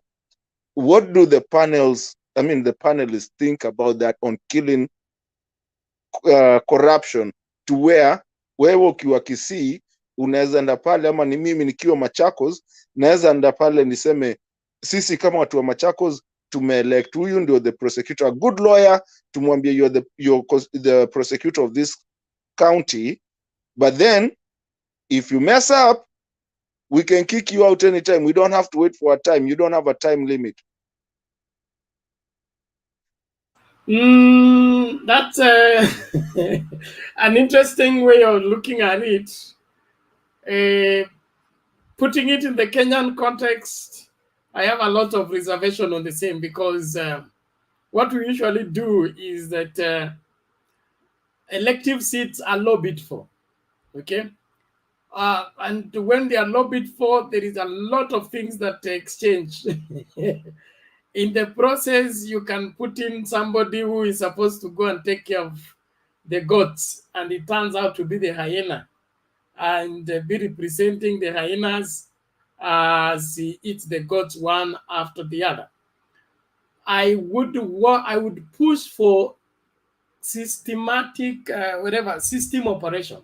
If the legislation as it's supposed to work in the country should be led to work. When there is double ways of getting, the judges, they are vetted, then they are cleared, and then they are given job. Others have what is called security of tenure. Then now it comes to prosecutor, anakuja kwa njia nyingine where is voted for. Then it will be a political office. When it's a political office, politics and law don't go together, although politicians are the ones that make law. The moment we introduce politics into the enforcement of the law, we have actually accepted that law. Let it be left to anybody to judge the way they want. But okay, I guess our guest wants to counter you on that one. Let him come in shortly before we bring Kip. Yes, Joseph. Yeah, okay. Something real quick. I see what you mean. Like, you know, we need to be able to learn how to walk before, you know, we start running. I get that. But also, when you are a kid and you are learning how to skate, you have to fall a few times. And we borrow from the best practices from other countries as well. Because if we look at it that way, there's one thing that I've always struggled with. When you have a corrupt police officer, for example, people don't even demonstrate to have this person fired. They demonstrate to have them transferred. You know, which do you want us, do you think those people want a corrupt person? You know, they also don't want that. Another thing is, if we are borrowing into this, let's, you know, it could come to a way where we say, for the next 5 years, let's give it a timeline. For those of us, you know, or most people probably in this group, because this is a very constructive group, you know, you will never achieve a goal unless you give it a timeline. You might not hit 100%, but you will hit at least 80%, like a little progress, a little bit at a time. Another thing, police officers, and as we were speaking about corruption, the way we should be able to do it, I don't see why a police officer, for example, from Central Province should be taken to Mandera to go and serve there. One thing, this person is there. Even if they speak their local language, this person won't even know what they're talking about. So if they're even talking about, oh, we're going to kill him when he lives here, he doesn't know, you know?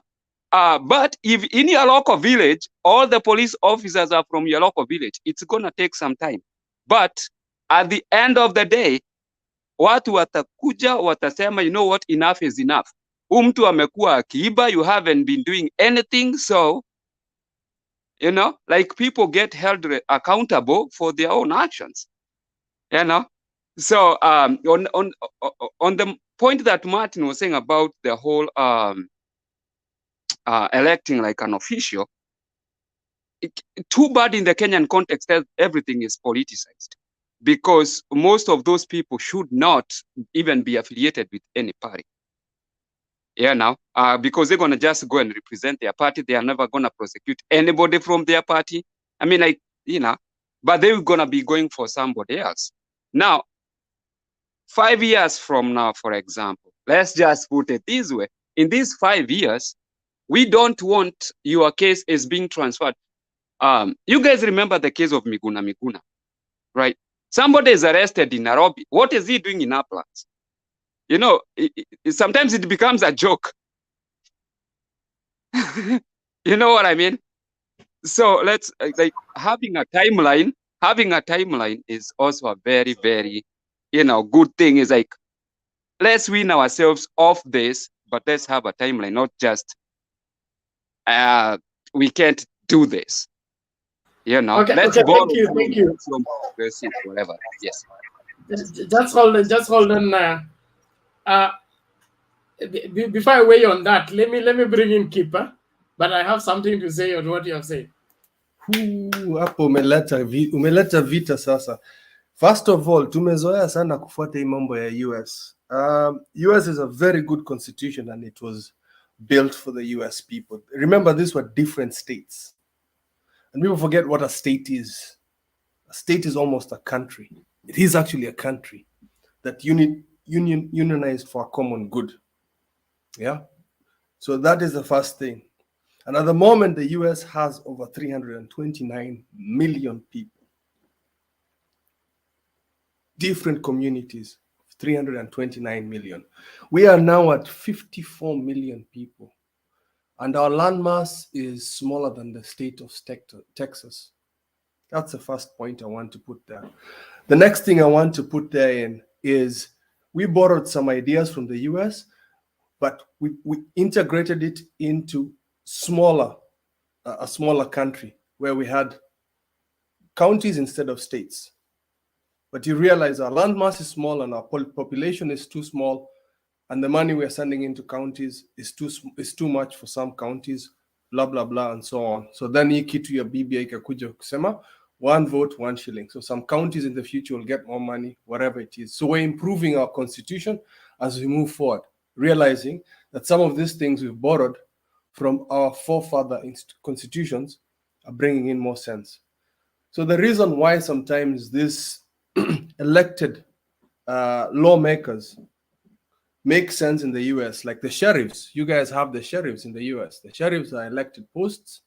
The district attorneys, the DAs. Those are elected posts, and it had worked for very many years. And even though it was a political seat, it was people who came into elections with credible lawyers as public prosecutors, or people who've done very well in their private practices, and they're just running for elections, and they've done great in legal practices by themselves. In Kenya, we only have about 20,000 lawyers.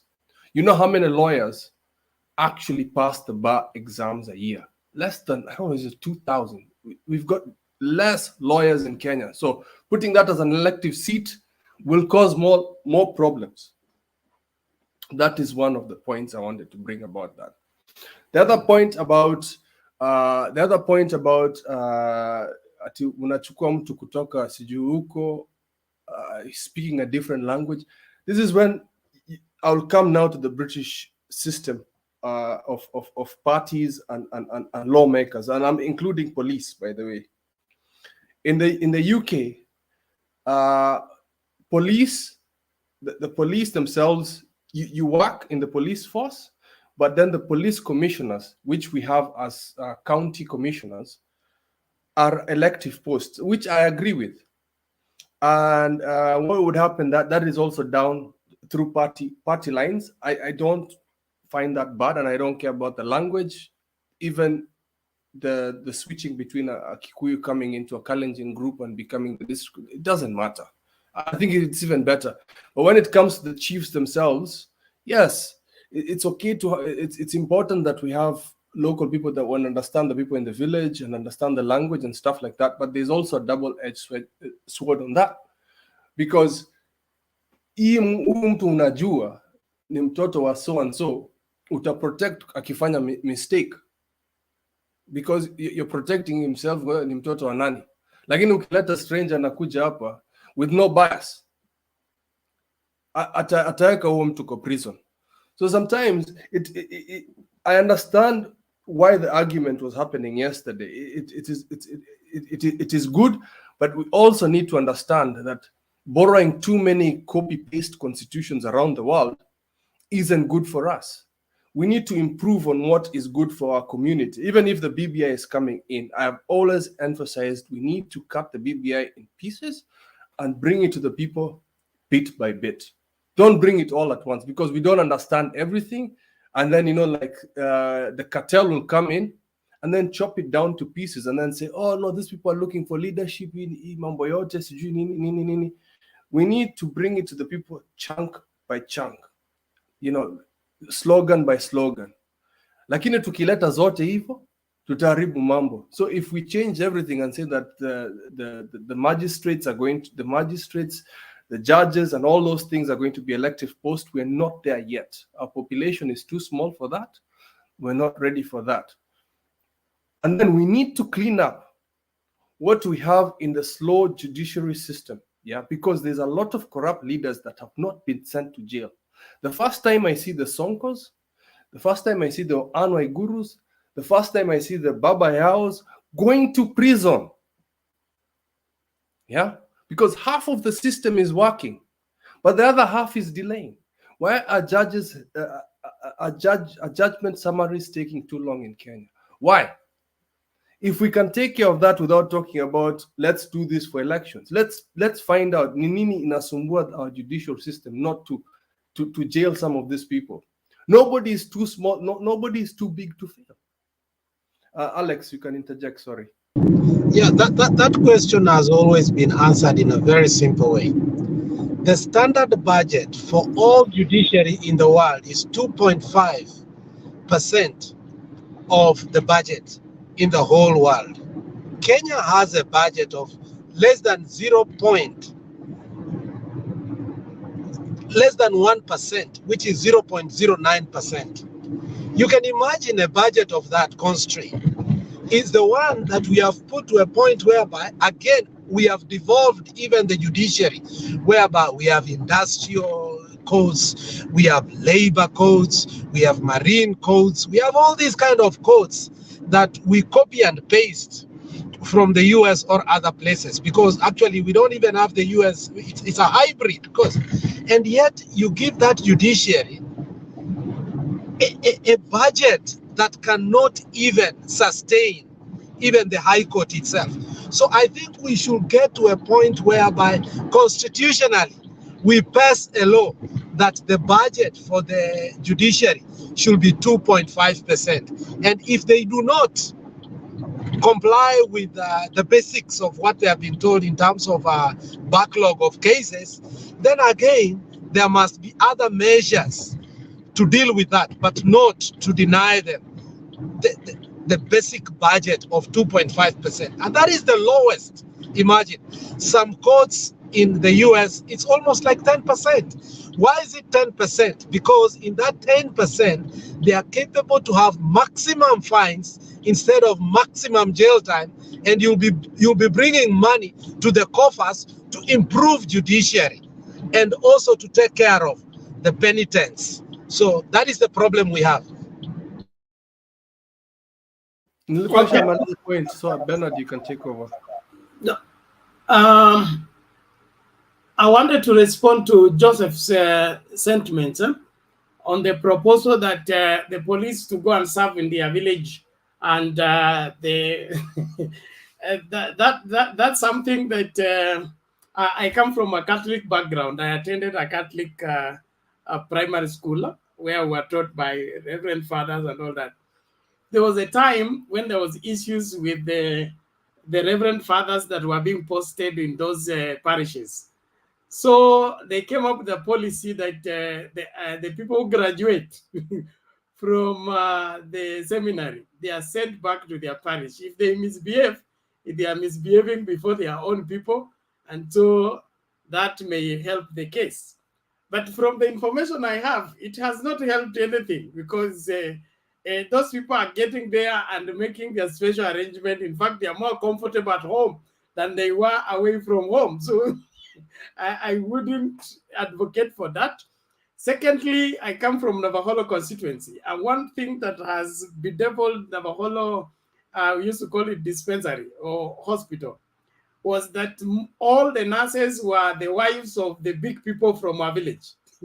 And the place was so poorly run in the sense that mke wa nani ndio nurse. So they were doing so bad that our grandparents would go to the hospital na wanaambiwa, ninyi dawa ile imebaki ni wajukuu wenu, ninyi ende nyumbani mkajipange kufa, hii dawa tumetumia kwenu imetosha. Now you can hear something like that, and this is a woman who is untouchable because She's either the wife of the DC or the wife of the senior principal or the wife of the so-and-so big man. This quota system, maybe it works with education, but when it comes to these other services, I wouldn't go for it. Like I said, the judicial system should be just empowered, like Alex has said, and led to function, facilitated to function. Lakini tukianza kuinterfere that we make it a little bit politically friendly, and then this other, we will mess it so badly that it will not be able to function as required. On the other hand, matters corruption.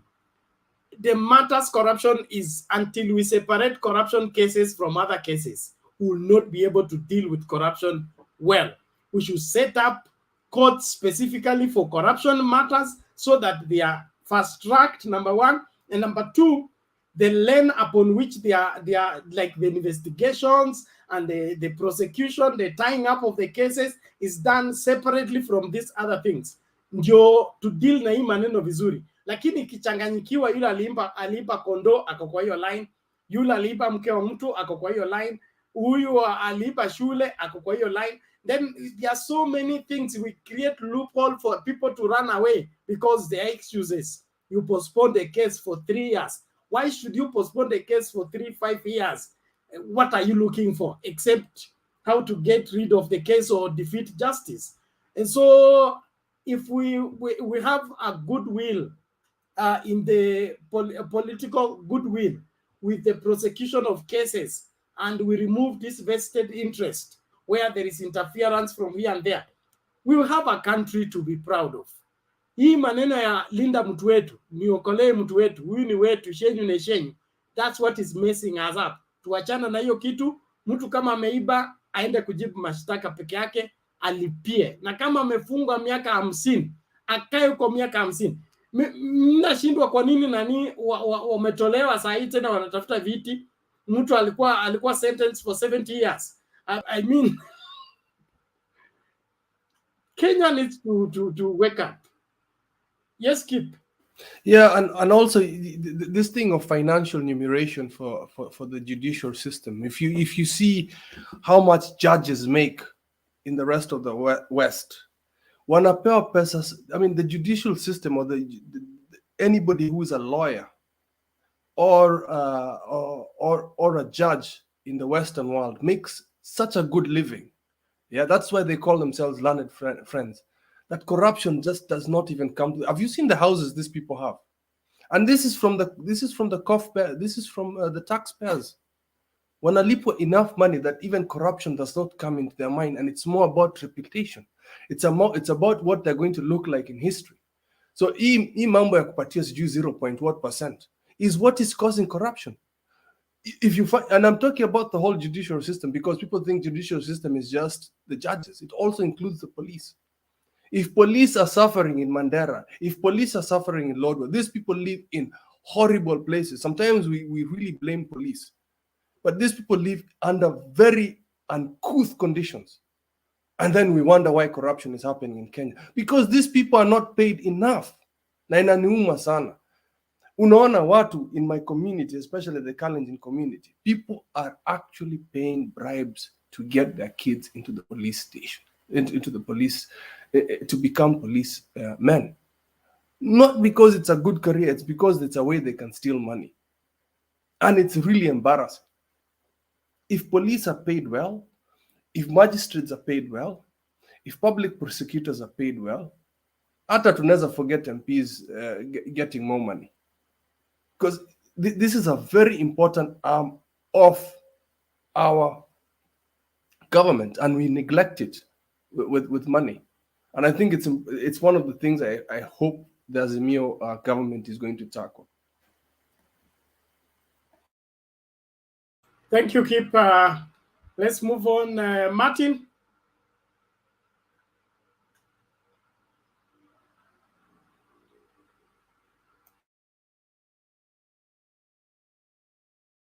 You're mute. We can't hear you. Unmute fast, Mr. Martin. Nilikuwa nataka Joseph amalize, but he has to go somewhere. Let me because alikuwa anataka kuongea about it, lakini we have to go somewhere let him come and then I'll back come back. Thank you. Yeah, I'll come back. Acha nitoke kidogo tu.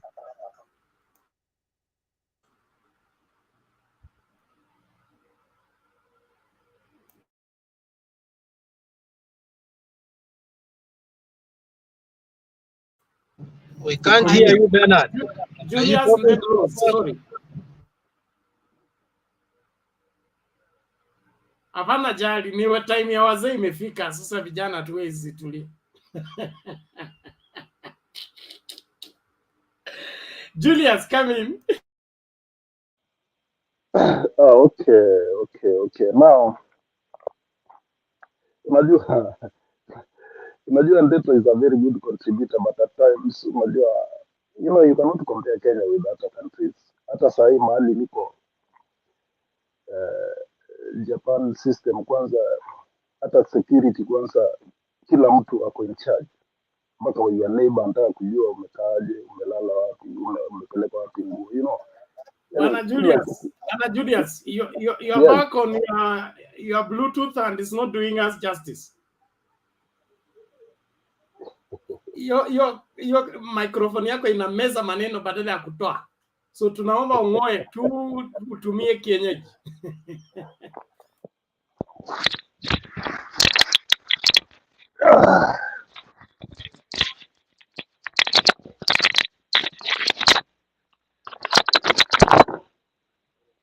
Okay, I'm sorry for that.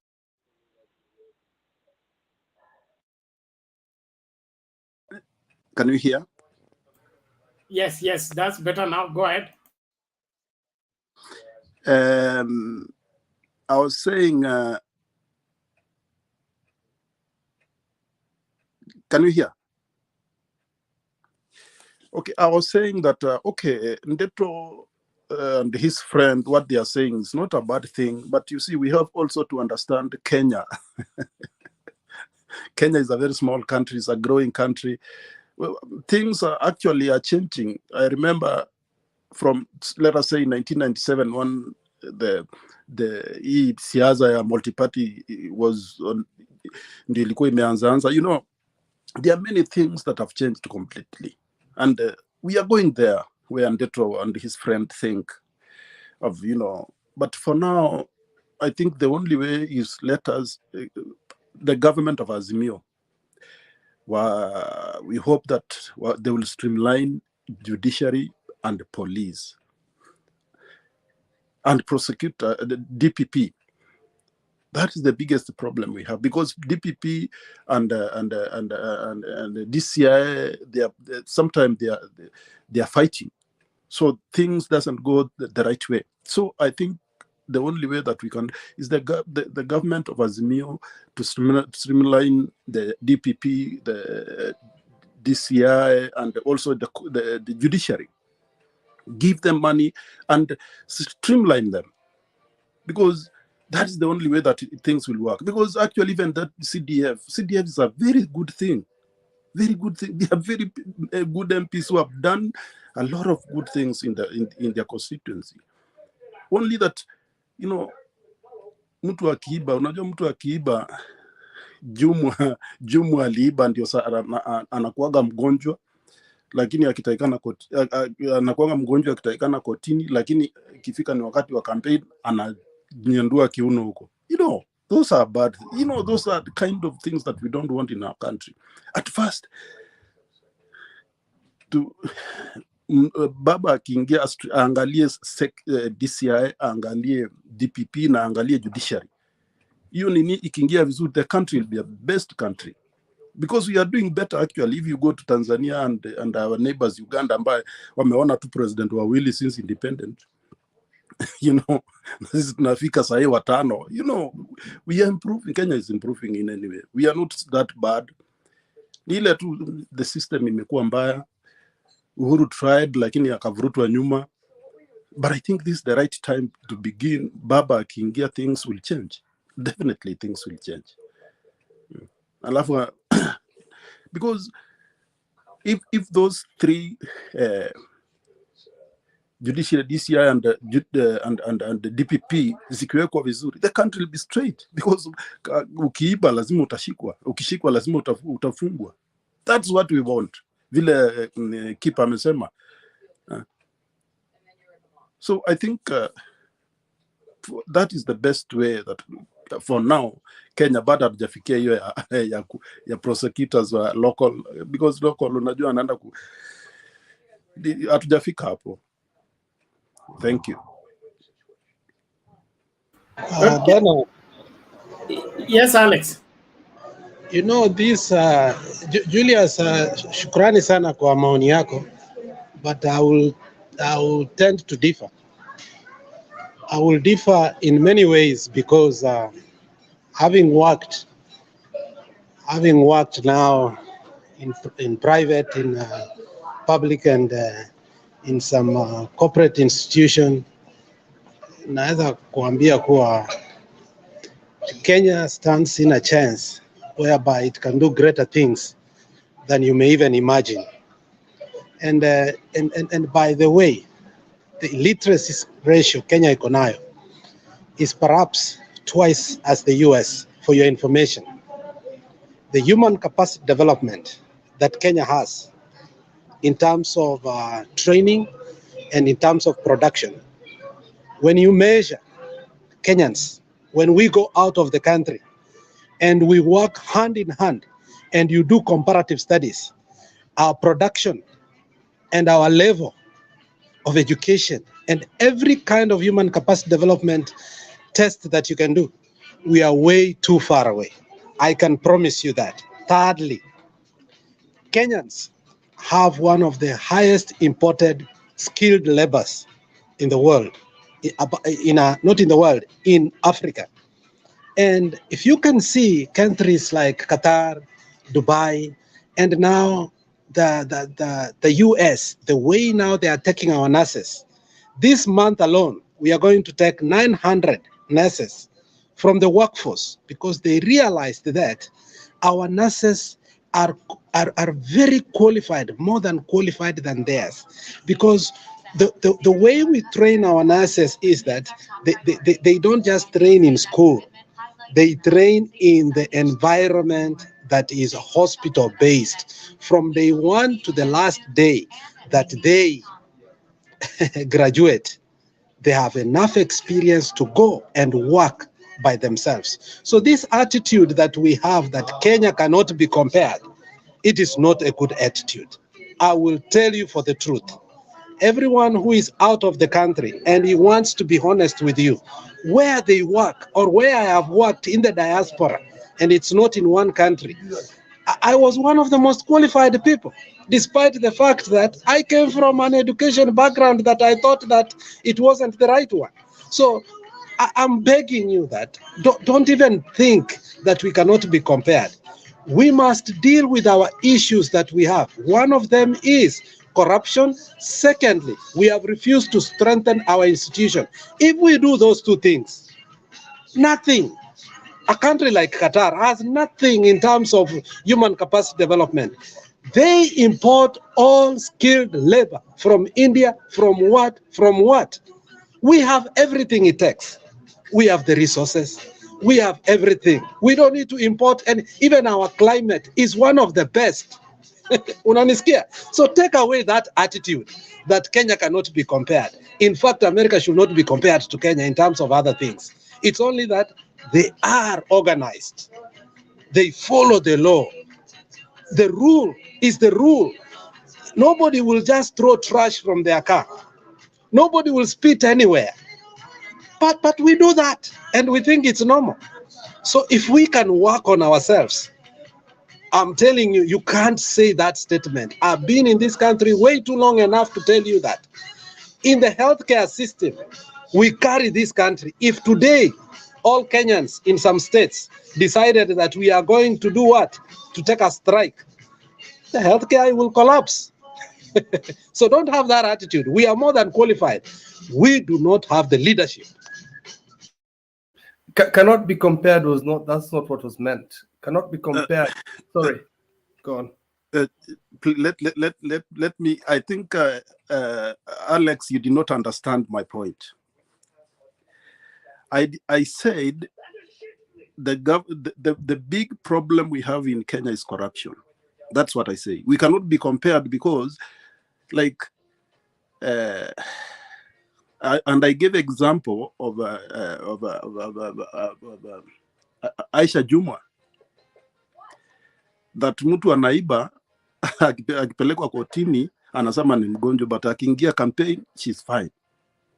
So what we are not, the biggest problem we have is corruption. That's why ukisema like those elective, ile Ndeto alikuwa anasema elective prosecutors, because of our corruption it will not work. That's what I said. We cannot compare ourselves to US because they are US and even Japan here. They are very organized. That's what I meant. Okay. Thank you, Julius. Keep what I say. Nilikuwa nataka kumtetea lakini ameenda left kidogo.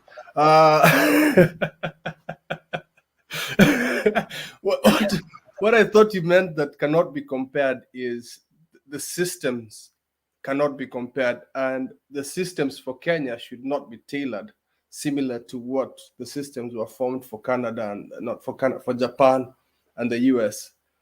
Lakini ukaenda hivi ukanichomea kidogo hapo, so hapo sikuwezi kudefend. But generally what we're driving towards, all of us, to the same point is, once we kill that, hiyo mnyama inaitwa corruption, and we need to kill it in our own way. Yeah, we've tried all the other systems. We need to do it our own way. But one of the things that I identified today, and that is what I've learned from Alex, and I appreciate that, is we need to pay that branch of the government more money. Yeah, the Kenyan legislative branch is the most highly paid branch in the world. They get more paid than the UK. Watu wanalipwa pesa more than UK MPs, like double. So if we did the same for judiciary, tutafika mbali sana.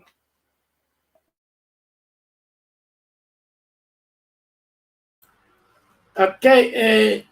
Yes, before I bring in Jiru, I would want to respond to Phil R on the comment section. It's good to debate, but don't just give sweeping statements. Give substantiation. It's like you've been left to report how Narok is taken and how the Kajiado is taken and all that. If you give us why you say what you say, it will help much better, other than you just reporting that this is taken, Mara 65%, 40%. How do you substantiate that? Like Julius has just given us tabulations on how many votes UDA can get in Narok, and then you're coming here say you are 125,000, and he said you can't make 50. So kataa makubali kulingana na takrimu za nambari, sio tu kusema maneno. Thank you. Njiru, karibu. Okay. Thank you very much. Nimesikia discussion ilikuwa inaendelea hapa, and I wanted pia kuchangia kidogo. I've heard Alex has contributed a little bit on human labor force, and nimesikia pia some of us wakiongea tu story ya corruption kidogo. First of all, I just wanted to say that when it comes to the issue of corruption, I'm usually a bit pessimistic. I still believe that even still in the next 20 or 30 years, every person who will be seeking an elective seat, corruption will be the biggest elephant in the room. And I can assure you that even Baban governance will not be able to deal with corruption. And I will tell you the reason why in our modern time, it is not possible to handle corruption. Because you know what happens is that if you look at the history of even some of the countries which were very corrupt, and by the way, for your information, there is no proof of any country which has eliminated corruption to close to zero. Yeah, even some of those countries which we claim that they are not corrupt, it's only that they do not publicly talk about their corruption scandals. But when you listen on their presidential elections, and you hear like when the Democrats and the Republicans are talking about elections, you will always hear those people talking about some of the scandals which have happened. So even like when you hear even of organizations like FIFA and and other organizations even in the world which we try to look at, there are million scandals which are there. So what I wanted to say is that let's not vote for Azimio with the hope that they are going there to fight corruption. You cannot be able to fight corruption in the current setup. Why? Because number one is that corruption is deep in our bone marrow, and we have almost every person who is living has been affected by corruption one way or the other. All most. Wananjiru, Yes. before you go further, you are starting on a wrong footing. How can you say that we can't fight corruption and corruption is entrenched in our bone marrow? So what are we here for? To cultivate it, tulete chama ya mbolea iongezee mbolea iendelee ama tufanyeje? That is not what I'm saying. What I'm trying to say is that the reality of the matter, we have not accepted there is a problem called corruption. Who is this that's supposed to accept so that it becomes a problem? Our governance has not accepted that, because if you see like the scandals which have been happening in Kenya from the time of Goldenberg, those are the people who are seeking elective seats right now, and they are the people who are talking the way they can clean our country. We have Musalia Mudavadi with big scandals, and still people are following him. So what are we talking about here when we are talking of corruption?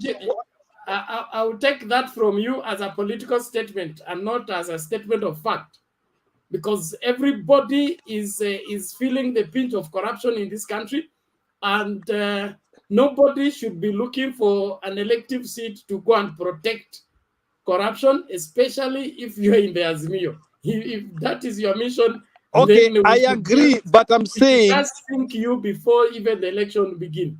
I'm not voting for Azimio so that they go and fight corruption. I know they can't manage. They can't. Let me tell you, corruption in Kenya is something which needs a framework. We need like a 40 years plan to fight that. Mr. Moi Kibaki came with a zero tolerance to corruption. Wananjiru. Yes. I don't know where you have been, but I think you need to go back and come back again. No, for real, it's the reality. Okay, let me stop talking about corruption. Let me talk about the issue. Look here. We are changing guard, okay? On the ground that there will be war against graft that is substantial. We need to recover the money that we lost. We need to recover the country. That is why we are going on this ballot. We cannot go there to be told that we need another 40 years in order to get back our money. If that is what you are doing, then we should forget stole it. 40 billion from us. What are we doing? Kimwarel stole 40 billion from us, and he is using that money to become the president. What are we talking about here? We know Kimwarel stole 40 billion, and he is using that money to pay people for election. We know 2022 is being financed using Kimwarel. Is that our constitutional stand? It's entrenched into three generations of people. I think that's what More is saying. There's 3 generations that have been spoiled with corruption, and they feel like it's the norm, and it'll take another 2 generations to clean it up, if I understand that. Correct. That's what I'm saying. You know, let me tell you, we will be frustrated here saying that Raila's Odinga 5 years will come and clean corruption. It is not possible. Yes, he can come up with framework 1, 2, 3 things. But let me tell you, some of the people who are already corrupt, they are already dead. There are people who are already, like people who stole our golden bag money, the Anglo-leasing, Watukama, Kinamweraria, they are already dead. How are we going to follow about that? So are we going to say that we are going to follow their kinship and their siblings? So what I can say that we can have a framework and we can to seme we want to deal with corruption scandals zile ambazo zilitendeka from 1980 and below or what, but the amount of corruption which has happened in Kenya is too much. It's extreme. Even counties right now, people are stealing, and some guys are coming as senators to protect what they have stolen. And that is one thing which I would like to say. That's why I said I'm a bit pessimistic when it comes to corruption. Unless we get a ruthless leader who can come and say, now I want to fight corruption from where it comes from. But I don't see it coming in our generation. Maybe 2030, it can become Vision 2050. We can fight corruption in Vision 2050. Let me not talk about corruption because it is the biggest thing in the room here. Everybody says you want to fight it, but it is not possible. Let me talk about human labor force, which Mr. Nani talked about. You know, before you go there, yes. I want to say this, okay? I'm a possibilitarian in terms of what is impossible with man is possible with God. I still believe if we give a war against corruption a chance, we will have a good, sizable recovery in the 5 years of the new regime.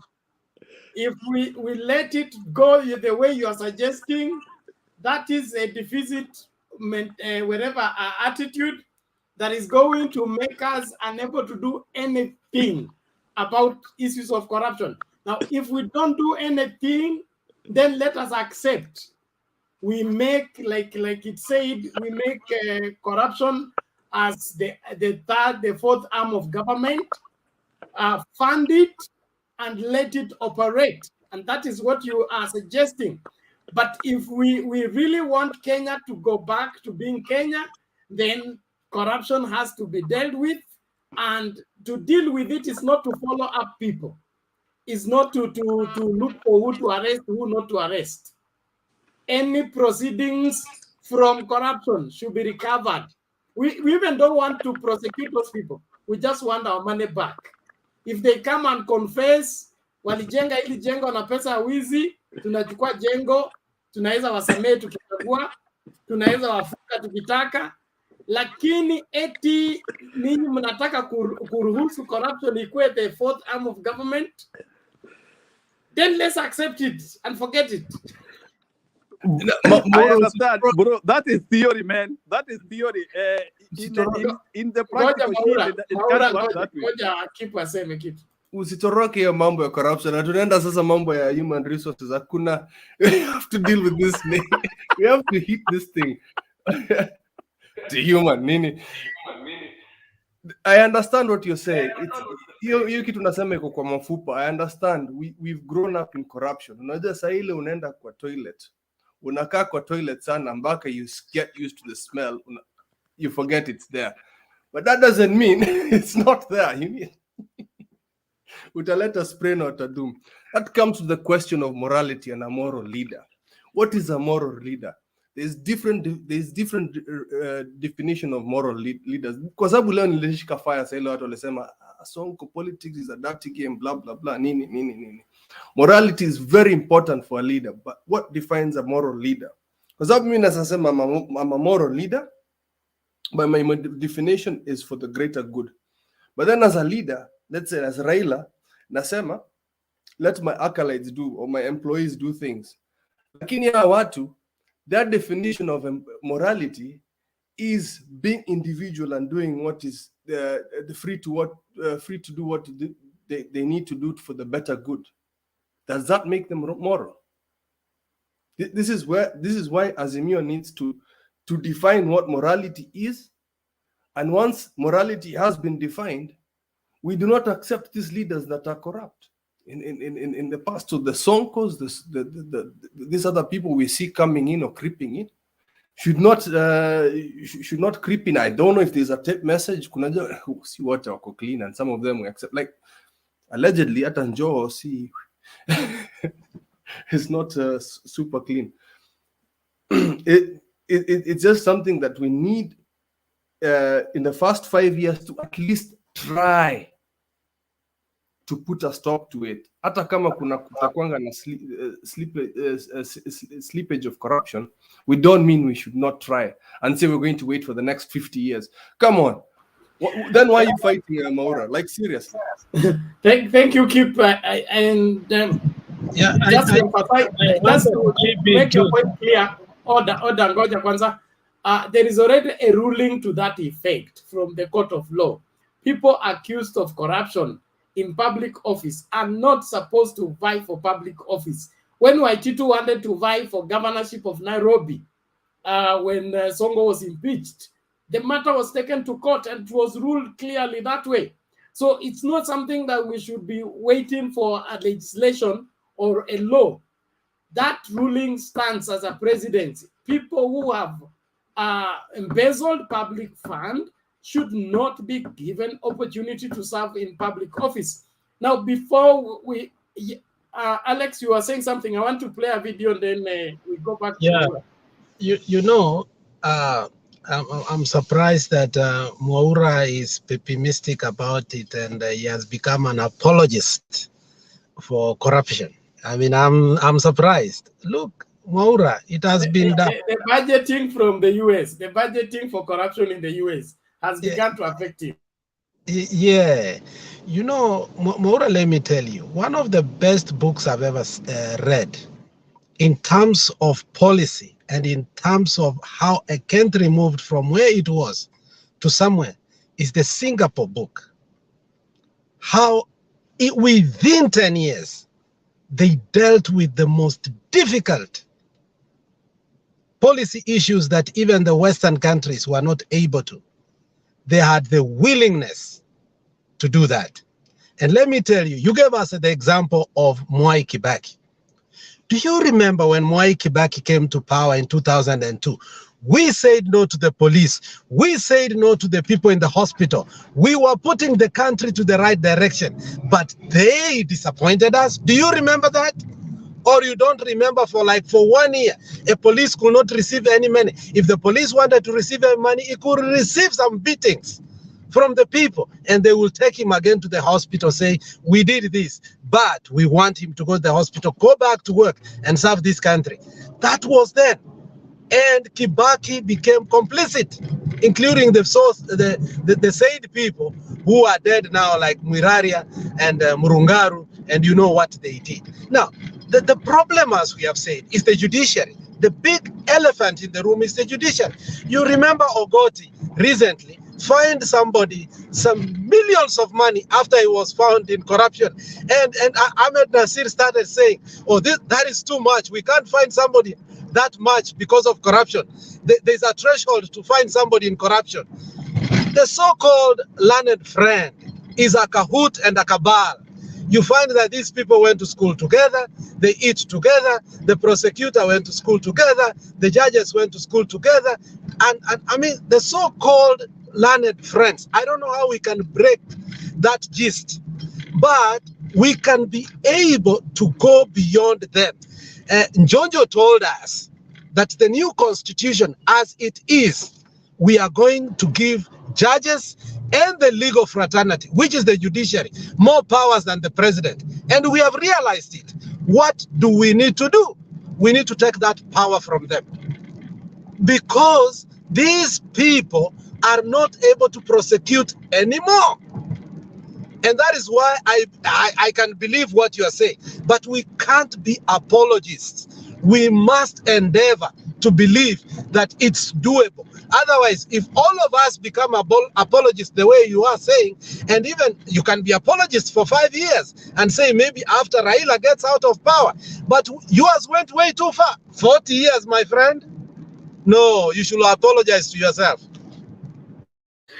Okay. Thank you. Now, before Njiru takes over, I mean, let's listen to this. I hope it helps out. Start with this.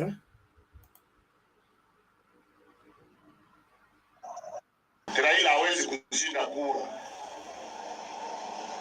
Tukitazama vile kura imepigwa, kwa hiyo wakati yote ametafuta kura.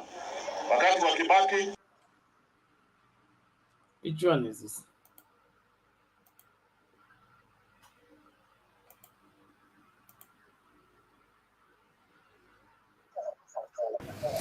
Raila is winning this election.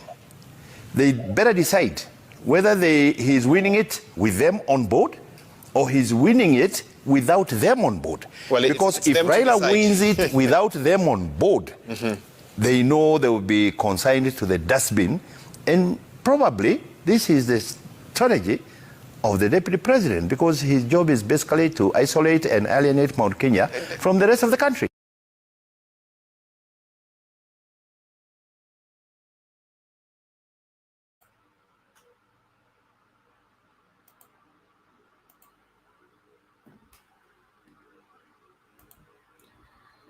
Okay, welcome Themba, and it was Njiru's time when he began to be apologetic about corruption to Kamvamia, lakini tutampatia muda wake aendelee na human resource. Alisema anaenda kwa human resource.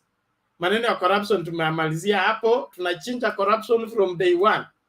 If Baba is doing nothing about corruption, I will lead the demos on the street. I'll be there every Monday. We will not sit in this country with corruption again. Not after the swearing in of Baba, after August 9th. Thank you. Themba, Karibu, and as Njiru prosecute his case, I'm over and out. See you later on in the day when you see me. Can I go ahead? Go ahead, Njiru. Okay, maybe one comment kabla uende. Please, I can see you want to overwork Baba. Baba akona kazi mingi sana. There is so much confusion in our country. We are still not united. We still are having so much things we need to put the country together. Bwana Njiru, wacha kusomea Baba things to do. Baba knows the only way he will give 6,000 to every vulnerable family is to kill corruption. Baba knows the only way industries are going to be in every county, every product per county, is to kill corruption. Baba knows if corruption thrives, he will have no way of meeting the budget, taking care of the debt. Hiyo maswala unaanza kumpangia unity of the country. Kwani azimio la umoja linasimamia nini? Okay, msirudishe nyuma tafadhali. What is all this confusion? 60 billion, akirecover ile 60 billion ya Kimwarel, I will be happy. Pesa inarudi. We, kwa nini watu wamepanic mpaka saa hii wameenda msikitini? Wewe acha mchezo. Pesa inarudi na inarudi kwa fujo. Alex.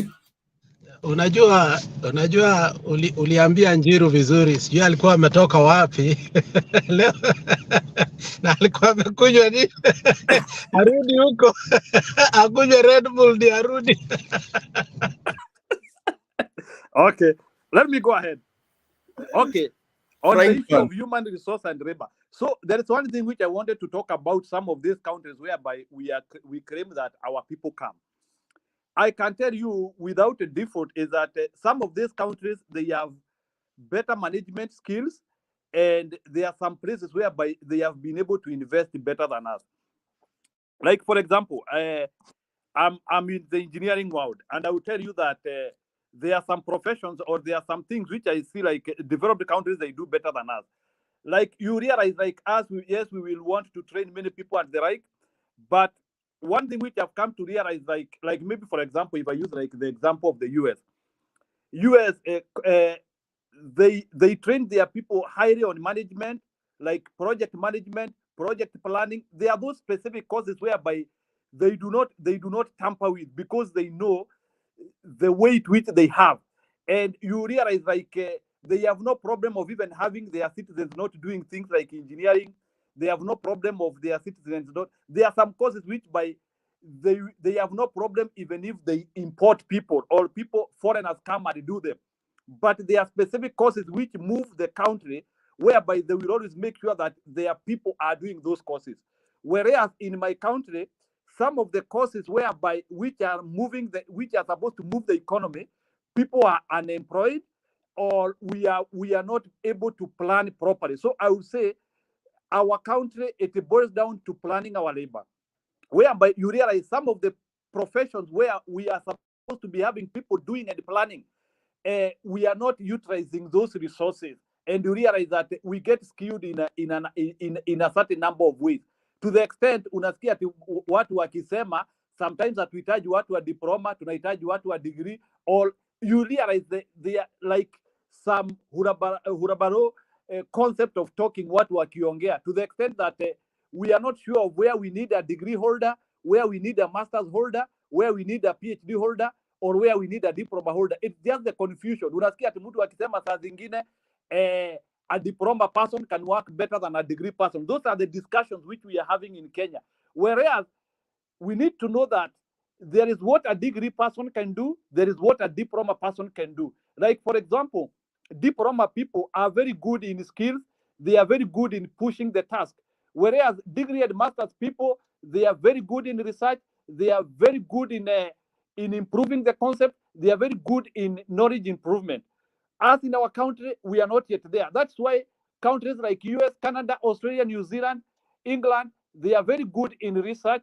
In our country, we are still not investing in research. Bado sisi ni story tu ya mtu wetu, and we still want to employ people on a skewed concept. So that's when now you see many of our people are now moving from our country, going to this country, not because they have very many opportunities. It is because they are planning, and they know if you attract skills, your country will also improve. The fact that the UK wants to take like 10,000 doctors from Kenya, by default, these 10,000 doctors will go and improve their sector, whereas our Kenyan sector will be left to die. How many people are we attracting ourselves from UK? Nothing, apart from retirees na wale watu and people who are in their sunset years. Sasa hao ndio wale watu wanakuja Kenya as tourists. Wale watu wako 70 and 80 years. Those are the people who are coming from the UK. Whereas Canada and the US, they are taking our 20 and 30 years old. People who are productive, people who can think. So if a country cannot be able to protect its resource pool, watu wa miaka 30, watu wa miaka 20, watu wa miaka 40 by minimum, those are the people you are losing. You are going nowhere. And that is where Baba should work on. He has to protect our young resource pool. Otherwise, we will still continue talking of brain drain. We will continue talking of our country being marginalized. There is no any country. That's why you see, like, I have friends from China. You will see Chinese can go to America for studies, and close to 98% of them return back to their country. How many Kenyans are returning to their country? I think close to zero. Why? Because our management is poor. We don't have people who are managing our resource pool, and it is a problem. So let's not blame people coming to this country. They are coming to these countries because they have management. Thank you.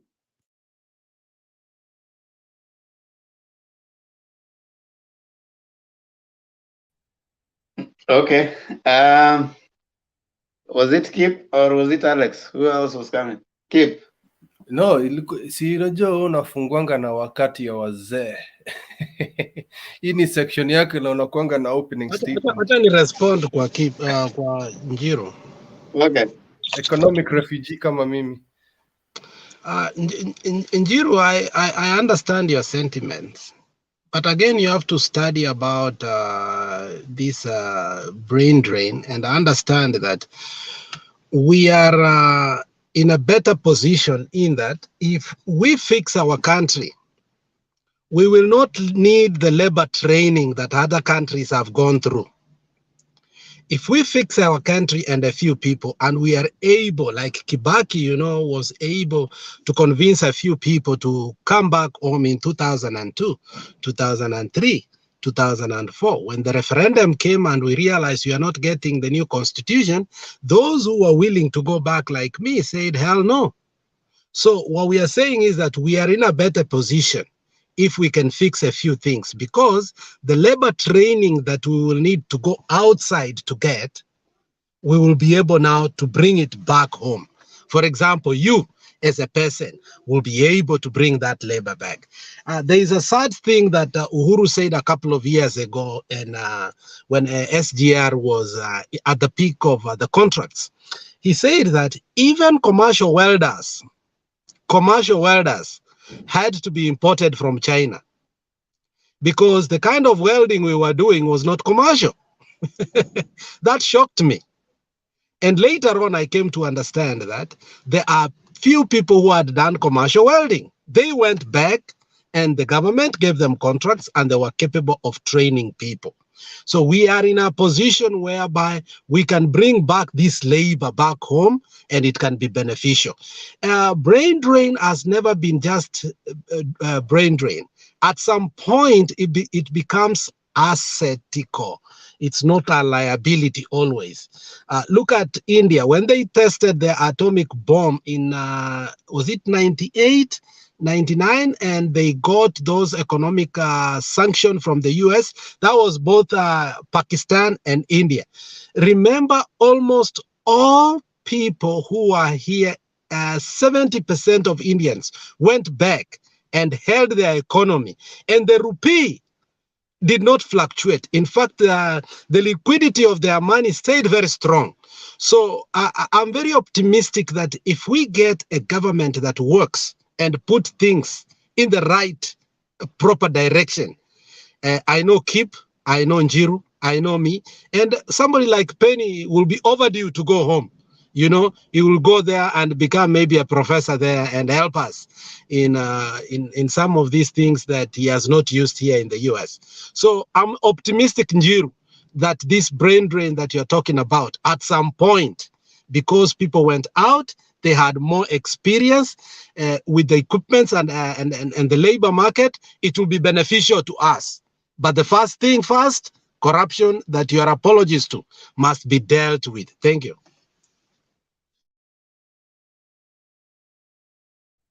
Njiru, any response? Yeah, I can respond. You know, I understand all what we are saying, but let me say that some of the countries which are importing African labor, let me call it African labor because I think all African countries are suffering the same thing, to the extent that we are also losing our females. That is, wasichana wetu wanaenda huko Qatar na Saudi Arabia na wapi, wanarudi wakiwa wameuawa. So we are suffering the same problem. Why? Some of these countries where our people are going, they are modern countries. They are not countries which can trace their history to over 100 years of success. Countries like Qatar, Dubai, Saudi Arabia, they are countries of our modern time.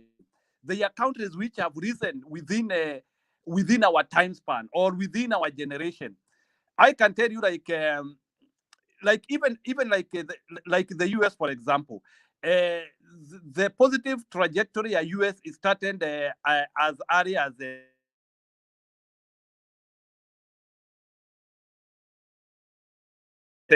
we have people who are alive and they have seen the upward trajectory of the US.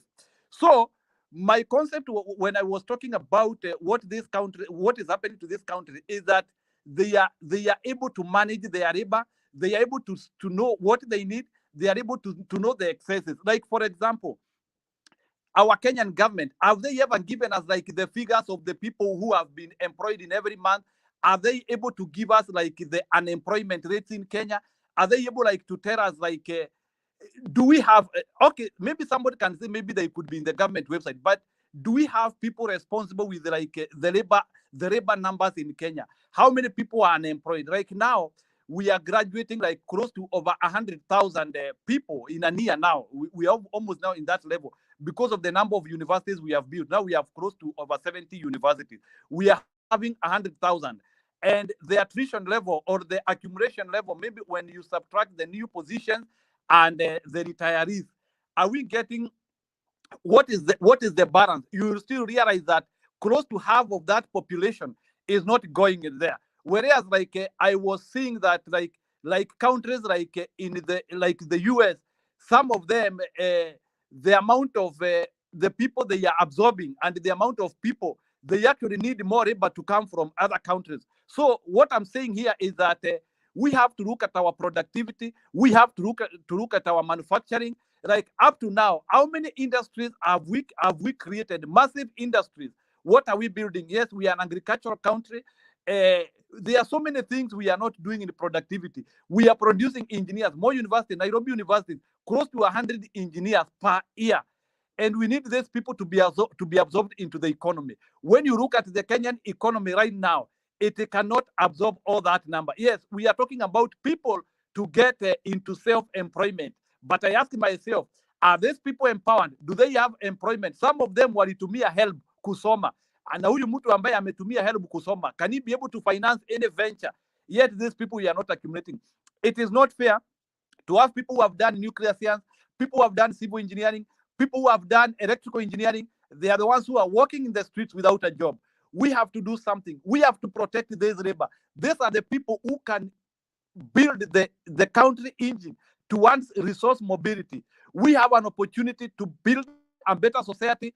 We can be like China, we can be like Singapore, but not with the current concept which we are having, whereby we are just electing very learned people in the as governors, as senators, but they are not able to build a resource for our people. And I think that is something which is not good for our country. And I think we have to know what to do about it. That's what I can give in terms of that. Thank you. And you are saying the same thing, Njiru, I am saying, that the reason we have had that brain drain is simply because we could not accommodate it.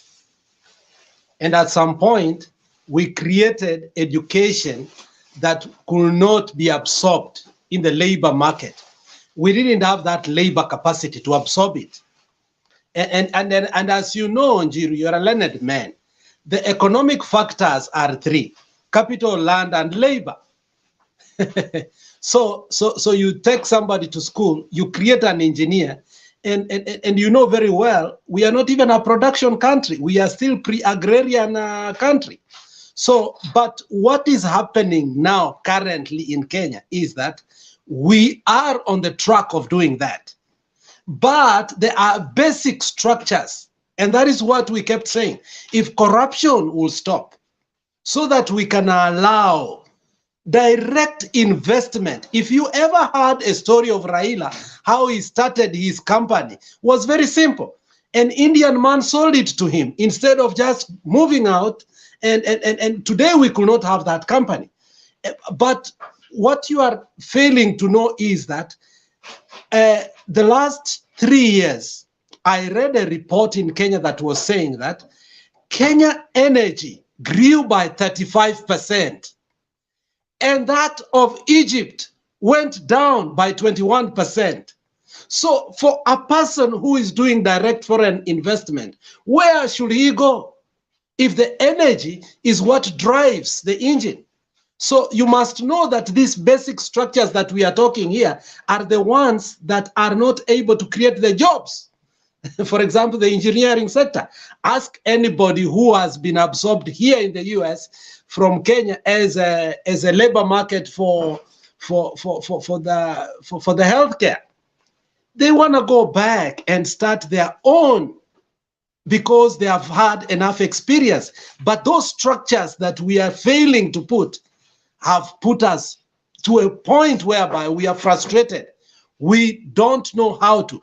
A basic person, if today I got 3 or 4 investors and I want to go back to Themba today, the kind of bribes I should pay before even I set up a hospital, and yet I am a doctor, it's what is putting us back. So if we can work on corruption, bureaucracy, we can be able to get direct foreign investment, create this job, absorb the labor market that we have, and what happens? Nobody want to move out of Kenya. For me, I don't want to be in this country the winter. Winter starts in November, my friend, chilling, and it ends in May. Kenya, there's nothing like that. Do I want to stay here? Hell no. If I can get just a quarter of what I'm getting in Kenya and sustainable, Themba, I rather choose Kenya by 100%. So these basic structures is what we are talking about. And if we have apologists like Njiru who are saying we can never work on corruption, maybe 40 years from now, then you are saying that I am permanently here in the US. I'm not going back because after 40 years when I go, what labor can absorb me in Kenya?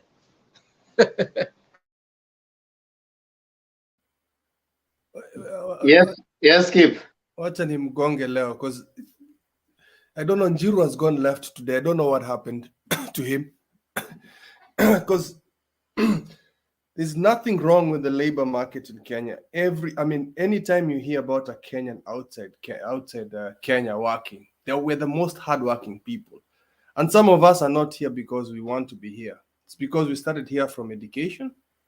And then when we wanted to come back home, the professions that we had picked were not there for us to work on. And most of the people in University of Nairobi, KU, or whatever it is, they're studying useless courses that cannot be absorbed into the Kenyan market because of corruption. Some of these engineering courses are absolutely unnecessary in the Kenyan market. So then these guys are exported abroad where their skills can be used. There's one good example. Welding is a very, very, very, very complex profession. There are very few good welders in the world. Very few. There are guys that are paid a lot. Plumbers too. Nasikia siku hizi plumbers. Technical university is what we're ignoring nowadays in the modern societies. Technical and back in the day, what were they called? No, what do you call them? These technical schools. We had special Polytechnics. Yeah, plumbing, carpentry. Our bricklayers in the US, in the UK, these guys make about 100K a year. And these are bricklayers, plumbers, and all that stuff. These are the skills that should be training Kenyans, yet we are training more engineers, more doctors, more lawyers, more these things. And we are oversaturating that market, which we cannot sustain into a Kenyan market right now because of corruption, because we cannot feed these people. Another thing that is also fueling this, and this is good for us, is our population is a very young population. We've got a very young population, yet the West has a very old population, especially Japan. I think if Rose was here, Sweden, the Nordics, wazani sana, so they need more people to come in to help help service the older generation. So for me, Jerry, you cannot tell me that it's about statistics and doing some graphs about trying to manage our labor market or trying to force the society into doing careers that they do not want to do. You need to reward them for that before you can point them into a certain direction. And reward means there should be jobs for that. I have tried to start business in Kenya so many times and failed because of the number of people I have to bribe just to put my foot in. I have to be able to go feed myself. I cannot go start from scratch. You cannot go start from scratch. Niende kwa ofisi tamaking for. Seriously. It is just one beast, and that beast is corruption. So we cannot blame any other thing. It's corruption. Let me ask you something here, Kip. So I heard you talking about maybe the engineering market is oversaturated in Kenya. So my question to you is, do you feel it's necessary that we regulate the number of people the Kenyan universities can produce in a year? From what I understand, you're saying maybe you're producing more engineers than technical people. So what is your take on that? Hapo umenigonga vizuri sana because I'm a conservative, and as a conservative, I believe in small government. Government should not interfere with what people need to do for themselves. So you can't come and tell me what to do. If a university needs to put many courses, let them go do it. Hii mambo ya publicize so many things is unnecessary. If a university just specializes in engineers, let people be fools by themselves. That is them. But if you don't want to lose this talent, the government should then entice the population by providing jobs that facilitate these engineers. So the government should never get involved in what the public needs to do. I don't believe in that. I believe in smaller government, like local government. You always hear me talking about MCAs. I'm more interested in what my MCA is going to do for me. I don't care about nationals, and I don't care what I don't want the national to interfere with anything that I do locally. So if a university decides they're going to teach medicine, watch out what was fundisha. So regulation of universities should not be a thing, not unless it harms the public. Richard, can I weigh in? Yes, it should. And the reason is Kenya got to a point it lost the way education was conducted. It went commercial. And the commercialization of education made us lose basic tertiary colleges like Nairobi Polytechnic, Mombasa Polytechnic, and Kisumu Polytechnic was also going through that. And at some point we asked ourselves, where are we headed? Are these really fully fledged universities, or they are just being commercial? You create a university from nowhere, and you even wonder. And I've seen some jokes in Facebook, and sometimes I believe they are true. Somebody says, whoever that has graduated from this university, I don't believe they got a degree. And it's because of commercialization. We've gotten to a point whereby the structure of the economy in terms of what it needs in jobs was taken away. And we started this race of degrees without knowing. You go get a degree in forestry. And we are having 8,000 people going to forestry. Oh my God, how many forests do we have in Kenya? Then 8,000 people go do it, and the government is allowing. Then they finish, because they are not able to get a job, then they go to do higher diploma and go back to do education, which they never studied, and we started saturating the education system and bringing people to education system who are not teachers because of desperation.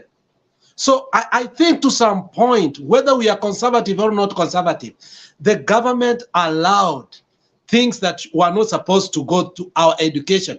Kenya had one of the best educations, whether we like it or not. Those who started out of Kenya when Moi was in the system will tell you that when you go out of the country, you cannot, these people are not even able to compete with you. But that was just academic. It was not preparing us for jobs. Now, when we lost jobs in this country, where I am, in 2007, Bill Clinton is in his NDC. He said, we are building a new economy, which requires new training. If you had education, put it on the side and realize it is not the economy I had. Obama is building a new economy. And from there, they built a new economy. And people are absorbed. So I think we must agree that whatever education system that we had been having was not sustainable to have the new economy that we are going to create. And therefore, we must start regulating and saying, if these courses are wasting money and you want to get jobs, this is wrong. The government must now give direction, because we have commercialized colleges, which we cannot be able to absorb these kids to the labor market. And we must direct them, because they are coming out with a big chunk of student loans, and we are going after them, but they have nothing. So if we want them to pay the student loan, we must redirect them. So Okay, I have a comment there. Let me say something, Jiru.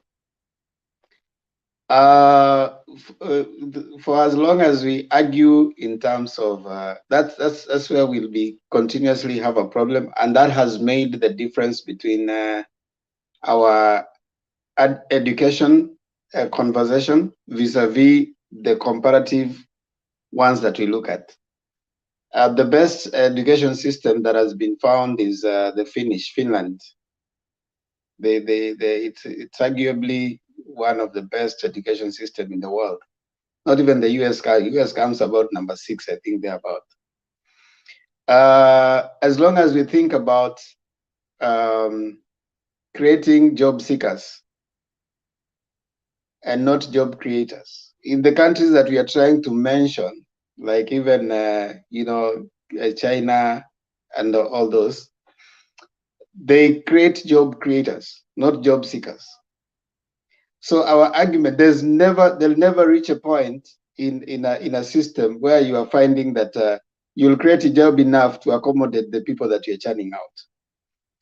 But as long as you look at baking a bigger cake, then you're looking at sustainability. Sustainability cannot be done by looking at how we create job seekers who are going to come to get to the market. The market will never accommodate that. The people that you are supposed to talk about are not the people you're talking about, like the under 30s and the 20s that you're talking about right now. Those are already in the job market. You are talking about 10, 15 years from now. You know, what are we creating? Because already those people who are coming at 30, 20, those are already people who are probably out of college. By the time even the whatever economy and education, whatever system and whatever is coming that Raila government is going to create, it's not for people who are 20 and above. It's for people who are actually below 20, you know. The people who are 20 and above are still going to suffer the economic hardships that have been suffered by this one. So by the time 5 years are over is when the foundation has been created. So those are the people who will be getting out of school and whatever comes in after that. So the argument and the thing, you know, when you're having engineers coming out and they're seeking jobs, then there was a problem with the training because you created job seekers. We didn't create job creators, you know. And that is where now the future, most of the people have talked about the future of any economy is in entrepreneurship and innovation. So if you don't have entrepreneurship and innovation and we are still looking at creating people coming to fill the market, then we'll still be having this debate 20, 15 years from now. Because whatever it is that is viable right now might not be viable 20, 15 years later. So you need to have people who are going out there creating a country of innovators and entrepreneurs. So as long as we still think about our education as churning out job seekers, this debate will never end. And I think that is why they moved back to TVET. Right now, there's that CBC and TVET stuff, trying to develop the creativity on the people. In some countries, like I think Japan or there, by the time a child is 4 years and thereabout, they have already started identifying what they can create, you know, and they start becoming creators and innovators. So they have innovation incubation clubs. They have. I was glad to hear about a certain system where kids as young as 6th, 5th graders, some of them already are being taught how to even manufacturing and being taught some of these things. They become creators. We look at making the cake bigger. So for me, when we start talking about, oh, create this, or, you know, give courses that will make them get jobs, no. Job creators, let them create jobs so that by the time they're getting out there, they are already people who are earning, not looking at the government to give them jobs. The cake is not growing any bigger. And every time you already have universities, you already have institutions of training. Once you bring those people out, you chant them, you bring them out. What else? Right now we have people of UDA, like in Captain News here, telling us, you see, the DP has done a very good job, is the one who introduced double intake. You see, you don't introduce double intake while you don't know where these people are going to go. And then right now, many years later, you are coming to start making noise that you see young people are jobless, wameumizwa na fuliza. No, you create a problem, then you come now to start saying that now you want to solve that problem. You flooded the market with graduates. And in the process of flooding them with graduates, now we have this mentality. When someone has probably gotten out with a degree, they will imagine that their jobs they are not supposed to do. So if you tell them starting point is probably 10K, tell you with all the education I have, you start giving me 10K because you have created a what? A job seeker, you know? So their attitude, first of all, after getting that degree is a problem. So then what happens? Again, another problem we create. This person who has not gotten a job with a first degree, then a good parent decides that, okay, fine, let me take this person back as they are waiting to get a job. Let me get them back to do a master's. So you are creating another problem. They didn't get a job with a first degree. You are giving them a second degree. What have you done? You have created someone whose entry into the market is not commensurate, because the market might not employ you as a master's degree holder unless you're planning to go to teach in a university, you know. So by the time you get out, you have a master's, and the job available is for someone with a diploma or below, and the starting salary is probably 15K. You say, with my master's, I cannot do a job that is 15K. You know, I must get something that is blowing at least 50K and above. Who will give you an entry point of 50K and above? You have not worked anywhere. You're just getting out. So what do? Frustration comes in because you have an educator, because this person is educated. Now they become creative with things that we are seeing now, maybe stealing and stuff like that. So we create a society that is cyclic in problems. So for me, I would go for a system and an argument that instead of us looking at causes that create more job seekers, we look at causes that create more job creators. And TVET is answering that. The CBC is answering that question, because they are looking at industrialization and growing the economy bigger. I think that is, even engineers, if you tell me an engineer came out and an engineer is doing job seeking, what kind of a course did that person do? You know, if you're coming out and you're saying, I was an engineer, I was taught engineering, those are creative, supposed to be creative and innovation kind of jobs, not jobs that will make you go seek for jobs. Yeah, so there's something about that I find not adding up. But anyway, Njeru, Njeru is an engineer. Be careful. Njeru is an engineer. I mean, we don't talk. He should be confident in himself. Whether you are, he should be an engineer who has no issue with whatever is said about engineers. You know. So I'll give Njiru 1 minute, and then I bring Akina. I see Captain is here. I see I see Richard also, and then Njiru 1 minute, and then I bring these other guys.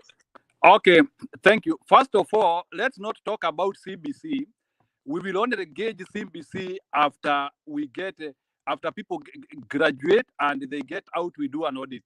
I would not like to comment on something which is on progress and we don't know its attrition. Yes, we are positive. We know it will work, but let's gauge it after we get graduates from CBC and we gauge what will happen in the industry. Number one. Then number two, one thing which we need to know is that not everyone in life can become an employer. Out of 50% of the population that graduates from the university, you need to know that some will become employers and others have to be employed. So, because that is how markets work, so not everybody can have his own industry. Even in engineers or doctors, not everybody will go and have a clinic. And one thing which I can tell you, like for example, in the engineering sector, you need experience. Like for example, you cannot graduate from Moi University or Nairobi University and you just go and start and you say that you want to start your company. You need to acquire work ethics. You need to acquire skills. You need even to be supervised by somebody. That's why you see some of those guys who are saying that they want to go and start their company straight away. Au ni wale watu unasikia wanaenda na wanabomoa nyumba. You need experience. Like for example, in Kenya, for you to become a professional engineer, you need to be registered. That means you have worked like a minimum of 4 years professional experience. You have been supervised by people who are registered by EBK or other organizations in Kenya. So, number one, when you even get this experience, if you don't either get a company to employ you or you get a government institution where you can go. So, what I mean in simple, you need a place to start your profession, and the government has to support you to get a place to start your profession. Our private sector is becoming narrow each and every day. We know the cost of starting business in Kenya is becoming expensive every day. Wait, even as you're talking. In the medical field in Kenya, I mean, this is what I see them doing. You go, you study for 6 years. When you get out, you go for, I think they call it internship. I don't know, medical residency for 1 year. I don't know the name they give it. For 1 year, I think they're about, and then now you graduate. Now, make me understand. By the time this doctor is graduating and has gone for that internship for 1 year, when he gets out, he's still not ready to be a doctor. Brother, there is something which I can tell you. There is something which is never taught in school. There is something we call work ethics. There is something we call management and other things. So I'm not saying that that person cannot go and start a clinic, but there is a reason why we work for other people. The reason why we work for other people is to acquire, to know how to manage accounts and You didn't acquire answer, work you're ethics. not answering my question. You're not answering my question. But hold on. Let me bring these other guys so that we can revisit that. I don't know who came first, Captain, Richard, and Arab. Who came first? Richard, right? But I want us to go back to politics, so I want Captain at least achukue usukani alafu tusikie kutoka kwake. Aya. Captain, karibu. Asante sana bwana Temba. Mbona Richard Magiadi anataka nikuje mapema? And wewe ndio uko the other side, tunataka yes, even Arab Rio, no, I think is somebody from UDA. Stone Picker is also someone from. Huyu ni mtu wa Azimio, namjua vizuri sana. So uko peke yako? Oh, niko peke yangu area hii. So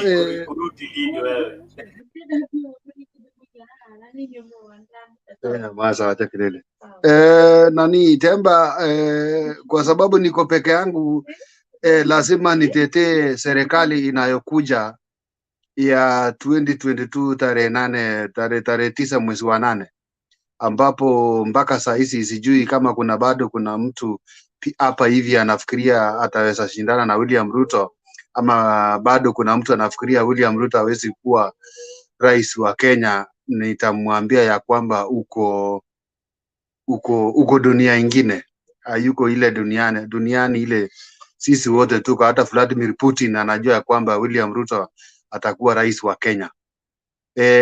Nimeona mheshimiwa President of the Republic of Kenya amesema tuache siasa ya matusi, na mimi niko na yeye 100%. Tusiangalie matusi tugiegemea upande fulani. Matusi ni matusi, either matusi inatokea upande wa Jubilee ama upande ya UDA ama Azimio. Matusi ni matusi, tunakemea kwa maneno yote makali. Hatuwezi kubaliana na matusi, na ile matusi ilionekana juzi hapo hivyo, sijui ni North Carolina. Sikwe hata mimi mwenyewe sijakubaliana nayo, lakini kitu cha muhimu, hiyo jamaa alikuja akaomba msamaha, na nilikaona kuna watu wengine kumbe hawawezi kubali msamaha. Msamaha haiwezi kubalika kwa sababu yule mwenye kufanya hiyo makosa anatoka mrengo mwingine tofauti, ambapo msamaha kutoka kwao haikubaliki. Lakini mimi najua kwamba mtu akishaomba msamaha hata kwa Mungu inasikika. So ukiomba msamaha, wenye kuomba msamaha msikuje na hataya ama mvalia nguo ya chama fulani na mkuje mnapinga hiyo msamaha. Msamaha aliomba msamaha kwa Wakenya wote. Aliomba msamaha hata kwa upande ya inji ile ako huko, aliomba msamaha. So tusiangalie siasa kwa upande, tukichukulia uzito upande ambaye anakuja kuwa rais wa Kenya. Uchaguzi unayokuja ikifika mwezi wa 8, tukubaliane vizuri na tukubali rais wetu, ndio tusije tukawa na pressure. Unaona sasa kama Temba unashika mdomo saizi, William Ruto akichaguliwa, najua sasa kuna kichwa na nywele haitaisha, utakubali tu vile iko. Naona watu kama kina Richard saizi anaongezea masikio ingine kwa kichwa, na tujaingia serikali. Tukiingia serikali itakuwa ngumu. Ambia wale watu wako hapo nyuma hapa kidogo, wamesema mnapiga kelele sana, mimi wamesema mnyamaze. Nimewasimamisha juzi. Unajua sasa hawa ndio watafanya Sawa sawa mkubwa, kura tumenyamaza. kura tuibiwe. So washasikia Temba, wacha Hatujasema wanyamaze, tumesema kama mko busy, captain anaweza kuja baadaye. Si lazima wanyamaze. Wewe mbona unanyamazisha watu? Wewe ndio ungoje wacha ukuje tunini baadaye. wacha the next panelist aendelee from there and then I'll come in later on. Mimi ni discipline Yeah, master kwa wale wanakosea, naibu wa rais, mimi niko hapa kuwakosoa. Mimi nitasikiza tu mwenye amekosea, naweka mkono juu na lima yeye chembe hapo saa hiyo. Anakutana na yake saa hiyo, lakini kwa sasa sioni kama kuna mtu anaweza kosa hapa. Richard tulielewana na yeye, Stone PK hiyo ni mtu wangu, alichelewa kwenda US tukiwa Minnesota, atatuambia alifika wapi. Arab Riono ndio sijawahi kutana naye kwa hii forum, lakini tutakuwa naye sasa, nisikie vile ataongea. Asanteni sana. Arab Billion, karibu.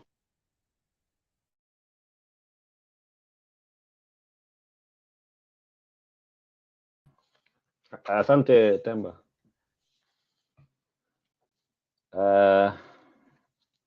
Sijui hata nianzie wapi na wasalimu kwanza. You know, sometimes it is good also to see you, I mean all of us healthy and having the energy to get into this discussion. Kwanza kabisa kuna watu nilikuwa nataka niwajibu moja mbili, wametoroka. I'm not seeing them. Probably they are listening on the other side. Nataka nikubaliana na Alex kwanza kwa maneno ya basic infrastructure. You cannot rule out basic infrastructure if you want to start a business or do anything back home.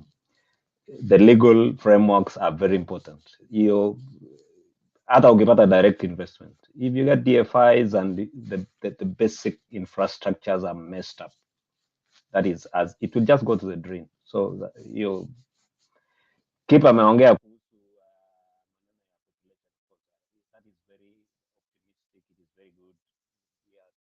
Of course, we have the very energetic. That is why most of us are outside of our country, because we have the population. We are outside and we still have people back home. So that is, but I want to criticize Kip. I don't know if he was listening to himself while he was talking, because he was negating himself. I wish he was here, because he said, and I marked the statement. He said there is nothing wrong with the Kenya labor market. Surely alikuwa anajisikia ama alikuwa ana argue tu kwa sababu ya kuargue. If you are outside here criticizing vile watu waajiriwe kazi, isn't that a problem in the labor market? In anything to do with labor, there are forces of demand and supply, what we call the market forces. If you know, we produce people from universities and we expect government to employ them. And before I forget, maybe I'll finish up with the Temba so that I also don't take a lot of time. I also want to agree with Richard. He talked of Richard. You talked of something that like I almost laughed. Like, should we now? You were answering something like, should we now regulate the number of professionals who are coming out of these universities? Now, you know, Kenya is a free economy. It is dictated by the market forces. So you take people to training institutions so that the market dictates where they will land, because it is not an economy that is actually guided by government. It is a liberal economy. You know, the demand will dictate. Then we will go back to our culture and how we have been brought up. Tunapelekanga mtoto shule. I want to look at some other economies, like sisi tunapelekanga mtoto shule so that we can akuja, you know, like a father now. I will take my son to school so that he will take care of. It's like an investment to the future, which is bringing us back, because when you unapata firstborn unapeleka shule apate kazi ndio akuja achunge like watu wengine saba, you know. So investment wise, you will be regressing. You will be going back. Because hiyo pesa yako unapata, you will not be saving. You will be paying bills in terms of trying to bring these other people up. And Temba, I want to say something about what you said. You talked about was it the flooding in the markets? And Kip also said something that was so related, that we are doing useless courses in Kenya, in Nairobi University, and people. You know, I want to say that they are not useless courses. They are not useless because these are courses that have been accredited. Just because you have had that opportunity of getting out of KE, you get the guts to call it useless, just because you are here, assuming you are there. When a problem is there in your house, you get into the shoes and get kwa ground na ufanye solve that problem. You don't just talk outside and think the problem will fade. Our people, we know the level of literacy that we have in our country. There are so many things that dictate economic growth and development in a country. You cannot just say, like I've remembered even Tempa, you said you talked of something when DP Ruta was the minister for education. We were clapping then. We were saying he has brought the double intake, and I want to talk about the double intake. The double intake actually solved a problem, because people like even me that time, tulikaa 2 years, unamaliza hii September unakaa mpaka ile September ingine so that you join university. That was, I mean, it was a loss to parents and all that. But now, because we are looking at some skewed kind of, that will not help us in this country. Because that time it solved the problem. Now we need people like Natemba who have been outside there, and if we have been outside there, so that we research more on what happens after now creating this double intake. The problem that is, like in every research, there are always downfalls of any research. There are always, I mean, the good parts of all that. So when he created, probably he should have gone ahead, or we should have gone ahead as a government or a country to create more jobs. Like somebody said, we cannot create jobs altogether. Like, I mean, we are not gifted, all of us. There are people utawacha class 8, lakini atakuja kuemploy. So what we are saying is we solved the problem then. Actually, Temba, and I want to challenge you so that as you also comment on that, you answer me on whether the double intake did not solve a problem then. Probably it solved a problem, but afterwards created another one. Probably I would want to, because some other people are coming in also. I'm still in here. It's okay, but I would also want to give some other people to say something. So I'm here. I will. Yes. Arab. Thank you. Arab. You didn't get the thing that I was trying to say.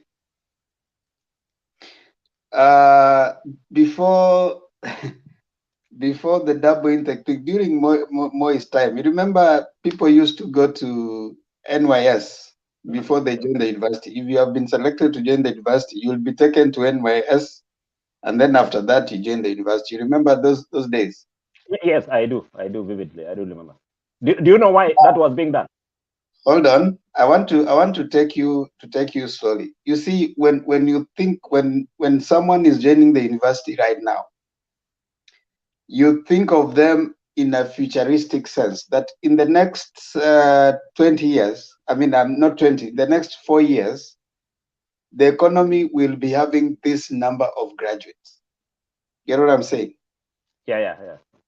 So when you think ahead, when you're saying that, okay, intakes, why even the intakes that were coming like that, it was not because the universities didn't want to take the double intake. It's like having a reservoir. This is a place where you are prepared to enter into another place. Now, when you're putting these people a double intake, you are having more preparation, but the place that is going to accommodate them is not ready. So, for example, I want to give you a case. For example, you have teachers, people who are studying as teachers. Now, if each year the government, for example, I want to give a conservative figure, employs 2,000 teachers. Okay. Now, if it employs 2,000 teachers, so this year it will employ 2,000, next year it will employ 2,000, the other year. So in the next 4 years, and we have right now, let's say the people who are going to study each year, probably as they're taking people, they know that we are taking 2,000 because in the next 4 years, we'll need 2,000 teachers. Now, if you are starting to prepare, let's say 10,000 teachers, thinking futuristic is that in the next 4 years, you'll have 10,000 teachers whom you can't employ. So when you're saying double intake, that's for me, I thought as much as you're saying you are getting double intake, they're entering immediately, but you're not thinking after they are finished. If the economy could accommodate only 2,000, you have brought 6,000. Now you have these 6,000 people educated, right? Yeah. Can I interject? Let me finish so that you can appreciate, because you're saying that you to solve the problem. For me, in my submission, okay, fine, you have your own argument. For me, in my submission, that was a It's not an problem. argument. It's an interjection, probably, if you allow. Okay, go ahead. Yeah. You know, like this running a government is not running a family or running a business. And I want to probably, I don't know if you've ever been in government or something. Hold on, Arab. I was just commenting on that part because I don't want to take it far. But do you get my point first of all? I'm interjecting, and So you see what I'm saying. Let me make the point. I already got your point. You didn't get the point because now you are starting to tell me running a government. A government should be futuristic. Now, if you're not futuristic, and then now you are thinking on my behalf, and I want to let me you know finish, and then I'll give you time to talk. Yes. If you're futuristic, you're saying in the next 4 years we'll have 10,000. I'm just giving one cost: 10,000 teachers. The economy by then can only take 2,000. So you have 6,000 teachers who have not been employed. What happens with those 6,000? You have first of all moved them to a point where probably earlier they would have waited, they do something else around that time, and then they come, they give the others the time to be accommodated. So right now, I'm just giving you one sector. We have most of you here, probably you have many of your brothers and sisters who graduated as teachers and have never been accommodated at TSC. They have ended up probably going to teach at those who are successful have probably been accommodated in some private schools. Some of them have probably changed their profession to some other things they are doing because they have waited for TSC to accommodate them for a long time and they have not been accommodated. So that was a problem that was created, and probably that problem persisted. And then, of course, it was celebrated then, as you're saying. It was a good thing. But we didn't think futuristically. We didn't think that, okay, at some point, this person, after I've taken, and once you have graduated, for many people in Kenya, the idea of getting a degree to them, it means you should not have, if you're going to enter, workforce, you should enter at a certain level. You shouldn't be started at, you can't tell probably someone who has had a degree to be given 10,000. They'll say, all these years I've spent in school will give me 10,000. So they'll rather stay at home waiting for a job that will give them 50,000.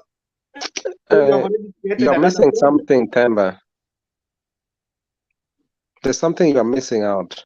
Who is that? Wait, Arap to talk and then I'll bring you. You've just come in and you're even unmuting before even waiting to be given a chance. So I will give you the British perspective of this thing. I work in Britain, so I will give you the perspective on. Arap needs to talk. Okay. Yeah, Onyanja, I'm also in Britain.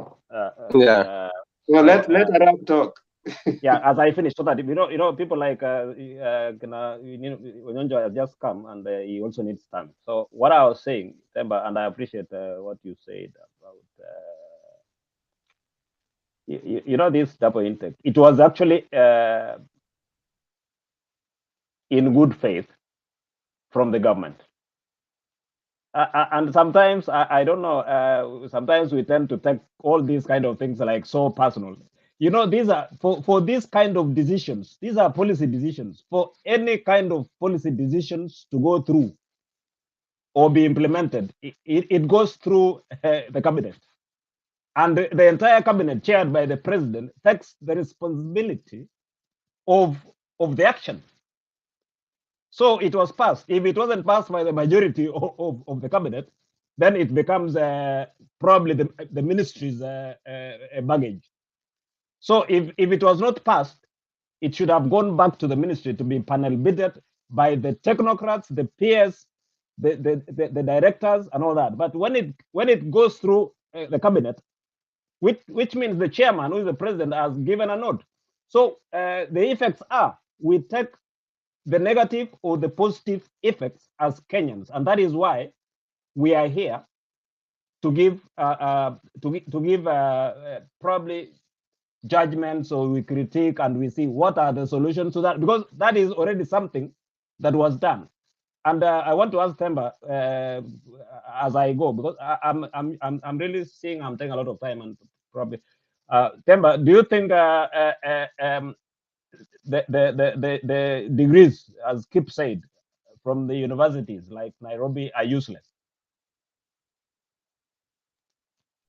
You see, you are muted. I can't hear you. I've unmuted. I'm talking. You see, for me, it's good to go to a university. My professor told me that going to a university is not about getting a job. It's about. I don't. Then, can everybody hear me? Sorry, Yeah. I'll join in. Tunakusikiza. I don't know why Arap is not hearing me. What I said, he asked me a question, but for me, I say going to the university is not about getting a job. Going to a university is about making you a universal citizen. So for me, if you ask me, that for me is the essence. My professor told me, and I think I agree with him, you don't go to a university to get a job. You go to a university for your mind to be universal, for you to fit in the world that you have. So you should be able to fit in any system and any place. So a university that just prepares you to get a job, then it didn't prepare you well enough, because you need to be. You get a graduate who cannot be flexible into the world. I want to give you a case. Someone graduates with probably computer science and gets out there, and for them they're saying, I'm just looking for a job that is I'm a system engineer. So what does the person do? They go to a place, and the part of the interview is they're told, you get into that room and try wiping these computers. So he said, I didn't go to the university to wipe computers. I went to the university to study computer, whatever systems, something. Kuna mtu alisema, I think it must have been, I don't know, but kuna mtu alisema like ni vizuri sana kufanya kazi kwanza pahali, so that I think it was this guy ameondoka. Can you hear me, Arab? Yes, now I can hear you. Thank you. Let me finish the point. Arab, hatukusikii vizuri Arab. Oh, amunisikii vizuri? Arab, uko na shida na yako, and I want to bring Derek so that we move on. So, so the person is the university education. What they left with was the degree, but not the attitude change. So your attitude towards life should change because you have gone to a university, not necessarily whether you get a job or not, but the university should prepare you for the world. So that for me is the essence. So I don't imagine if it is preparing you, if you get a job or not, it is not useless to go to a university. Go if you qualify, get a degree if you must, study for heaven's sake. However, the university should prepare you to fit in the world, to be flexible, to know that someone said that if you go out looking for a job, you won't get it. But if you go looking for money, there are many ways you can look for money. And always that has shown itself in the many stories that we can be able to find. Arab, allow me to bring in Derek. He chimes in, and then I bring in Mulumbu. Derek, that come on. Yeah, thanks, Themba. This issue is much complicated than we think it. When the double intake came in, it was politically correct at that point. That was what we wanted to hear as Kenyans. Double intake people went to the university. Maana hiyo ndio kitu ilikuwa muhimu at that moment. But now Kenya has evolved, churning out graduates every month, and we can't absorb all these graduates. That is number one. It was politically correct at that point, but not now. Now we need very different attitude. The second thing, there's a thing of the minimum wage. In Britain, mwenye anafagia tu hospitali ama mwenye anafagia tu barabara can comfortably live with the salary just like any other graduate. Ako na gari yake, kama ni BMW, mtu anafagia tu ako na BMW, like he's living normally, just like a graduate. But in Kenya, you want to give a graduate 10,000 yenye that's not a minimum wage. Haiwezi kumsaidia. Pay this cleaner properly. People will not go to the university. If you start paying these odd jobs properly, such that they can live comfortably, people will not rush to the university. In Britain, people are not as educated as Kenya. And I want to, huwa inashangaza watu wengi. Watu wajasoma huko nje. Wazungu wajasoma, ni wajinga. God forbid, but ni wajinga.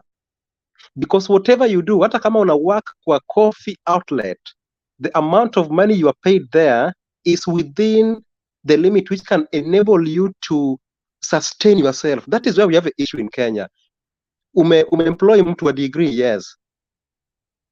Kazi ndogo kushinda degree, yes. But are you paying huyu mtu pesa itamsitiri na mama yake nyumbani na mandugu zake? Remember, we have a different culture. We have a culture of helping.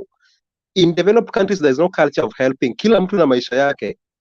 You are a doctor, your brother is anafuga kuku nyumbani. No one cares. No handouts in developed countries. So it's about the minimum wage. And above all, we are messed up by corruption. Kenyan system is among the best. You can't compare me even with people I work with in education. You can't compare me. You can't. Our system is the best, but there are some loopholes. Very big loopholes. Employability. Employ the sweepers well, employ what was certificate well, employ from four leavers well, give them minimum wage. They will not want the degree. They will want to just live with the minimum wage they are having and to die. But to create attitude that you have to have a degree for you to be successful, that is a very bad attitude. Na hiyo ndio Kenya imetoweka. That you need to be educated for you to be successful. No. Jirani yangu ni just a high school leaver. Anafanya kazi ya kutengeneza mitaro, cleaning the drainages, vitu kama hizo. Na he is living, he's fueling his car, he's aliseparate na bibi, ana take care of watoto, child care, bado analipa huko, na anatengeneza tu mitaro. Unaona, mimi ni pharmacist. Na anaishi tu kama mimi, almost. Na yeye anaosha mitaro. So this thing is much complicated, yenye we can discuss it for 2 days, but we cannot come to the actual conclusion. But all of it circulates to integrity. Integrity, integrity, integrity. When we sort out the integrity, Kenya itakuwa the best country. We have the best brains. That one I can tell you. Kenya has the best brains. So if we talk of integrity, we will sort this thing out. Thank you. Okay, thank you. I think this is the time I bring Richard. By the way, your story education was not our debate for today. We just veered off, but now Richard, to let him back to our debate for today. Okay, then, but wacha tu ni comment to 1 minute before nisonge. Mimi mambo ya education here, I think it's not about how many people graduates we produce every year. I think it's about a policy issue because in the US, for example, we have the BLS, Bureau of Labor Statistics. Here, the Bureau of Labor Statistics has data, and it has raw data about how many people are coming out of the university, what's the projected employment, for example, for the next 10 years. And they can tell you what to expect when you come out with your degree. So, for example, your intention is to come out as an engineer. Let's say you want to study civil engineering. You will just Google, you go into the BLS website, you look at how many engineers they expect to be employed in the next 10 years, and then you can make a decision as to whether this is the right career path for you or not. If not, then you can change and take something else. So it's just a policy issue. There are a few things that need to be streamlined in Kenya, And I believe after that is done, then we can have a country that knows what it's doing. Anyway, so that's much for what I had about education. So let me just go back to our topic today. I was looking at the Jubilee revamp that is happening right now. I think, like I said some time back here, I think people underestimated what the president of Kenya can do, even in his last days. People thought that just because the president is finishing his term and his party is not very active in politics, they thought they would just run away with it, and never ever thought at this moment that you can. This is actually what we can say flagging, unflagging, flogging a dead horse, because Jubilee was completely finished, and people are running away, knowing that Central Province or Mount Kenya Province, for that matter, will basically go to UDA. But I'm so happy because you've seen those other people who feel that they had something done to them during the last nomination process. We can see those big names of contestants that have a bone to chew with the DP coming back to Jubilee and saying, you know what, I think we were wrong last time, and this is the time to prove that we were the right candidates to run for parliamentary, senatorial, and other seats. So I'm happy. I'm happy because this will be a big test for UDA, especially in the mountain region. And so moving forward, we expect to see how these campaigns will unfold. And I was looking at one of the Twitter handles of there's a communication guy in the deputy president office, and he started crying like from yesterday. Alikuwa anapiga nduru huko kwa Twitter akisema hao watu wanaitiwa 50 million shillings, wanapigiwa simu, wanaambiwa kama si hivyo tutawafungulia kesi. I think there's a sense of panic. There's a sense of panic, and for people who thought that they would just bulldoze the president into accepting their way of thinking and their way of voting, it's going to be a big challenge moving forward. So let's see what happens, as I think the last day of the campaign is the 26th, which I think for us is tomorrow. So we expect to see more people moving from one party to the other. Now, going back to the zoning issue, uh, I don't believe in zoning. Actually, I object to zoning because I believe zoning prevents wananchi from electing, from democratically electing a person that they feel is fit for a particular post. I'm looking at the current bickering between DAP Kenya and ODM, especially in the Western Province, and I believe if they go the route that they're thinking about, the zoning, then we might have leaders who are mediocres. We have leaders like the likes of Sonkos, who, by virtue of being famous in terms of mobilizing Wananchi and all that, are going to win seats and will fail to perform eventually. So I believe in negotiated democracy, and I think if we have leaders of genuineness and people who believe that they can sit together and agree on the kind of structure they want, we should not go for zoning. I believe there are some regions whereby one party is popular than the other, and that might be something to look at. But basically, when we go to counties that are very competitive, then I think whoever thinks that they are famous or whoever thinks that they can win a seat there, they should just go for joint nominations and pick the best candidate. Lastly, as I finish, I would just make a comment about the insults that we've been listening to. I heard people talking about this guy, and I don't want to mention his name because he's been getting free airtime for nothing. I think when you come to ask for forgiveness, you come with a clean heart, and you don't choose, you don't give conditions as to whether you're being forgiven or not. This guy said whatever he said, and he came out yesterday, I think, to ask for forgiveness. And then I just was scrolling somewhere and I saw another video again, where again he's referencing to the Nairobi governor right now is your mama Kichwa. So I don't know what's wrong with it. Politics should be about ideology. And the fact that we think differently does not make us enemies.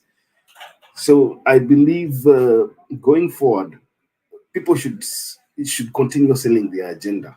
People should continue telling people what they're going to do for them, and forget about maneno ya kutukanana. Politics can be you can throw a verb, you can throw a political jab, chama ya sijui ya watu wa kurusha. I don't think that is it doesn't augur well with most of us when we hear a person getting personal in terms of attacks. So I think people should differ on ideology, differ on manifestos, and that is where we are going to grow as a democracy, compared to the other countries. So let's hope that people will tone down, emotions will go down, people will start reasoning soberly, and do their campaigns in a peaceful manner. Thank you.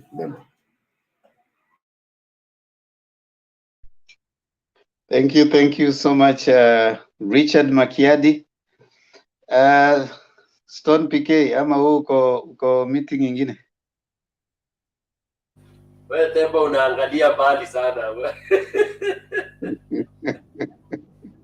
Habari yenu kila mtu hapo, naona Arab, Iriano, Derek na Richard. Na Bwana Temba, thanks for the opportunity, and niliingia when there was a very hot topic. Nikiangalia hapa chini, I didn't see the title, when we are talking about the Kenyan education system, the churning of whatever. A good topic. I think we should have a day when we are also going to look at that, because I believe what we discuss here is part of shaping this country, and we don't want mistakes repeated. I can touch on that 1 or 2 minutes. It's something that has also imeniumiza sana miaka mingi. For those people who are my age and above, we know when we were going through our system, education system, it meant a lot. It was valuable, it was sweet, it was nice. Those who may want to know, it is when we used to talk of O-level, A-level. Yeah? After A-level, you could even go and teach before you go to campus, and when you teach, people respect you because you are A-level.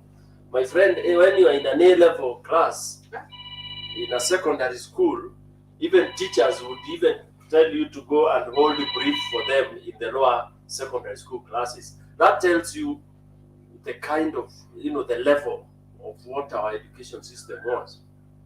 And then, of course, when you would go to university or go to teacher college, or you go to technical colleges. For me, that system, whoever disrupted it,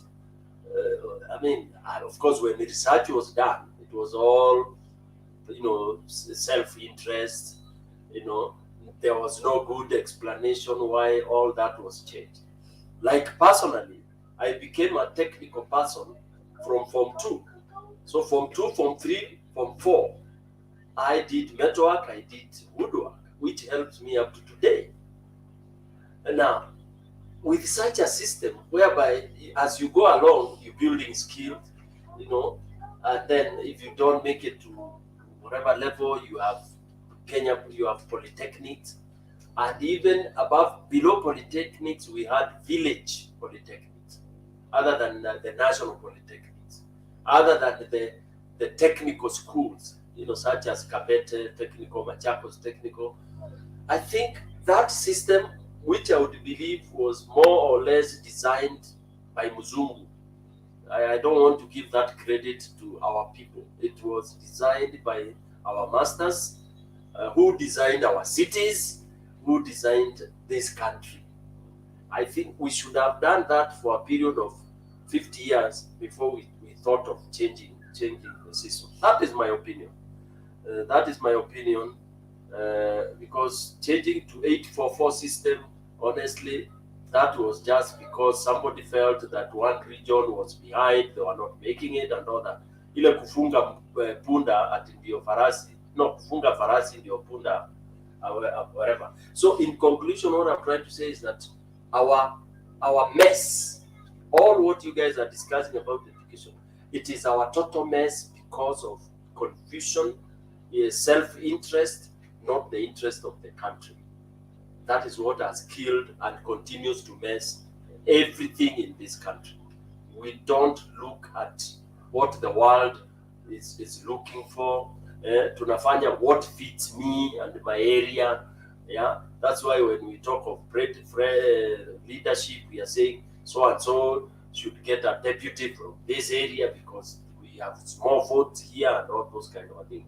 For me, those are the things that have really messed, and especially the education system, which will take a long time to correct. Wacha nitoke hapo. Insults, Uhuru amesema tuache matusi. Yes, it is true. I would want to ask anybody with his normal mind, why would you stand if I'm contesting and Themba is contesting? Why should I stand to insult Themba instead of me kusimama kwa podium nianze kusema what I can do, what I'm going to do for you people? This is what I have. Point 1, 2, 3. Asanteni sana. You go to the next position. Must I start saying, oh, you know, hata huyo mjamaa anaitwa Themba anaishi US, huwa anawadanganya, oh, akija hapa atakuwa tu anakuja siku mbili anarudi Really, for 1 hour you've just been talking of your opponent, ati unamtukana, oh, huyo jamaa hata siku moja nilimkuta mahali ingine, sijui amekaa vipi, alikuwa na nani. Kenyans, really, such people should be dismissed on the spot. Like today, as of today, Kenyans should have dismissed the Honorable Deputy President of this Republic. He's a sham. He's a total sham. He's a guy who is taking, even if we give him the presidency, God forbid, he will take this country to the doldrums. He has no agenda for this country. This I'm saying with a lot of, kind of finality, because it is true. Listening to him for all these four years, he has not actually said anything that is practically achievable. Yeah? So, insults too much. He's the one who has brought these insults. Kenya, we never used to have that kind of NASA, siku za NASA. Not NASA, before 2013. Ukirudi huko nyuma, even Kibaki and Raila, I can't remember hearing Kibaki insulting Raila and Raila insulting Kibaki. I can't. Maybe Themba can remind us. I can't remember listening to insults during that time, honestly. Even when it was so hot, the Matiba time, those guys who wanaenda Kamukunji, of course they would say, Sasa, we are bringing this, we want to redeem this, we want to liberate this, and they would charge the crowd. But they would not, utasikia huyo mtu ni mwizi, ni muganga, sijui muganga, huyo alikuwa mzigo tulibeba. There wasn't that. They used to articulate. So honestly, Matusi should stop. And I think the president came in very clear, which is very good. But he's talking to people who don't listen.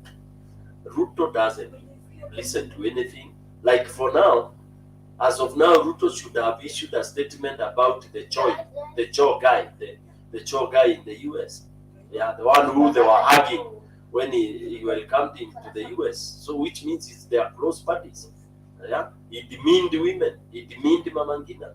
Ruto should have come up and in one of those rallies of his aseme, naomba msamaha, kuna mmoja wetu, supporter wetu ameteleza kidogo. Use some language. Ameteleza kidogo, tunasema tusitusi akina Mama Ngina, because Mama Ngina still remains our first lady. you know, our first lady. Yeah, heshima hiyo ilipotea lini kwa Wakenya? Ikakuwa kwanza old people, we don't respect them, we don't respect people who are your sisters, younger, older, aunties. Really, when did we? It has started with UDA, imekuja na our yellow people. No wonder imekuwa dubbed as yellow fever. Yellow fever is a very bad disease. So that one, I think it is very bad and very misplaced. Ruto should come very quickly to exonerate himself from that kind of script. This man called Cho or Cosmo Cho, right? Then we talk of the politics. Now, Jubilee, rather Azimio, did very well in Busia. This one I witnessed 100%. Very well. Heavy crowd, good strategy. Suba, this gentleman can effect. So Baba is just bagging substance. He's carrying substance as he moves along. And sooner than later, ikifika May, I think he will have locked with very, very heavy team that you will now need to kind of technically organize them to deliver this country, which we are very happy about. That brings me to zoning. It is really not so good when people have a very high level meeting today, then the following day you come and start zoning some of the things you had agreed, unless maybe the press is also misleading us. Because the heavy Western leaders meeting that Baba had, we thought that is what they had agreed to zone some areas, but not to necessarily lock 100% that you cannot put a DAP guy in Machakos or whatever. But I thought there was a little bit of concentration about the tricky Western, because wakisileki kidogo hapo, yellow fever itapenya. You lose one seat, hata kama ni ya MCA, is very costly in politics. You know, from MCA, there's no seat in politics that is small. The best is to win, have as many as possible in the county level, as many as possible at national level. So this statement that came out today, DAP coming out very loudly that there is nothing like zoning, blah, blah, blah. It starts giving me some jittering. Are there some disagreements? You know, are there things that are not amicable? It starts reminding me and giving me Kalonzo fever. You know, Kalonzo fever almost killed us, because it is today, this is said, kesho and a deny. Sasa, I would not want any friction between ODM and DAP. Because any small friction, it will be celebration on Mudavadi's and Wetangula's table, dining hall. That's where they will be tossing glasses of wine. Anytime there is anything, any friction between ODM and DAP. So for me, I would want a very amicable and kind of very progressive discussions in whatever they are talking about. They should look at it as Azimio, and then of course, so that precedent is set forward. KK in NAIVASHA, of course, parade of the thugs. Yeah, we saw all the thugs there talking. We saw even the lady who has refused to pay KRA, who has refused to pay taxes, with all the theories she gives and all that. She was there talking. She was given a podium on top of a vehicle, and they are all shooting all arrows towards Uhuru. And then I would want to pose a question to this panel. Maybe anybody will answer, will shed some light as we move on. What is this jitter about Uhuru having pointed out at his favorite? What is so evil? What is it that is really so bad? That because Uhuru has shown his preferred candidate is Raila Odinga, that wao watu hata kulala hawalali, choo hawaendi, hata kula nasikia wali. If they call themselves popular, wanasema na hiyo mabottoms up yao, saying that wataleta 100 billion kwa mahasela. Why the lamentation? That is a thing I have not understood. Was Uhuru never going to vote? Was he? I mean, when I'm a president, am I not supposed to even say who I prefer? What if he had decided to say it is Ruto Tosha? Would there be that kind of flair and shouting and lamentations? Yeah? I end there. Then my fellow panelists can take over. Thank you. Themba. Thank you so much, Don PK. Very, very, very well put insight. So let's hear Arab Birion Arab from on the debate now, not on the other issue now. And then we hear from Derek. Then we start taking our closing. Since today tutafunga mapema. Arab Birioni. I appreciate it. It is not Birioni, it is Biriono. Biriono, yeah, Biriono. Biriono, chama ye. Unajua hii stone anaweza potea. So in fact nilikuwa nataka kumwambia kwanza aanze kuweka matusi kando, because did you have to talk about lamentations without talking about choo na chakula? Okay, I'm not asking you to respond, but just ask yourself. As I now Makiadi sijasema kitu hapo, sijasema kitu, nimesema tu did you have to talk about kukula na choo na nini? And in that sense, look at now the system of education ile tulikuwa naongelelea. Watu wetu wengi, the level of illiteracy, Temba and Richard and Derek, is so, I mean, it is so wanting, and we know that. So the moment you talk about choo na kukula, directly you cannot expect any, you know, wewe unaongea kwa level yako, because we, in fact Richard will understand that one and Temba will understand, I mean, in the context. But sasa hiyo kama hiyo, like when it goes out in that way, now with that level of the wanting illiteracy back huko, ndio sasa ina elite some kind of hatred, which is, anyway, let's forget about that. Back to the issue of lakini Arab, si mtu akikula lazima aende choo. Kuna shida gani? No, Temba, sina makosa, because you know hata kwa culture kuna kwa Kiswahili tunasema mtu ni kula chakula na kwenda msalani. What does it, ama mwalimu wako wa Kiswahili ama hukusoma Kiswahili pengine oh yes, he said, no, what goes in must come out. I want to pardon him. Probably Stone, sorry. Probably ulikuwa A level, you didn't choose Swahili. Probably ulienda Kiingereza. So yeah. So you know, at that time walikuwa anachukua Kiingereza ama Kiswahili. So it is also some kind, but with what I was saying is with our people back, ile watu tunajua, in fact wale watu wa ground, watu wa, in fact PK anajua watu wa ground, the grassroots people. Ukisema kwani lazima ulikuwa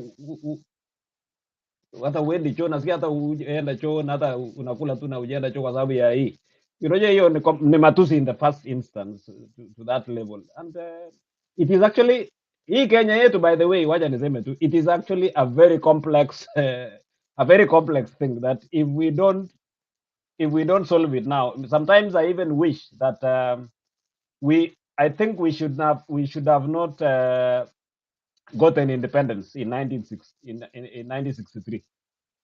I think to resist the Mau Mau appraisal, just like South Africa, which got independence in 1994. So that tufanye hii wazungu hii wako hapa watukalie kidogo, ndio to streamline these systems. Here in the UK, systems are working. Ukipanda kwa basi, you know, they have trained even their people. Nikipanda kwa basi kama mimi sasa, kama Biriono na mandevu zangu kidogo, hata mtoto anaamuka anaenda huko nyumbani, watasema usiniletee, nimelipa fare.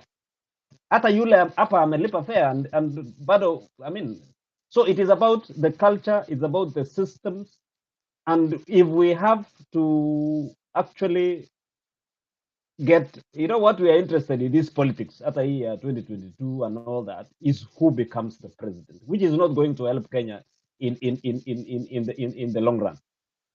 What is supposed the small things that tunaangalia, actually one of the very first things is our culture as imepotea kabisa. The culture has lost track so much, and you know, most of the gainings that we got throughout mpaka wakati tuanza kuanguka was because there are things like even abuses, like in where I come from. You are not, I mean, how will you start to abuse someone? You were even reprimanded by the society, not even at baba yako. It was even at like even every elder that sees you misbehaving has the right to discipline you. So that is how the other generation wamekuwa brought up. But now sahi pale tuko, I don't know where what we will attribute that to, but tumepotea kabisa, so much so that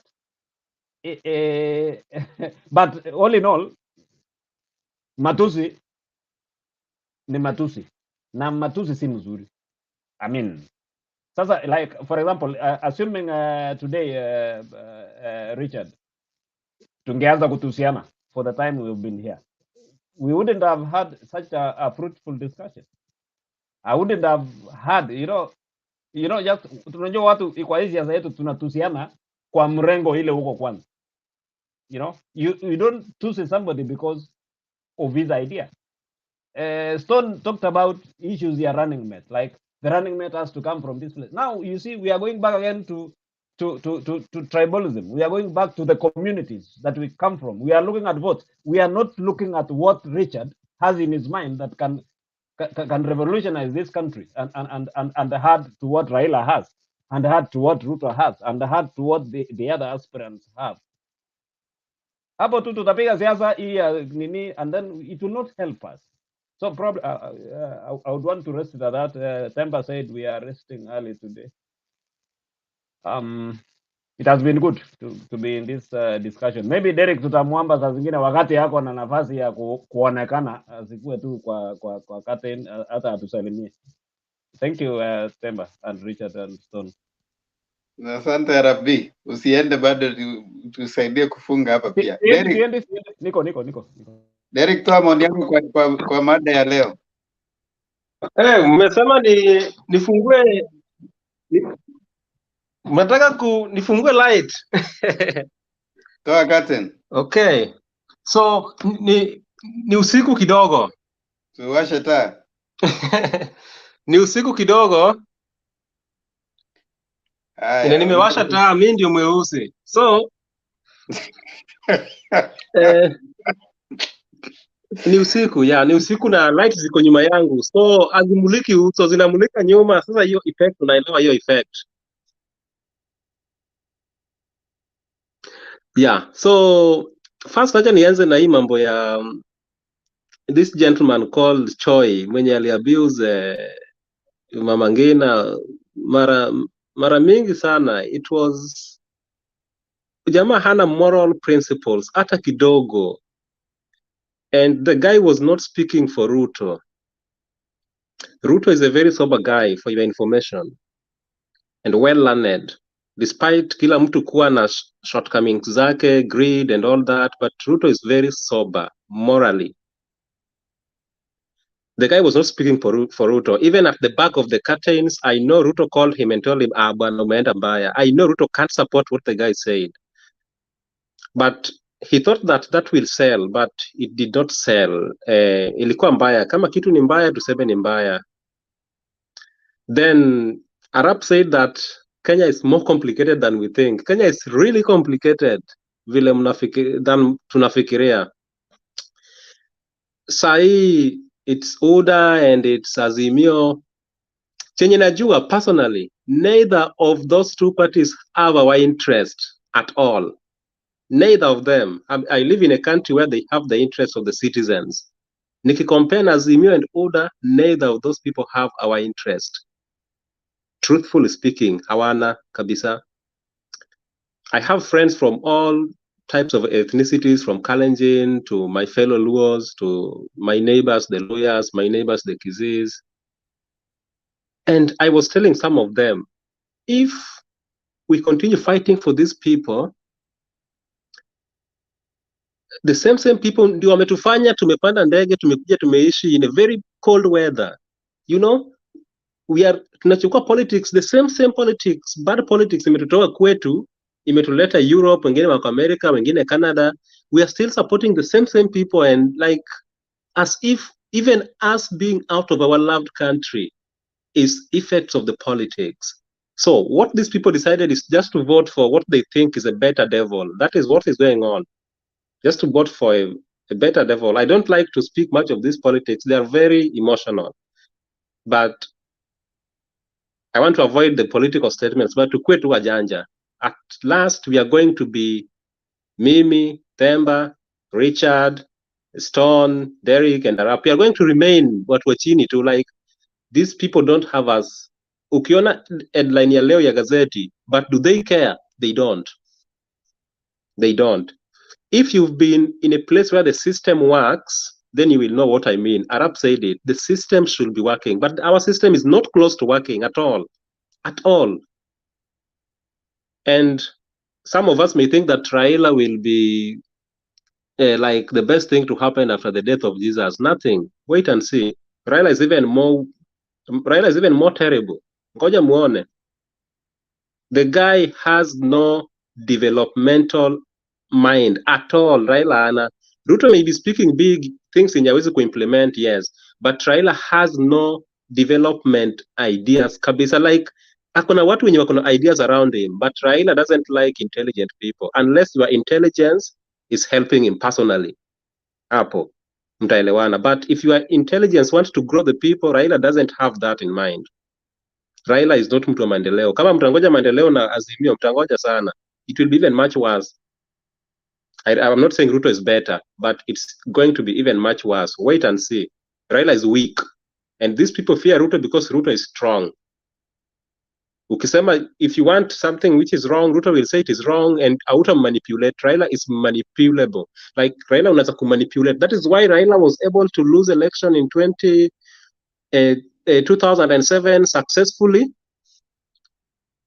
That is why he lost again in 2013 successfully, and in 2017 he lost successfully because Raila is like anaweza kukaa kwa kiti na kuongea na watu waelewane na warudi kwa drawing board na wakuwe marafiki tena, but Ruto doesn't tolerate such. Ruto is not soft, that is it. Ruto is not soft. Na Ruto akiwa president, he will not be manipulated by some backbenchers somewhere. Raila is simply a project. Hiyo tunajua. Ruto cannot be manipulated. Ruto is a strong man. I'm not supporting it, but it is a strong man. But I think Raila is much worse than we may think. Look, go to Bondo. I studied in Maranda. Go to Bondo and see. Bondo looks like a small village town. Like there's nothing like development going on in Bondo at all. Nothing. Nothing. And that is where it comes from. The same Raila. So I'm not saying Raila is bad or Ruto is good, but these people don't care about us at all. So tunaenda kuvote. I'll be going to Kenya to vote just to help my village in making the right decision. But I don't think if our politicians wish us any good. I really doubt. They don't. Thank you. Okay, thank you so much. Stone PK, I don't think we want to, there's no wisdom in pursuing that. You really want to pursue those statements? It's just a simple question, Banathemba. I'm not, and I don't want him to even belabor to explain, but just a small question to understand, if you allow me. Yeah, go ahead. Derek, I just want to. Yes. Because I've had these questions a lot, whereby, people question like, oh, Raila was an MP for Mathare, no, not Mathare, Kibera for so long, he did nothing. Now I hear, I've always also heard that Raila has been in government, he has been he has been in politics for so long, and Nyanza, even the greater Nyanza, there is no development. Yeah. Now I've heard that in Bondo there's no development. Just briefly, you can tell us what is it that really people expect Raila as a person to have done in Bondo, in the entire Nyanza, for example. Maybe if you don't mind. Raila was the prime minister, sindio, for 5 good years, sindio, and it cannot be treated with a pinch of salt, the position of the prime minister of the Republic of Kenya. He did nothing, completely nothing. Remember, I studied in the same school where the same Raila studied, the same high school. I was in Maranda. We were going, tunaenda kuoga huko kwa pond, huko chini kwa pond kwa maji inakaa green with algae and everything, and the mold and everything. And that is the same school where the person purporting to the prime minister studied, you know, and he comes there with a chopper. Na tunaenda ku, like, he cannot connect the dots at all. I really doubt if Raila can be, only that we lack other options between Ruto and Raila. We don't have any other option between the two. But I don't think if Raila is a mass mover. Raila is not a leader. He's a mass mover. Yeah. Follow-up question. Does Maranda fall under any constituency? Luo Nyanza is much below what is expected out of Raila for 5 years as a prime minister. It's not. We are so much below what is expected of us with Raila as a prime minister for 5 years. Nothing. Of course, let me tell you, for example, let me give you another example. Let me tell you another example. Classical example. My MP is called Junet Mohammed, Suna East. Junet doesn't campaign. Junet doesn't supervise the CDF as appropriate. The only thing which Junet does is to carry Raila's phone and maybe a briefcase, and to appear in almost every interview, every word, whether Raila anaenda wapi, that one is what he does, and he gets re-elected.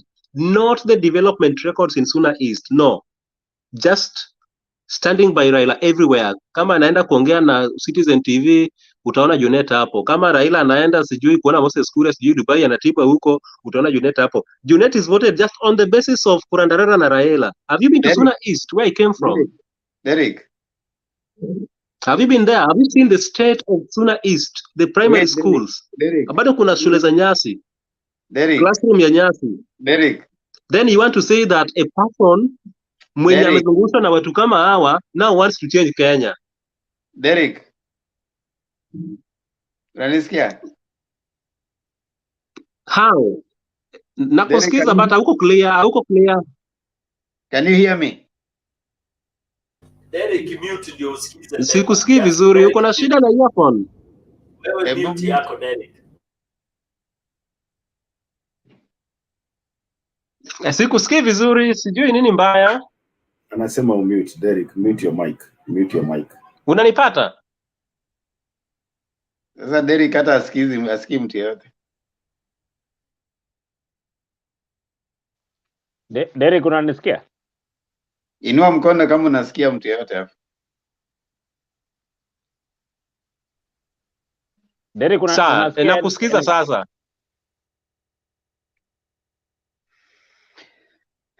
Do you have anything personal? Do you have anything personal with Raila? Because I doubt your sentiments are coming from. You know, I was thinking that. No. Wait, Derek. I doubt. Wait. You have a right to your views. Yeah? Nakusikiza. But.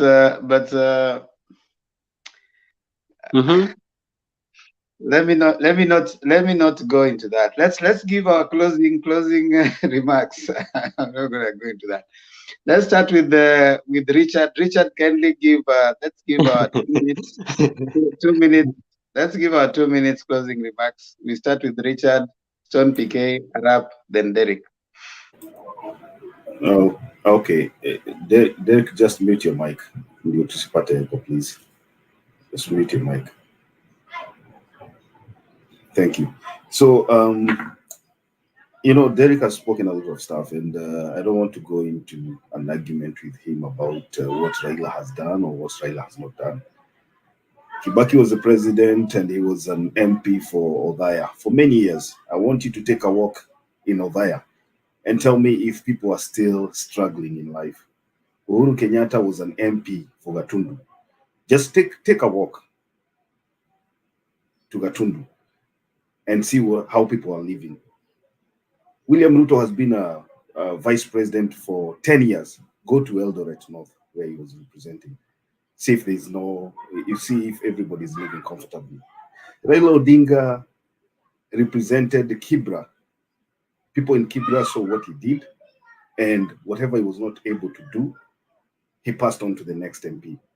So the thing about having a leader changing his place of birth is not here or there. I think we are supposed to move from the mentality ya kwamba kama kiongozi ametoka kwa boma yenu lazima akuje awajengee nyumba. We should try to focus on the things called, to focus on a thing called policy. If we are able to empower people, even in Suna East, kama ungekuwa umepewa CDF na CDF inatumika vizuri, ama kama unapewa pesa ya devolution na devolution inapewa vizuri, you would not even care who the president is. You would not care whether the prime minister or the minister of agriculture comes from your place.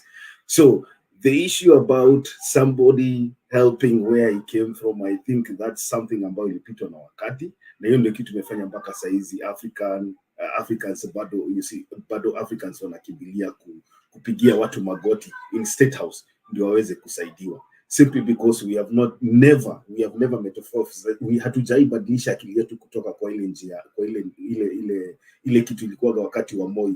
The roadside declarations ya kwamba hapa tutajenga shule alafu wanakuja nafanya commissioning and there's no money to build that school. So I want to leave that there. What I want to make as my closing comment is I believe tomorrow is a very big day, and I want us to keep our eyes and our ears open, see what will happen tomorrow, and then when we come tomorrow we can see, at least we will know ni nani amekaa pande gani na ni pande gani ambaye imejipanga na ni nani wanakaa kupangwa. Mimi nimemalizia hapo. Okay, Stone PK. Thank you very much Themba na panelist wenzangu. Derek, usiwe na wasiwasi. We just got concerned because what Richard has explained is actually what happens.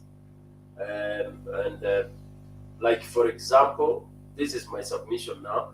For example, what we really want to see, we don't want to see Baba do a lot of things. We want him, first of all, to ensure that devolution works 100%.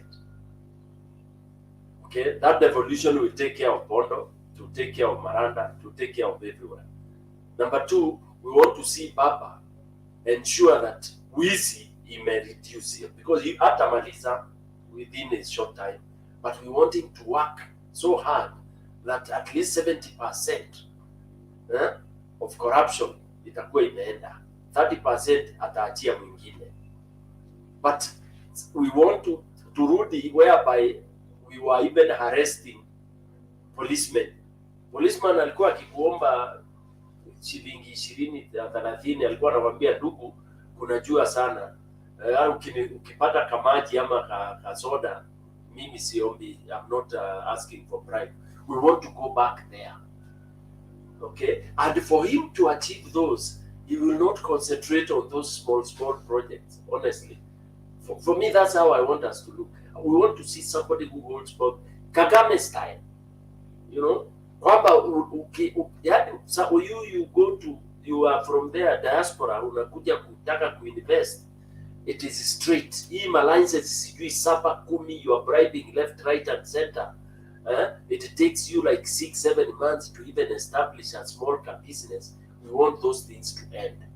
In Rwanda today, ukienda unaingia saa 2 asubuhi, you land, you go to the offices, within 1 hour 45 minutes umepata license ya whatever you want to invest in. You understand? That is what we want. Then the rest of the development itaenda. Because as of now, I would never even dare compare Raila and Ruto. Never, unless even when I'm dead. The only guy who can put things straight, okay, it is Baba. Kwa hivyo tuachane na hiyo Mathare. I mean, kule kunaitwaje, Kibira. Remember when he was an MP, he was an MP in an unwanted. He's not wanted in the government. Even when he was prime minister, alikuwa prime minister ya kifua. So he's even a fighter. He was just a prime minister, probably by with very little powers. That one you know. So to crucify, the time to crucify him is when we give him these 5 years. Tarehe 9 tumpatie, tumwambie baba, sasa yale yote unasemaga anza kutengeneza. Then from there we will go to judge him. Thank you very much, Themba. Thank you, Stone PK. Yes, Arap Biriono. Yeah, I thank you so much. Probably I would want to also wish you a good night before that, because when I finish, one, I have only 3 issues, and one is I want to say that we will not be able to fix Kenya with whoever comes to be the president. We will only fix Kenya when we fix the systems. As a subset of that, I want to say that if we believe the Constitution of Kenya 2010 is sufficient for us to run this country, and it is one, we usually say in political forums that it is one of the documents that is superior in Africa or the region at large. Do we think so? That is upon you to think. Well, I mean, what you think is okay, but do we have the systems to run Kenya? Probably yes, because we brag so much that we are one of the advanced nations in the region, in East Africa, I mean, 2. Do we really believe in this system? One of the things that I will throw into the fireworks ni kwamba we need to go down, even if the Constitution 2010 is there, by the way, we need to go down for civic education. Ile vitu tunafikiria hapa sio ile vitu kwa ground ni tofauti. We really need to go back to square one, change the attitude, change the culture, and change the way of thinking of our people. Kwanza wewe sai Themba Makiadi mkienda nyumbani mumeleta pesa. You see? So the way the common man will judge you is very different. 2, I want to respond to probably Derek. I want to criticize what Derek said, kidogo. We need to read the job descriptions, the terms of reference of any of the offices that anybody holds, and what they can deliver at any particular point in time. I made a call today about 6 hours ago, and I was actually, somebody called, friends of mine called me from Eldoret today, and they were asking. So I was curious. I asked them, so mumeamua ni nani mnapea hii nini? So you know what they said? So I asked, like, akaniambia mimi niko kwa huyu. So nikaambia sasa kati ya huyu na huyu, I mean, mimi sijui, can you tell me something about, I mean, kwa nini uko kwa huyo? What he started saying, he started describing the opponent. That is ideally what we have back home. When you tell someone, can you tell me what Ruto can do? They will start criticizing Raila Odinga to get bonga points to elect this one. When you tell them, can you tell me what Raila can do? They will start criticizing Ruto. So we are running away from trouble. We are only running to get power, which is not the real thing that we want in the country. It will not solve the root causes of whatever damage has been done in Kenya. So probably I would. That is food for thought, maybe. But we really don't have to run away from this trouble that has been done before. It is not the fault of Uhuru Kenyatta. It is not the fault of Raila Odinga. It is not the fault of William Ruto. It is not the fault of Kalonzo Musyoka. It is something that has been done before, and it is now eating into the other generations. So we need leaders who will really stick, like Derek said. He talked of integrity. It's very important towards solving those kind of things that were done before that were not right, and also the love for the country and for the other brothers. And I mean, hakuna mtu ambaye Kenya ni yake. Saa ingine, by the way, mimi nasikianga like saa ingine, like if I was given an opportunity, I would declare my shamba yangu na my house as a country, and I become independent na nikae kwangu, so that I can decide for my family the good things I want. Otherwise, like thinking for in a whole world, a whole location, all that. Who said we should be in countries so that we run a good life if we are going to heaven or hell? So sometimes we need to think proper, because if we elect this person, is going to decide on my behalf. Anasema vitu ambaye zitaki. Hapo ndio unasikianga mtu anaenda kwake anasema bas. And kuna kitu nikimalizia, it has been a good decision. Remember you talked about NYS sometime. I asked you didn't answer me. Like, why did that time watu walikuwa wanaenda NYS? People walikuwa wanaenda NYS because ya hii vitu ya mzungu. Countries that did not have adequate military power walikuwa wanaweka kila mtu, wale elite waingie kwa na bado inaendelea kwa hizi manchi.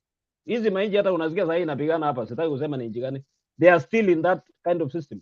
Countries like Eritrea and all that and the others. Ukimaliza unaenda, so that ikiharibika hivi pap, wanasema kila mtu apewe bunduki, wanaenda kazi. So that was, but now tumesoma, tumepita hapo. So anyway, we need to I like the discussion, Themba, Richard, and the others. I like the discussion. It is so objective. We need to run away from the negatives of Matusi. We need to look at the policy issues. But sasa shida yetu moja ni watu wetu hawajafika hiyo level because of illiteracy ya kuongelelea vitu ya policy, ya kuongelelea ati huyu amesema atatupatia hii, huyu atatupatia hii. Bado kuna hiyo. That's why I said we have to go back for civic education and all this. But we need to, do we think the 2010 constitution and all the other acts and all the other policies are okay? Then now we go back to the people. Because hapa, if I'm discriminated against, I just call the police like now. They will watatake action na wataendelea. Na hakuna Derek will tell you. Isn't that true, Derek? They will not, hata kama ni mzungu ataingia ndani leo, but nyumbani ataenda kutoa pesa. Kama ni Themba atakuwa na pesa, ataenda kutoa na Makiadi atatoka, kwa sababu pengine Makiadi yeah. So let's practice politics of maturity, integrity, tuachane na nini, and let's focus on policies. Because if we die, because we are going to die, we will I mean, our children will say we actually focused on things that are going to change their lives. I want to wish you all a very good time as we rest for today. Asante. Asante. Okay, asante. Derek, dakika zako mbili za mwisho. Asante sana Themba. Nimeshukuru hiyo mambo ya Richard Makiadi, ameongea sense. My only doubt about our politics is, yes, someone may have good policies and a good list of what to do, but do they have that sternness which requires these things to be implemented? Policies are there, but do we have the sternness which makes the works to be done? Or are you too soft to just make people do things how they want them? Policies can be there. We have one of the best constitutions in Africa. We have one of the best education systems in Africa, but why is it not giving back its value? That's my concern. The policies are good, the system is broken. there should be some extent of sternness. Fear, no favor, no fear, no favor, to have these policies, these good policies implemented. And that is why I doubt both fractions of politics. The other person have very good policies, very good ideas, but he lacks the sternness to have them implemented. And probably people around him may not be stern enough or straight enough to make these things go straight. In the other side, we have another person who's very stern and very strong and means his words, but he lacks policies and the goodwill to implement the policies. So both sides have got their own weaknesses. So the best thing to do, or the best, what we wish to happen, is the systems. The systems are completely broken back home. They are completely broken. And that's where the problem lies. And it needs someone very strong and very tough to have these things, these policies implemented for the betterment of everyone in the society, not for the few individuals who supported you or campaigned for you during the election. So we have the other side, the Raila, good policies, good ideas, but no sternness, and is easily manipulated. But we have Ruto, who is very stern, very tough, but probably doesn't have the goodwill to have these ideas implemented. So anyway, Bora Uhai, thank you.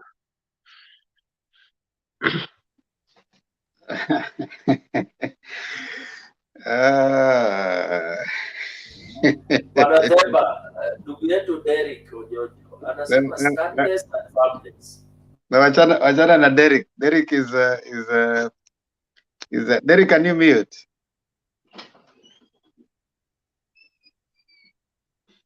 Derek, mute yourself. Thank you. Derek, my initial submission, when you talked at first, I expected a lot from you, but when you have started talking later, I became a little disappointed. You know, when you talked about the education, ungeachia pale tu, ningeenda na niseme, hey, we need Derek in our next discussion. But after you have spoken right now, I've been disappointed. First of all, the contradiction. Oh, you see this part, we have systems. And then the other side, you start talking like you expect from an individual. So you're not telling us, do you want individuals? Do you want systems? I like what Arap has said, that we need to build systems. We need to build systems. And also a lack of understanding of the Constitution as it works right now. So Derek, you might need to kind of, familiarize yourself with the Constitution as it is right now. There are counties that have really performed really well because of the progressive agendas of the county governments in those particular counties. For example, Kitui County, it has developed industries, it has developed some built in Kitui, made in Kitui. Makueni County has developed some very progressive ideas. The universal healthcare system, there are some counties that have already picked it up. So it boils down to the kind of county governors that you're going to have. And maybe even Richard will agree with me, in some countries, you don't even get to see those your representatives every day. But policies and systems have been set in place where things are working, you know. You don't even have to know who was at that point in time, you know. So when you come here and then you have first of all given me a view of someone who has really been exposed, then you come back and then you start highlighting on an argument that I expect from a different person. It's a little disappointing, but again, thanks for coming here. It's how we learn and we keep exchanging. Let us, as much as possible, like what Arap said, we take people through civic education. We are moving from the politics of person to the politics of policies and systems. And as someone rightfully said, when you have great systems, you will not even need to worry who becomes the president, because you have a system that is working and that is delivering to you.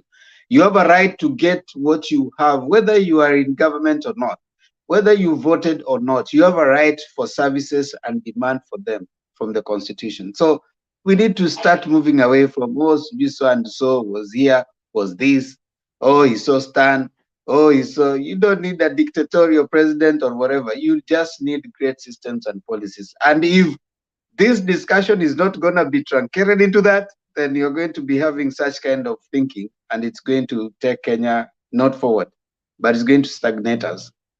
So whatever personal issues you have between you and the right honorable, I mean, I don't want to get in there. Whatever personal issues you have between you and Junet, those are, I mean, if you're talking about a high school, if Amaranda High School has a principal, it has a board of governors. What were they doing? Board of directors in a school.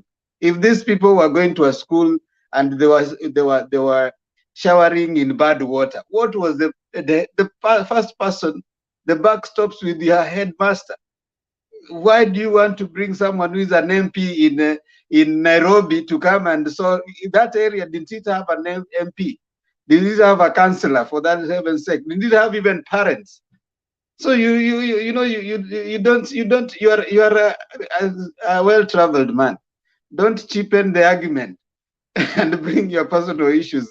That's why I actually didn't want to respond to you, but let me just let it rest.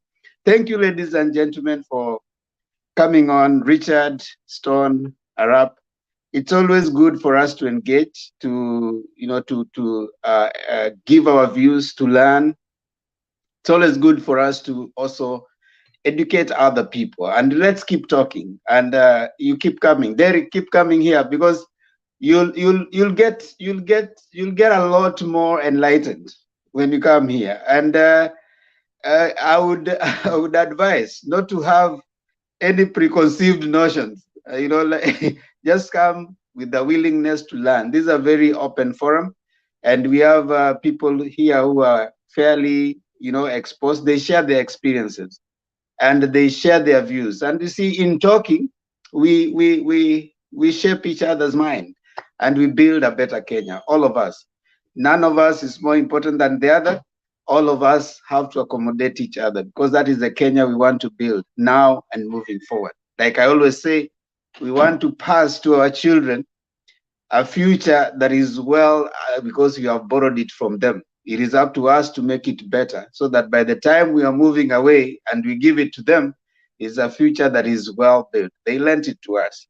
Maybe we have picked one that was not well crafted, but we believe that we can build a better one for them. So let's keep talking, let's keep coming. Thank you so much, everyone who has joined us in Mutembei Forum. Kindly let me acknowledge some of the guys who were at the comment section. Steve Mutumbu, thank you so much.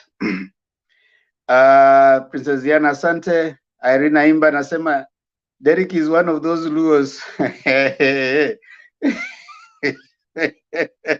Watu wanagonga Derek uko chini. Derek, kuna watu wanakugonga huko sana. Acha nisisome hiyo. Unaweza enda huko isome tu.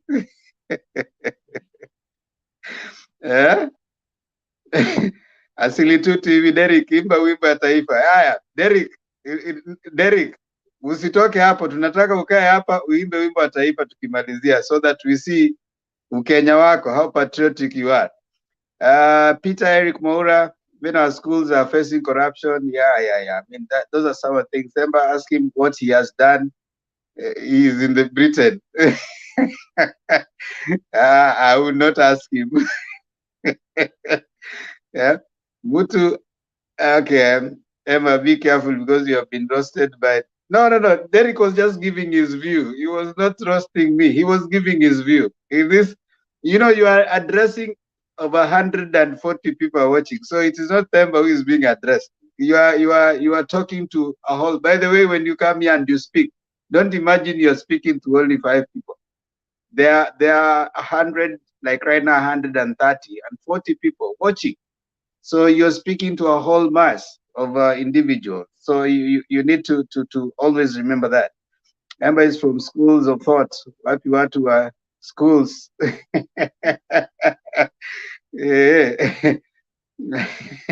Derek ameenda nyuma ya curtain. Okay. Irina Imba, who else? David Olo, asante sana.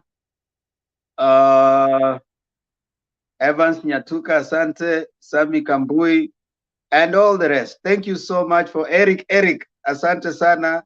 You guys always make this debate very nice and you make it enjoyable and interactive. Every time when you come and you give your comments, we really appreciate. So kindly subscribe to Mutembei TV, and of course, share to your friends. Call them to this platform because we are here every day from 9 p.m. Kenyan time, and the global time, you can check it from where you are. Let us engage. Let us talk. Let us keep talking. And of course, we have to be part of that change that we want to see. We cannot expect things to be different, and we are just quiet at home. And you have something to say, so come and share it. And in this forum, we need only 4 things: working gadget or a computer, connection, something to share, and a willingness to learn. That's all. You don't need to come, oh, nimesoma sijui mpaka wapi, oh, nini. No, even anybody who has not gone to school, as long as you can connect and you have something to say, that is what we need. Come and share with others. And we never stop learning, because every day is a learning day. Now, kindly, as you subscribe to Mutembei TV, I also come here to kupigia debe channel yangu. It's a channel that I run with my daughter, December. And let me put it here. Msichoke kwa sababu pia mimi nauza. Nataka muende pale muone channel yangu with my daughter. Kindly remember to subscribe. Ukienda huko usiende na uache hivyo.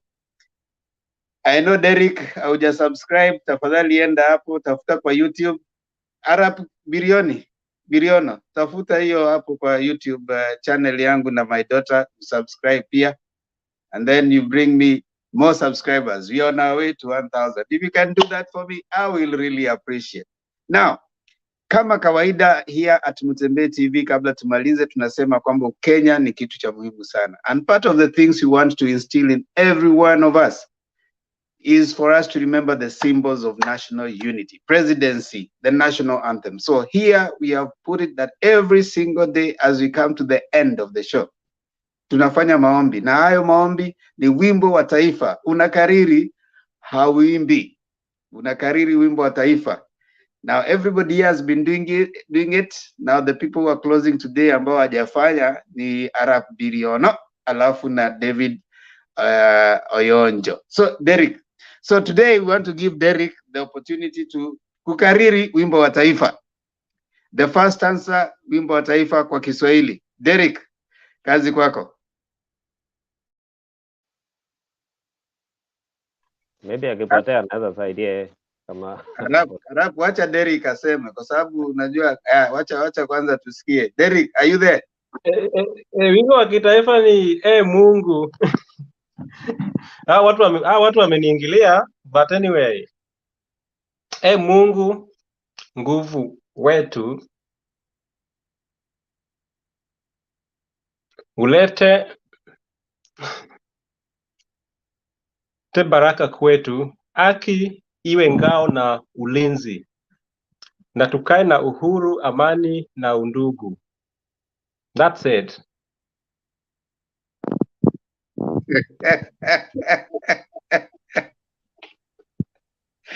Watu wameniingilia nikalose bwana morale ba. Hebu mute Derek. Kumbe hata mute kidogo Derek. Derek hauja mute. Kumbe hata wimbo wa taifa haujui bwana. Napiga watu. Okay, let's sing. No, we are not singing. We don't sing it here. We just tunaikariri tu sisi wimbo wa taifa jioni. The first answer unaikariri. So just mute. If one of the things, let's have Arab Biriono doing it. Arab Biriono, can you do it? Unaikariri, the first answer. Maybe you can let Derek, first of all, you can give him 20 seconds to say it the way he knows better. Probably thinks better. Then he can do it again. Then I'll do it the next time because he has already said something. He doesn't. It is not that he doesn't know maybe you have not given him the vile alifundishwa ni kurecite, na pengine hivyo ndio iliingia akili yake. And it is not that you want to brush him that saying one line by one line is not Derek. Probably, if, with the permission of Temba, you can sing it silently and recite it. Arabilion na wewe basi auijui, ndio maana unataka tuirudishe kwa Derek. Why are you returning it to Derek? I think Arab can recite it. I'm much used to singing the national anthem. I think Arab can recite it. I can't recite it. Hold on. Derek, can you sing it in Kiswahili? Go ahead.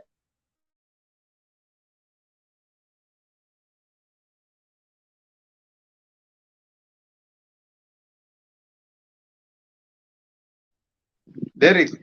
I sing in Kiswahili, right? You have Googled. Okay, go on. Okay. E Mungu nguvu wetu, ulete baraka kwetu, haki iwe ngao na mlinzi, na tukae na uhuru, amani na undugu, raha tupate na ustawi.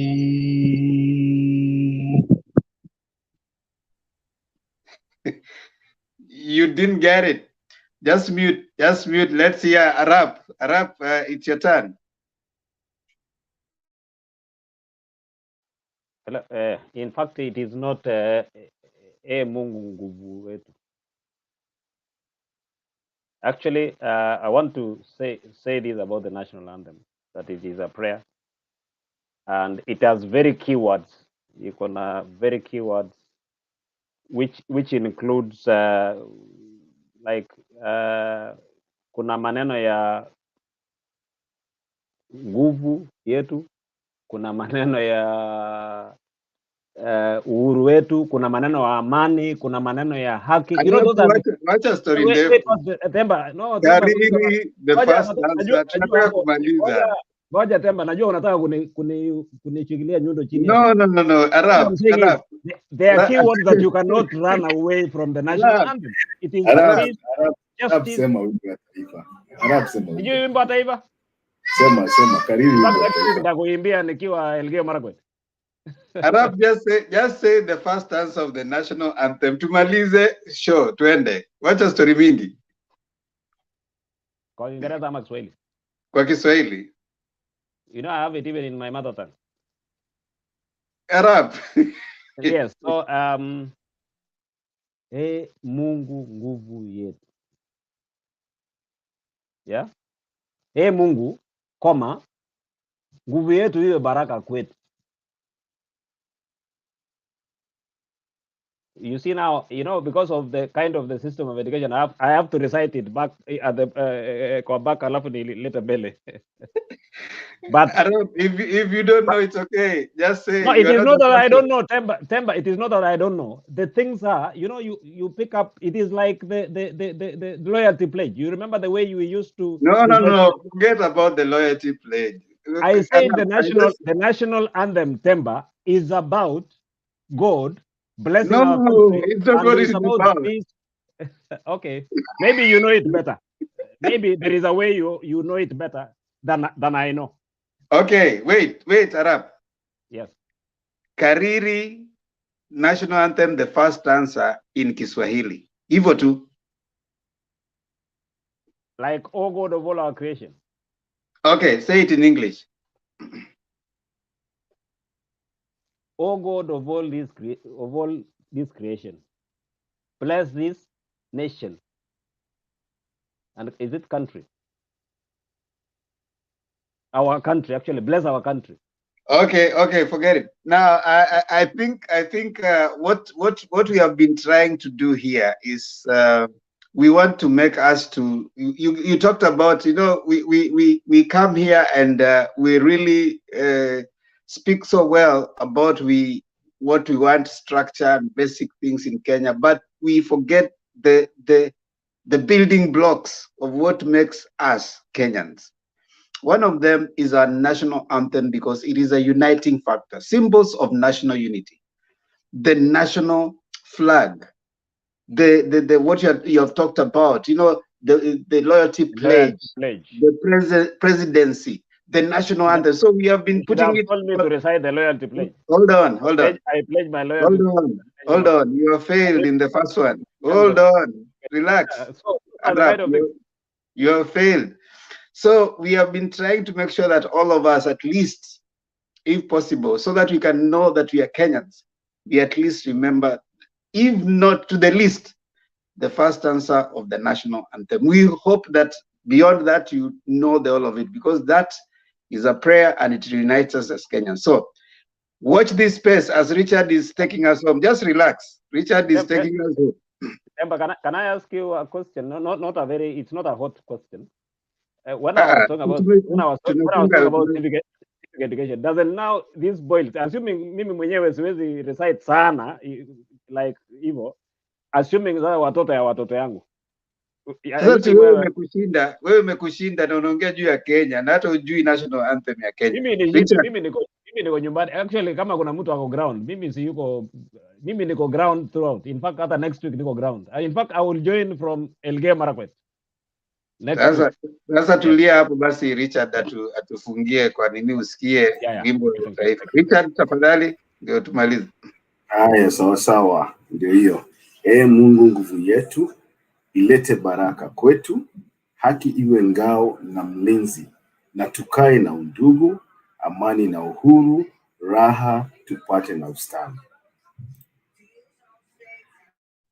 Asante sana Richard, and tafadhali Arap na wengine ambao hajui, we want to internalize and you still not only memorize but internalize those words, because that is what makes us Kenyans, and we will learn to respect everyone in spite of our differences. Haki ya kila mtu ni muhimu. So thank you so much Arap Biriono, thank you so much Richard Makiadi, Stone PK. Tukutane tena saa 3 Kenyan time. Until next time, we are out of this place. God bless you.